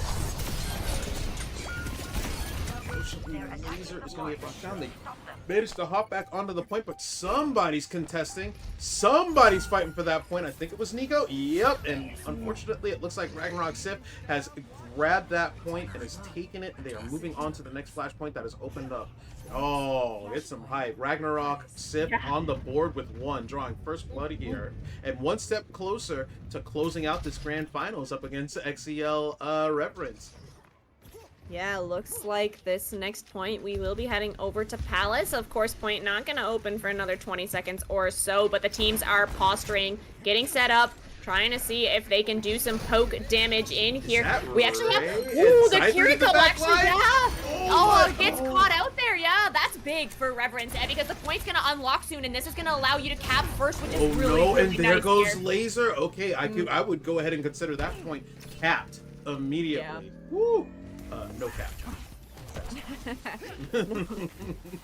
Yeah, a little bit of over-aggression there from Tycho and Zai, who got caught out. The reform available for Kodak on that Ramantra, so able to just kind of punch through and find those kills. But Sif, they didn't use any of their ultimates that they had there, so they're coming in here and they're gonna use the Kitsune Rush, creating a lot of space here.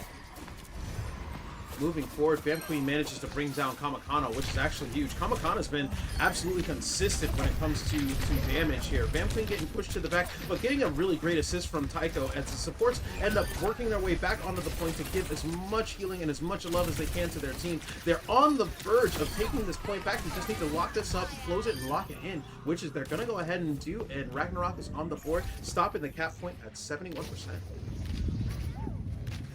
Moving forward, looks like we're going to go ahead and have Reverence is kind of rallying back again. They need to ensure and get back on the point, not get discouraged by the slight delay. There's still a lot of the mines are coming down. Oh, they're getting separated quite a bit, much like the Offspring said. They said you got to keep them separated as much as they can, and Laser is the one to definitely do it.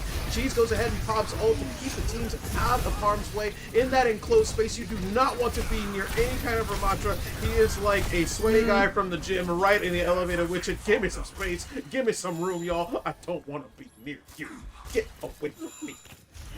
That's really nice from Reverence because there's a beat and mines committed there from Sif. 90% looks like Sif is trying to posture for the touch. We can see Laser coming in. Laser! Nice. Wow, pulls Laser right down to the ground. That field from Kodak doing so much work. But Xzile, she's got the blade out. Let Xzile blade, I say. Xzile's gonna blade and stand on the point to take it because there's nobody to kill. Yeah, that's a nice shutdown though, right? Like, the blade comes out from Xzile, Commander responds with a blade of their own, and then Kamakana uses the Deadeye and just locks Xzile in place. There's nothing she can do with that blade despite picking up one. And yeah, Reverence are tying us up on Saravasa, 1-1 now, moving over onto Gardens. Just a short walk for both these teams. And ultimates in the bank. We're gonna have that rush coming online for Nigo. This is a really great point to use Kitsune Rush. It's really long, and you can put the point or the rush right across the point, and you can still keep your Kiriko kind of safe in that back line. Taiko though, she's got a rush to match. Ray has the pulse bomb. Just dodges the pulse bomb. The Kitsune ult comes out. Dual Kitsunes. The double Torii gates are happening. Kodak manages to bring down Van Queen. Laser brings down Nigo. Ray taking down Snapwolf. Kodak bringing down Laser, and Commander Hui with Ray, and the team kill is on set, and Xzile Reverence takes the point, and we are on our way to pushing towards a secondary point here. Let's go. Yeah, we saw them, we saw Reverence pick up that first point cap on Palace, and it did end in them getting that point. Whoa, Laser! Right. Oh, here it is! Wow, okay, yeah, this is cool. We'll get to see the Hazard coming out here. We'll see what Hazard can get done on it. Yeah, this is the first time we're gonna see Hazard in this tournament. I'm so shocked. That's crazy. Now I get to see, honestly, and it's cool for me just because I get to see Laser play an awesome tank. Okay, let's just see what Laser can do with this new tank that we got on deck here. Oh God, Kodak is fighting back. Pop's ult is looking for a fight, looking for consistency, and manages to bring down Laser. Okay, the Hazard unfortunately is not going to be able to do too much right now, but the Ragnarok has consistently found themselves on the back foot here. Oh, Xzile finally actually able to blade. Tries to get some deflects on there, but unfortunately gets brought down by Commander Hui. Commander Hui finding Van Queen and brings them down, and it looks like Xzile takes point 2 as they move forward consistently and head to the next flashpoint. They are 1 point away from wrapping this little thing up. Very nice, very nice. Ooh, yeah, looking to tie it up, and Reverence, that they have the ultimates available. You're gonna have both DPS ults, you have the beat, you're gonna have that Kitsune Rush as well. Taiko's not gonna be able to match on that Kitsune Rush. The only ultimate Sif have to work with is gonna be that beat from Vamp Queen. It's the blade coming out. Yep. Nice beat. Goes the beat. Yep, keep him protected. He knows he's not going to be able to stay consistently healed up without it. Get some healing back for him. Establish some real estate and take that point. That's what we need. We need some presence here. Unfortunately, Nico is going to get brought down by Taiko. And it looks like Kamakana is trying to find some sort of angle, maybe get some sort of purchase with his Deadeye. But Laser is on the point and causing as much as possible hit. Kamakana brings down Laser, but unfortunately he's going to get a Taiko kunai to the dome in response as Xzile makes the cleanup and Ray makes the cleanup, and it looks like Ragnarok Sith has taken that point. Ooh, doctor, somebody call. Oh yeah, this is good for Sith because you are in control of the point first. Now denying that from Reverence because they've shown that once they're in control of a point, very good at finding the win on that. And we do have the dueling Kitsune rushes available. Laser gonna have that downpour available, and the rushes coming out right away. Come on now. I need you to tell me the lottery numbers next, please, Ray. Please. Golly. Anyway, moving back to the point, we managed to, unfortunately, lose both tanks in this fight, and Ray manages to bring down Commander Hui, and it looks like Reverence is going to kind of be on the back foot here, as Kamakana is going to take a false leap off of the back line there, and 71% uncontested so far. Ragnarok is holding on to this point. We're going to go a tie round here on Flashpoint. Yeah, we'll have to see how Reverence want to approach this. It looks like they're gonna have Commander over on the split here, Oh. but has been spotted out already by the tank. A Bob available from Ray too. Oh, kind of getting bullied off at this point. Coach Gun comes out from Ray, but not enough to stop Kamakana, who manages to make the safety roll and get and secure the kill. Kamakana trying to find a little bit of extra percentages to get that Deadeye going and maybe get this team off of the point, but they may not actually even need it. It looks like they got the push. They've got all 5 members on the team up against 2 of Ragnarok's. They've got the point and secured it. Very nice stuff from Reverence. Very nice. Yeah, I really like that re-engagement. You had the Genji kind of on an angle, and although it actually took the attention of Laser and Vamp Queen away so that Kodak could kind of just walk onto the point for free. No tank battle needed. We have the blade. Commander Hui! Oh, that's actually not going to be able to do it. As soon as that blade came out, all focus went on the Commander Hui, and they needed to double back and get in there. Xzile with a little bit of... Oh! I knew! Go! Did we find anyone? No, unfortunately. Oh my goodness. We are moving up, holding on to the back point. The Kitsune Rush comes out, the beat gets dropped, and it looks like Reverence is going to go ahead and play this one as defensively as they possibly can. Go ahead and get as much healing and as much defensive-oriented options out here. We can take them and drown them out as much as we can, but unfortunately, Ragnarok Sif is not going to go down without a fight. They will not let them go silently into that good night, as Laser is on an absolute tear right now with wow. And a team kill and a team match! Let's go! No, she. All right, here we go. Tying us up 2-2 on Surabasa. There's one more point that's gonna be this deciding factor. It's gonna be Ruins here, and it is gonna be Reverence getting this positional advantage already. But Sif, Laser, she has this downpour available. This is a really good point for downpour as well, because downpour negates all of the walls, so it's going to come down from the sky. Even if you're hiding behind a wall, if you're caught in that, you're going to get rooted to the ground. And there's so much opportunity here. We can see that already the fight, though, on point, and the form and the annihilation available. So it's going to be a tank v tank matchup here on Ruins. Absolutely loving that Kodak is showing no fear whatsoever. As soon as Laser has come up, they've usually given up so much ground here, but Kodak is not worried about that at all. With that ult in his pocket, even without it, there's just been a massive amount of just brazen, like, hey, guess what? I can go ahead and fight you too. As soon as Laser gets in his face, Kodak is like, yo, let's go. Pop up. The fists are coming out. We're having a duel, baby. Let's fight. Let's fight. I'm loving it. Yeah, I think that's a really, really smart response to the downpour. You pop the annihilation, so even though you're rooted in place, you're still putting out so much damage. Yeah, and then Kodak able to find that kill onto Vamp Queen, so no Lucio, no AoE healing for Sif. That's going to allow Reverence to pick up the first point flip here. Double blades again? Our Commander Hui and Xzile in sync right now? Yo, so many consistent ninja battles have occurred throughout this entire map, and I don't have my Naruto soundtrack queued up. I was not ready for this, guys. I'm so sorry. Team kill brought about by Ragnarok Sif as they managed to push Reverence off of the point and hold on to that piece of real estate. Now all it is a matter of holding on to this point and start building up that percentages back. Xzile made a very good showing so far. 68% is no small feat, but they need to make sure. Oh, Bob coming out. That might buy them a lot of time. Yeah, Tycho picks up 2 headshot kills there, although Sif does lose Ray in the process. It's all red in the kill feed. Reverence going to have to reset, but they will be coming into this next fight. Both support ultimates available, probably. I mean, we've seen it so many times. I anticipate the dueling Kitsune rushes coming out. I have to say, though, I do feel like those Kitsune rushes have been going in the favor of Reverence. Despite Sif getting some value with it, it's just the team from Reverence kind of flooding forward with these Kitsune rushes. It's going to be Sif committing it first, though. Nice angle, too, from the side. He gets dropped, and they're more than able to kind of take control and keep this fight consistent.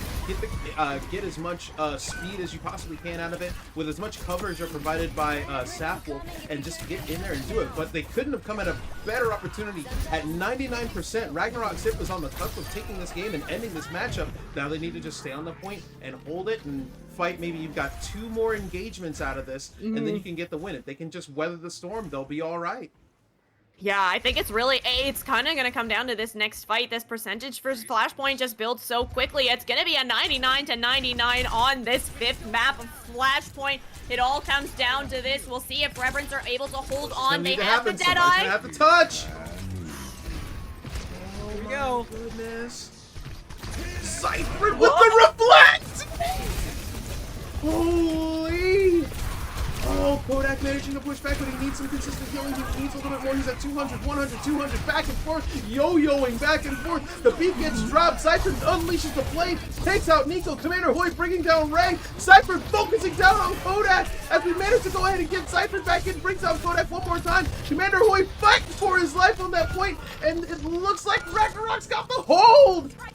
Oh, No way! there we go. So close. The so close. reflect. Oh my gosh. As that made it right there. The Deadeye was zoning. They were zoning everybody off there, but the deflect kill gonna shut that down. Commander Hoy. Commander. Nice. Yeah, the play of the game. The blades from this were just absolutely brilliant. Both teams doing so good. Oh man. Whoa, whoa, whoa. Game is going nuts right now. Oh my word. That. GG's, chat. What a fight. What a match. What a bunch of matches. What a tourney. Right? Absolutely incredible. All these matches were so close. Like, shout out to Xzile for putting this on, because the teams that they selected to participate in this, what a beautiful job. So close. We got to see 2 match 3s just on this stream, and then nearly taking us to a 5th map in this, but Sif gonna close it out just by such a small margin. Surabasa was so close. It literally like couldn't have been closer, honestly. Definitely not. The amount of changes that were needed and necessary in the team adjustments, it was definitely something that I wasn't ready for, but what a fight. Oh, hey, it looks like we are being joined by a certain CEO. What is up? How are you doing, Morbid? Hello. Hello. I'm just a floating head. Oh my god. Hey, so I funny. asked you for a thing there. Yo, hold up, I got you. I'll tell you what I'm gonna do real quick. We're gonna make you one of the cool little plushies down here, bro. I got you. Aww. That's so funny. Oh my god. Today was so exciting. Holy. I feel like every game we were all like on our toes. Yo, nah, I got it. You know what I'm gonna do instead? Guess what? Oh, I'm scared. Nah, don't worry about it. Don't worry about it. I got you. Don't be scared. Don't be scared. Guys, do we trust Rod? I don't know. Of course you do. Cause check this out. You're Widow now. Oh my god. Oh, okay, love it. Let's go. I have to like briefly just bring you into this really quickly, but we were having a conversation in chat earlier because Spet said, "Who's that lady in the back?" And we said it was the bouncer. We said it was the bouncer protecting our casters. So She watches. yeah. Sounds about right. She watches over me and Rain while we're casting. Make sure there's no I'm here problems. To protect. Yep, don't worry. She's tried to break in, and I said no. Back up. Back up. Oh, funny. Oh my god, but no, seriously, today you guys did so amazing. The teams were like outstanding to watch. Oh my god. Absolutely. Ragnarok Sith putting on an absolute clinic, but I gotta give shout outs to all the teams that joined us, from the Monke Mafia to the 03 Blast to our very own Xzile, Reverence. Everybody played absolutely out of their minds today. I could not have been more happy with the consistency and the performance that you guys have put on. It is definitely something that makes me, every time I watch these streams or I watch these tournaments and I have a look and I'm like, yeah, I'm pretty good at Overwatch. You guys remind me, oh wait, no, I'm not. Nah, I'm garbage. I'm garbage. Time to uninstall and then reinstall the game so I can probably get a new profile, because God, I am nowhere near as good as these people. Y'all are so good. Absolutely phenomenal. Holy. We'll stick to the casting. We'll stick Yep. to the hosting. That's all. I'm If a this great all I gotta organizer. do. You know. I No, ain't trying for to play. real. No, shout out. This is like such a well-run tourney, and the community here at Xzile is so sweet and so welcoming. I always have so much fun when I come here, and y'all put on such a great show. I seriously, I'm so glad that I had a chance to be here and that you guys welcomed my team, Sif, in. Shout out to the girlies. I'm so happy that they got the win today. Yeah. Would you want to do I was about to say, can an we do an with interview? maybe one or There's two a of them? couple in there that I want to talk to about. Yeah, Definitely. Please. absolutely. We could check in and see if if any of them are interested in coming and getting an interview. Tycho is the team captain, so maybe she would be interested. But yeah, we can check. I'm sure any of them would be Please, yeah. happy to chat. Okay. If Do you any want to of go them to their would want call to. and see, or do you want? Me Yeah, to go I'll there? come. No, I'll come right back. Okay, I'm I gonna was go about to check in say. with them, and then I'll bring some. I'll see who wants to Alright. join. She's gonna hop out of the caster's booth. Oh, She'll be yeah. right back. She'll be right back. Oh yeah, for a second. Boop. There we go. Yeah. No. The tournament, everything run by Valentine, Yeah. our Overwatch manager. He's the one who puts together rules and maps and does all of the heavy lifting when it comes to our tournament setups. And then obviously we had some artwork made by Mel, who Mel! helped us with the background. But big shout out to Valentine and Nibiru working together to make sure you guys had a beautiful little casting booth and all that creativity. Definitely Nibiru- shout out to Mel and Nibs. Nibiru managed to stockpile a whole bunch of Mountain Dew Baja Blast down here too. He knew consistently what I needed to function. Shout outs to Love Nibs that. for getting this stuff all organized, and shout outs to Val for keeping me on track and giving me the proper motivation to keep doing this, because I was scared for a minute. I was like, oh man, I don't know. I don't know if we can do all this. No, you'll be fine. Relax. You'll be okay. You'll be okay. Hey, Love it's all it. good. We love it. We love to see it. We love a supportive group that I find here in Xzile. It's all good. Yeah. Are they coming to No, talk? I did check in, and Zythrin said she would be happy to come in for an interview with us. Yeah, Okay, boy. I'll pull Zai then. Sounds good. How you feeling out there? Hello. Hello. Hi guys. How's it Hi going? Zai, how are you? I'm good. It's been a minute. Yeah, I know. Those of you who don't know, we'll do a quick little history. But Zai used to play for us as well. She was contracted here with Exile when we had our all women's Overwatch team, Team Coven. So, you know what? We were super happy to see you playing here again today and now to take the win on Women's History Month. Hell All yeah. women Let's team winning. go! Real. Yeah. On Women's We- Day, let's get it. y'all had the extra boost there on women's Yeah. history. We wanted our Pokemon cards to you. Oh yeah, so yes, that's right. I didn't tell. So what I do is I motivate Sif with Pokemon stickers. So Let's every time go. they win, mhm. they get to add another Pokemon to their Pokemon team. So yeah, there's gonna be Pokemon stickers in the future for Sif. I'm building the God. best aquarium. Let's I'm Yes, just saying. go. Love that. If somebody told me that my next game of Overwatch was would result in me either getting or not getting a Bulbasaur, I would fight for my life. All right. That's what I'm saying. Right? W manager, we love that. Val, Absolutely. write this down. Yeah, I was write about to this say, down. where's my Pokemon at, Morbid? Come on, I'm man. just saying, it's good Yes. motivation. Stickers are good motivation for sure.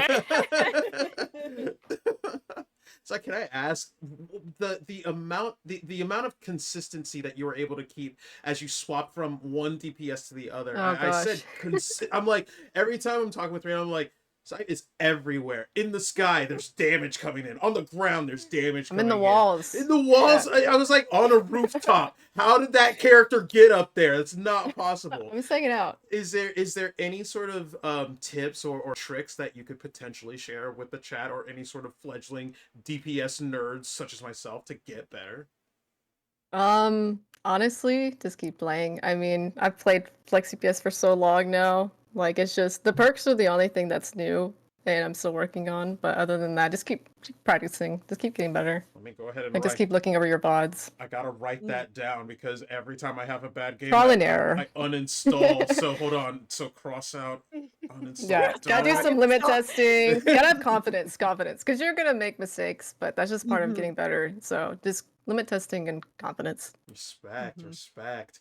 Would you say that the perks helped out the characters that you played regularly or mained more, or has it just been not too noticeable for you at this point? Are you that I mean- cracked? That's what I'm asking. I think I mean Farah for sure is just so much more viable because Echo was just so dominant for so long, and I think with her perks it just really makes her actually viable to play. But I mean Genji's better. If you go in and just blade, you get a kill, you get lifesteal. You don't have to worry about getting 2 shots. So that's nice. I like that a lot. Crazy. Good to know. Yeah, you had some amazing like Farah plays as well. Absolutely. For Trying, I was we trying. were- And the Sojourn we too. were But come watching. on. Woo. Yeah, we were just screaming in the tournament help chat. Yeah, my Yeti bar right now, like the bar that I have for my mixer, is like pushed into Oh, the don't worry. red. It's crazy. We were streaming so much on Colosseo the last like Oh my gosh. 15 seconds, like holy, and then this last 20 seconds here. She didn't come up, but if you can, please give some special shout outs to Laser, who is Oh, yeah. you like Yeah. watching the Gosh. both of you play and coordinate Mm. between the plays that you guys were able to make has been, I was like, wow, We've been working on it. That's Yeah. crazy. Laser's my ball goat. The consistency between like when you were on King's Row and it was Diva and Farah, you both were playing, and you would just rack up a ton of like big damage rockets, and then she just puts the mech into overdrive and just bing bing bing bing bing, everybody's Yeah. dying. I was like, Especially the wow. Farah pool. I'm just like, get over here. Yeah. I'm pulling. Yeah. Yeah.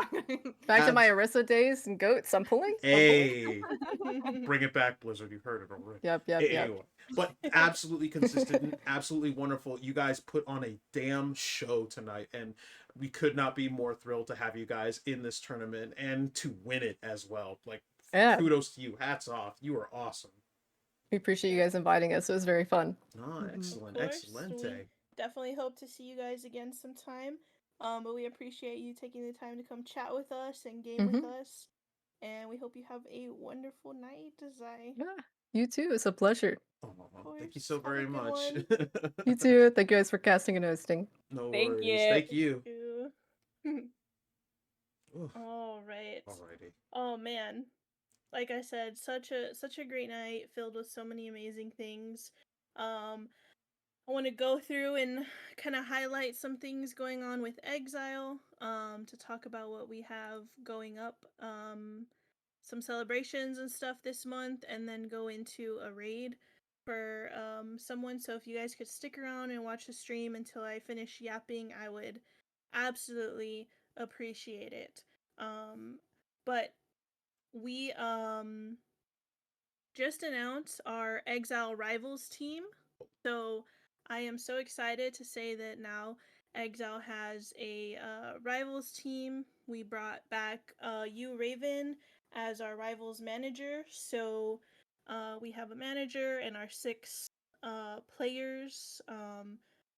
And we're just so excited to see them hopefully doing some watch parties of them in scrims and tournaments. But who knows, maybe this means soon we'll be doing some Rivals tournament. Hey. We'll see. We'll see. Maybe in a couple of months we'll be ready to take that challenge on. But we're very excited. So now we have a team, a Overwatch team, and a Valorant team. So very fun. Will your boy Radio Free Rod finally be able to tee off with all of his goofy nerd ass comic book talk? You better believe he will. Doctor Strange's powers don't work that way. Excuse me? No, stop. Is this a little nudge to Rain to maybe start brushing off and getting interested in Rivals a bit? Hey. I am not gonna lie, I do not know anything about Marvel Rivals. I will be stumbling blindly through that. Oh no. Well, I'm telling her now. She's not even staff here. I'm like, get ready, girl. Damn. Get Start get learning. the book ready, girl. Get I'm downloaded I'm right gonna now. start studying up, trying to learn all these hero names. Sorry, what are they called? Rival names? I don't even know. Yep. But yeah, we're super excited, and yeah, I want to shout out a couple of the women of Exile as well. We have quite a few women here. Obviously, uh, organization because hello, it me, Morbid. I'm the CEO here. But we also have a lot of women in leadership positions like She-Hulk, our human resource specialist, Yoshi, our Valorant team manager, Rocky, one of the Overwatch team managers, um, and Miss Milky, our content creator manager, Fave Ave, our marketing director. We are all leaders here within the organization who help run Exile, and all of them do amazing in their own respected departments and help the org be very successful in every little thing that we do. But of course, we also have our content creators, Soda and Rizmami, and Kenzie, who do amazing things for content. They play a lot of FPS games, Valorant, Overwatch, Apex. So if you ever want to check them out, they're amazing content creators. We have Nurse, who helps out with our social media and our graphic design team. We have Saf, who you guys got to see today, who's part of our Overwatch Reverence team. We love her. She did so amazing. She had a couple of play of the game moments. So shout out Saf for giving it her all, and we love her. And then we also have our mods, Flutter and Coffee, who are constantly supportive in everyone's streams and within the Discord as well. So we are very lucky to be surrounded by some very inspirational, strong, beautiful, talented women here at Exile.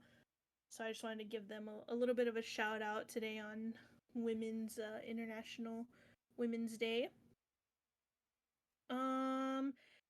And we have some podcast episodes this month coming up.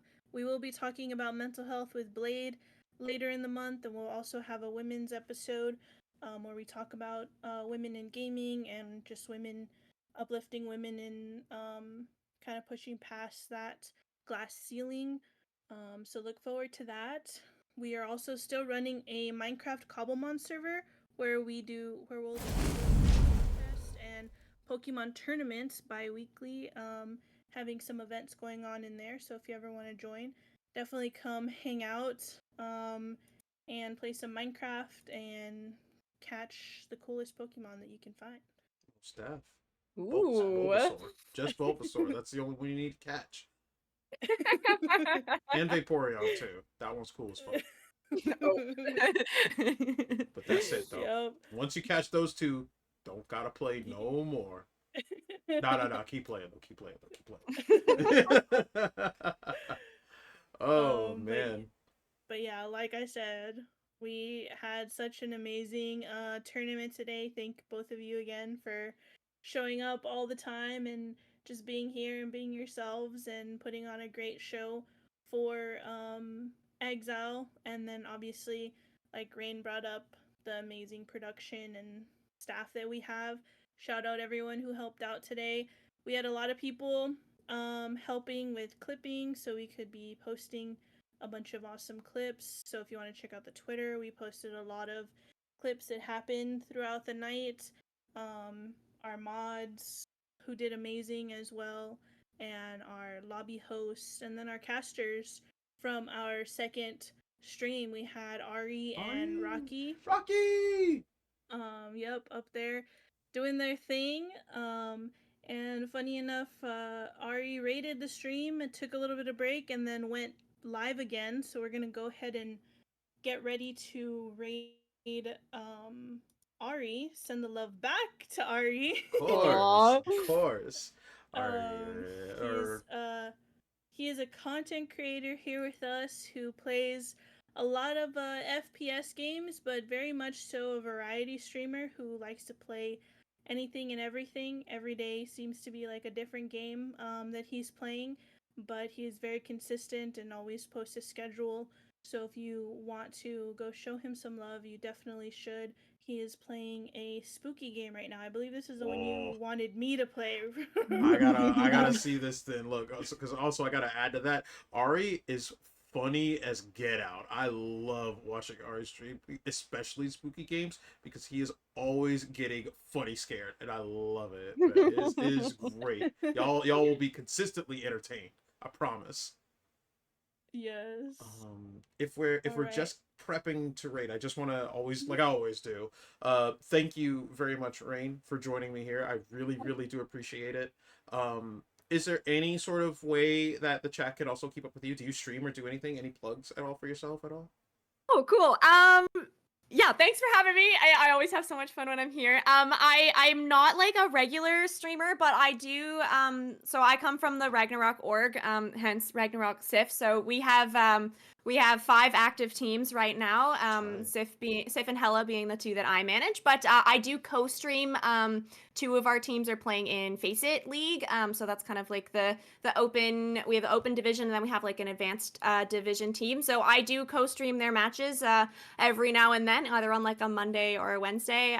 It's Rain OW like everywhere. I'm on X as well. But yeah, no, thank you so much for having me. Thanks for letting me shout out Ragnarok. I'm super happy to be a part of that org, and we're super thankful that you guys invited us here for this invitational. Most definitely, we're more than happy to have you. Note to self: check out Rain's stream to see what real caster is like.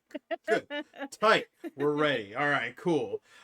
We cannot thank you enough for joining us and making this cast as much fun as it was. So thank you so very much for helping me. I really like it. Thank you. Yes. All right, let me get the raid messages in chat. Get prepped for raid. Chat. Thank y'all for joining us. We love you. Thank you so much for joining us. Thank you so much for giving us all of your energy and being here when we needed you to watch our fantastic tournament. Shout out to our mods. Shout out to our teams.